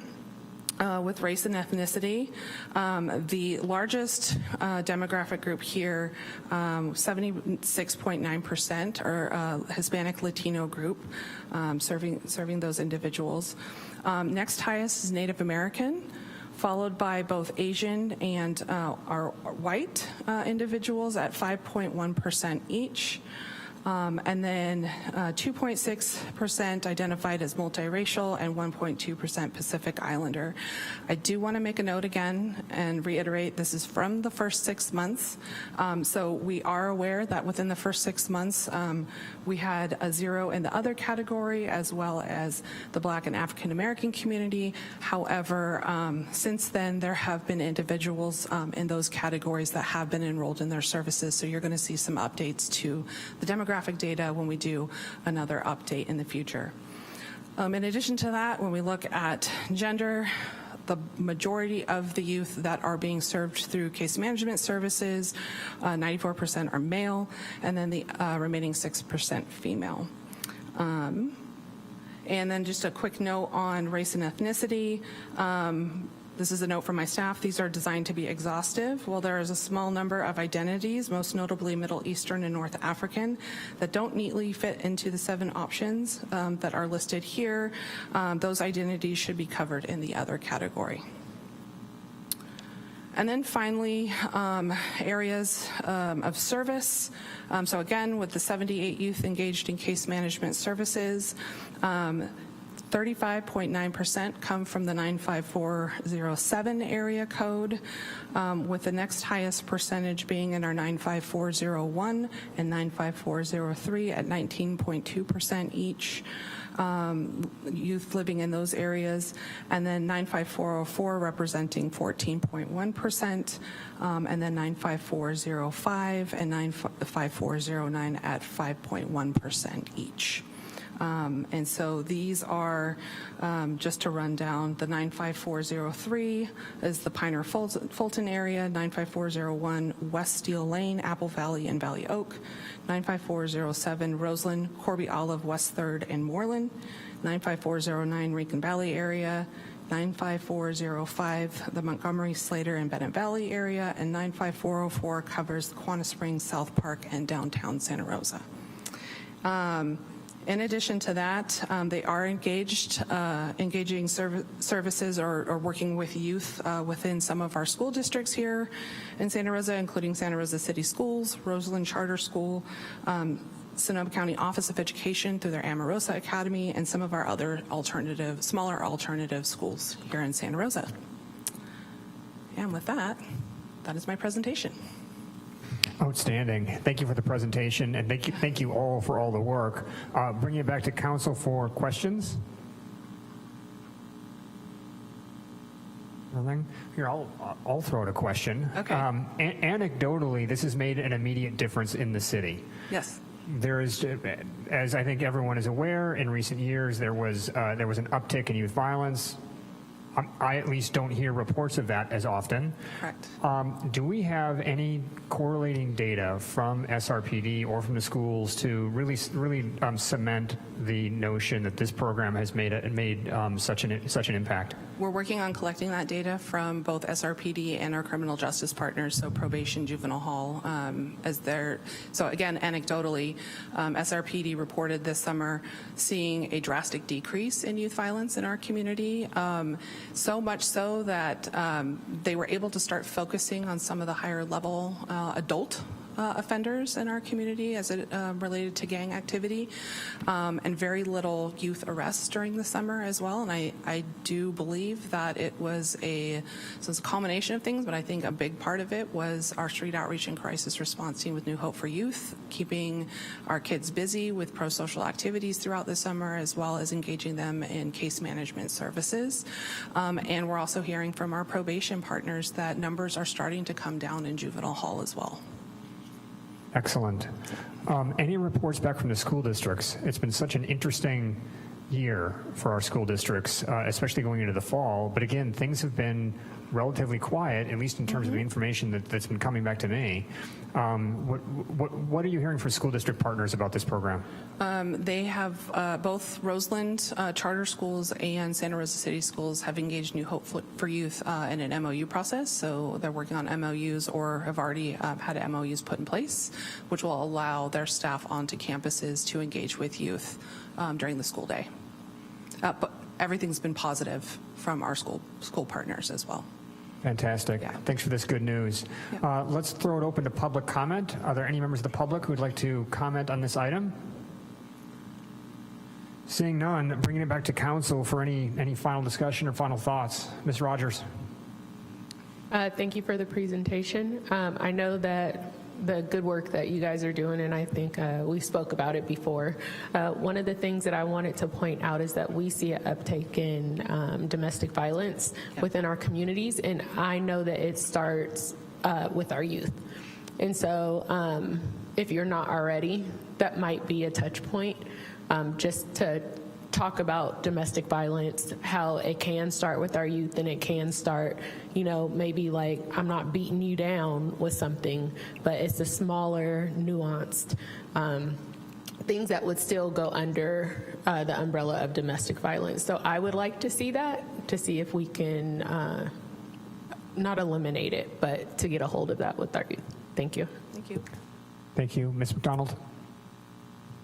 Thank you so much. I had a couple quick questions. One, I wanted you to remind us how we funded this, because I know council made the decision, but I think it's important in light of all of our budget woes that we are reminded that this was funded, I believe, through one of our measures, correct? Correct. So part of the funding came from our general fund contribution to PSAP. So some extra leftover funds there that we had to work with. And because this was such a great need, we decided to repurpose those funds for this particular team. And then the remainder of the contract is funded through the PSAP tax that we have here, our fund balance. Yep. So, and I think that goes back to the voters saying that this is something that we want to make sure that we're attacking is, youth violence prevention. Yep. And I want to thank you and your team for bringing this forward to us, for council, for putting this in place, because it is making an impact. We can see in 6 short months how much that's impacting our youth, and the investment that we're making in a city really has a long-term investment when we're looking at corrections, we're looking at juvenile hall and the rate of recidivism when we can impact our youth. So I just want to say thank you. I always tell Mayor this is such a pleasure to chair this particular committee, but to have data come back to the full council so that they're aware of what we're investing and what we're doing in this particular arena of the city. I just want to say thanks and welcome back, Megan, to the team. Thank you. Ms. Benuelos. Thank you. Thank you for the presentation and all of the work. And I have to say the numbers of cases and hours and all of that is very, very impressive. I was just wondering, what do you think the obstacle is with Memorial in terms of the outreach that you all were trying to do? I think it's just buy-in about the program and not really understanding what we're trying to do. One of the things that I presented to them and provided them were contacts to City of San Jose and City of Oakland, because they have very successful models there. And I wanted to connect their emergency department director to emergency room staff in those cities that have those programs. I think it's just he's a very busy person, right? And there's a lot going on. So just continuing to follow up with him and his staff is going to be important. Well, thank you. Like I said, this is very impressive, and thank you for bringing it to us. I think these issues around violence are really, really important. So I thank you for all the work that you're doing. And we'll conclude by I'll say thanks as well. So Danielle, Megan, Rogelio, New Hope, outstanding work. And thanks for your patience tonight. The traffic should be a little calmer on your way back. So thank you. Thank you very much. All right, we will move back then to item 8.1. Anna, thank you for your patience as well. Sticking with the theme of community empowerment and community engagement.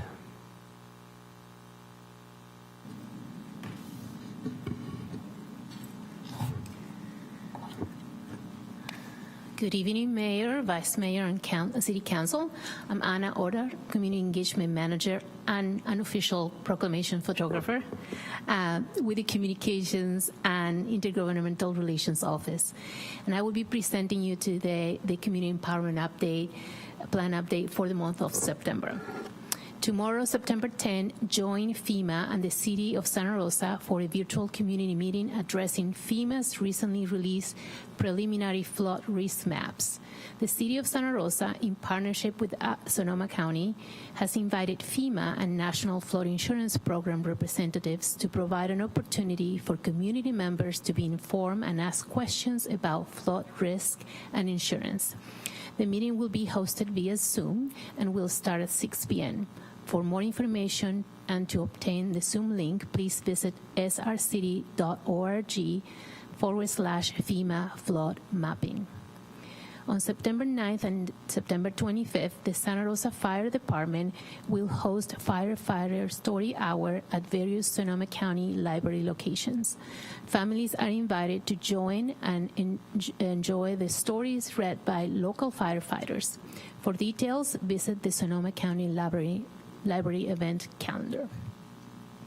On September 14, the Violence Prevention Partnership will bring the Marilu to Fiesta de la Independencia at the Luther Burbank Center for the Arts from 1 to 7 p.m.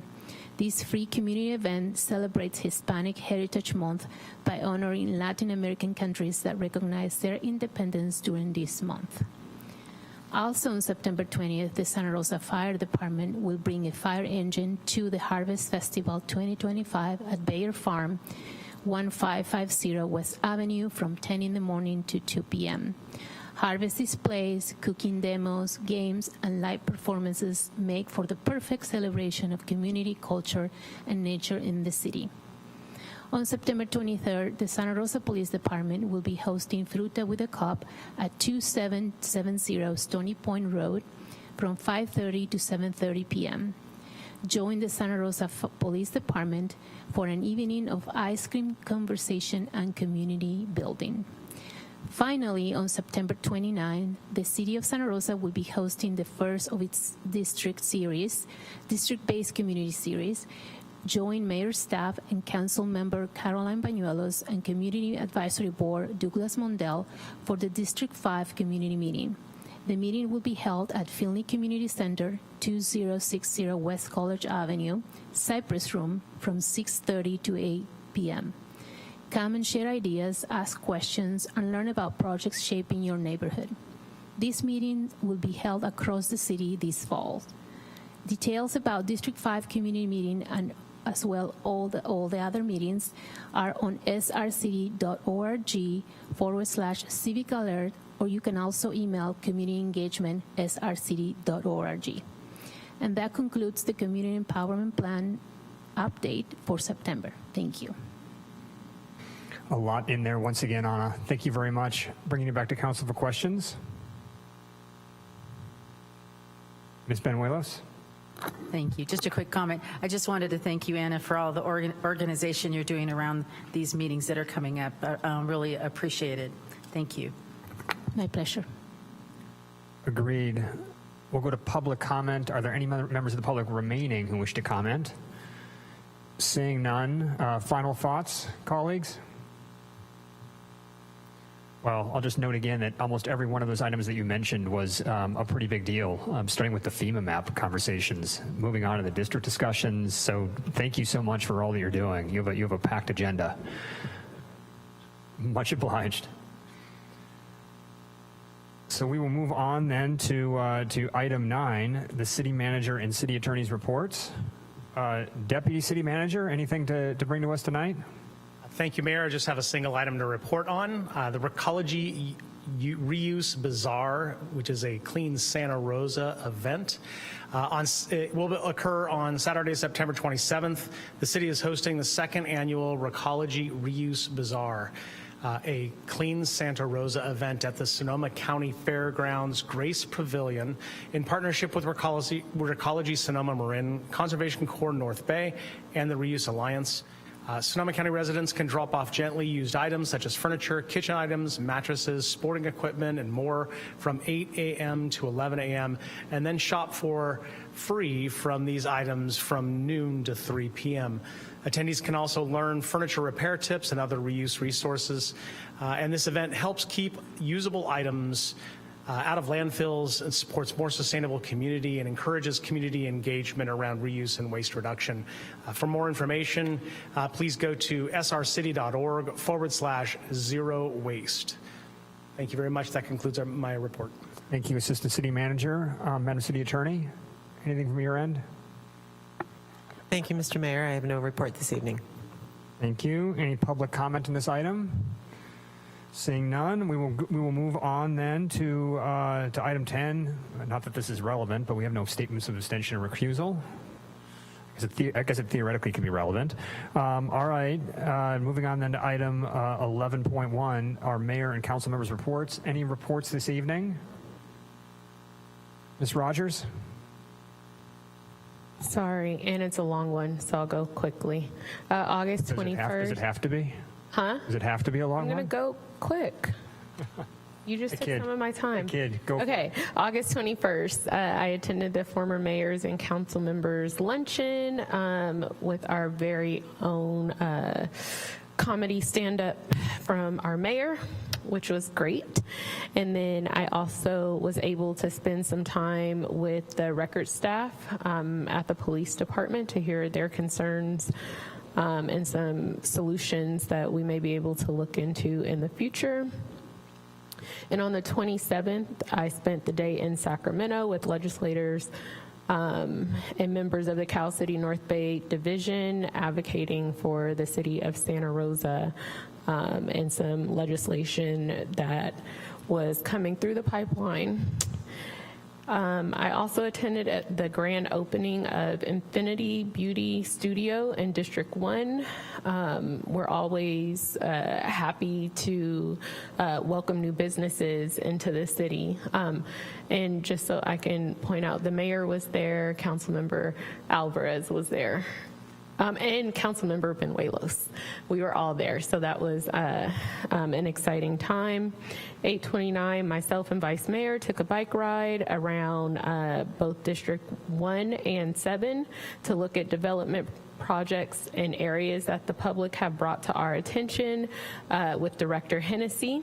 I would also like to mention that Director Hennessy, Tarina, and Alexander will be honored by the Sonoma County Bicycle Coalition at their Golden Spoke Awards Gala with the Civic Bike Leaders of the Year Award, working overtime to make streets safer for folks on bikes. So, on September 3rd, I attended the North Bay Black Chambers of Commerce event, encouraging entrepreneurship and tools for success. And September 6th, Park a Month event at Olive Park, where I fell into the creek a little bit, but it was fun. And then finally, on September 7th, I attended a viewing of a film that was titled No Place to Grow Old, and it's highlighting the growing population of seniors, quote unquote baby boomers that are unhoused, the lack of resources, lack of units available, and that the average age of our unhoused when they pass away is 49 years old. And if I recall that correctly, and I only recall that because I thought, wow, that's only 5 years from how old I am now, and I consider myself to be pretty young. So that was sad for me. And that concludes my report. Thank you, Mayor. Thank you, Vice Mayor. Yeah, just quick shout out to Dan for that bike ride. It was absolutely phenomenal to drive or ride around District 1 and see all the great things that we as a council have helped create along with the community to improve the life of District 1. So I just want to say thank you to Dan and thank you to my fellow colleagues for making it happen. Thank you. All right. I don't think there are any other reports. Oh, Ms. Benuelos? Just something quick. Thank you, Mayor. I'm sorry I didn't get a chance to say this actually earlier, but I just wanted to do a shout out to the Friends of Prince Memorial Greenway. They are just the sweetest, most fantastic group. I try to go to their meetings. I went to their August meeting. The amount of volunteer hours that they put in every day is amazing, and just how much they care about the Greenway. Thanks to, of course, former council member Steve Rabinowicz and David Ash, who's been honored by I don't know if it's KGO or whoever it is, someone in San Francisco, because of his volunteerism. It's just fantastic. And I just can't say enough about the wonderful work that they do and how much they care about the Greenway. So I am sorry I didn't get to see it when they were here, but I'm glad that they were all able to make it as well. Thank you. Perfect. Thank you. All right, we'll go to public comment. Are there any members of the public here that wish to comment on this item? Seeing none, we will then move on to item 11.2.1, which is our delegation of our voting delegates to the League of California Cities annual conference. And I will turn it over to Ms. McDonald. Thank you, Mayor. I'd like to make a motion to nominate Mayor Stapp to be our designated voting delegate at the upcoming conference, as well as the two alternates as Vice Mayor Alvarez and, if attending, Council Member Rogers.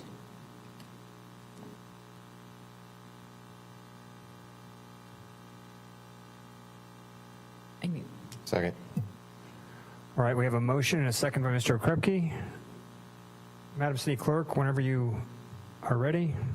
Would you like to take public comment? Oh, yes, we should. Is there any public comment on this item? I see none. We can go to the vote. Thank you, Madam City Clerk. Thank you. Councilmember Rogers. Aye. Councilmember Okrepke. Aye. Councilmember McDonald. Aye. Councilmember Fleming. Councilmember Banuelos. Aye. Vice Mayor Alvarez. Aye. Mayor Stapp. Aye. Let the record show this passes unanimously. Thank you. Item 12.1, approval of minutes. Are there any amendments or edits to the minutes? Seeing none. Is there any public comment on the minutes? Again, seeing none, we can adopt the minutes as submitted. All right, now we're rolling along. We can move on to consent. Madam City Clerk. Thank you, Mayor. Item 13.1, motion, construction management and inspection contract award, Calistoga Road reconstruction, Montecito Boulevard to Highway 12. Item 13.2, resolution entitled Resolution of the Council of the City of Santa Rosa declaring the remaining redemption fund balance to be surplus, ordering the disposition of such surplus, and approving the closeout analysis report prepared by NBS for the Fountain Grove Parkway Extension Assessment District. Item 13.3, ordinance introduction. Ordinance entitled Ordinance of the Council of the City of Santa Rosa correcting a clerical error in Ordinance ORD-2025-001. Thank you. Council, are there any questions? Seeing none, are there any members of the public that wish to comment on the consent calendar? Janice, go ahead.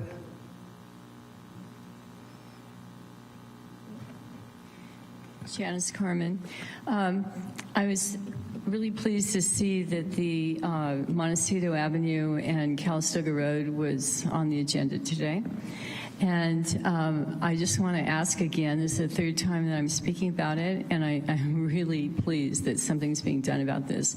And it really needs that crosswalk between where the apartments are and the shopping mall is on the other side of the street. And it's right at it's inside the intersection, beyond the intersection rather, of Calistoga Road and Highway 12.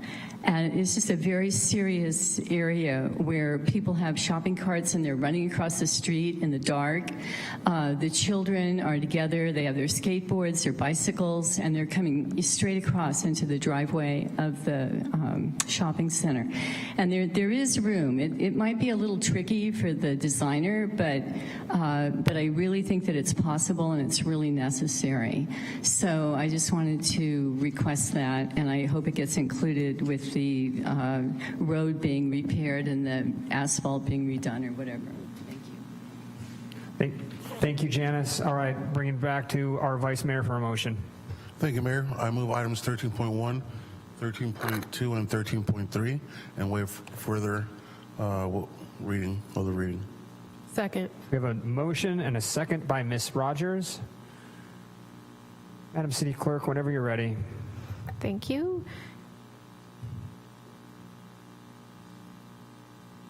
One moment.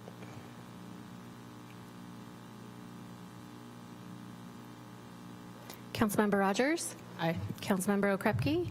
Councilmember McDonald? Aye. Councilmember Fleming? Yes. Councilmember Banuelos? Yes. Vice Mayor Alvarez? Aye. Mayor Stapp? Aye. Let the record show this passes unanimously. Thank you. All right, we'll move ahead to item 18, which is our final public comment on non-agenda matters. Are there any members of the public who wish to comment on any items not listed on the agenda? Seeing none, we are adjourned. Thank you, everyone.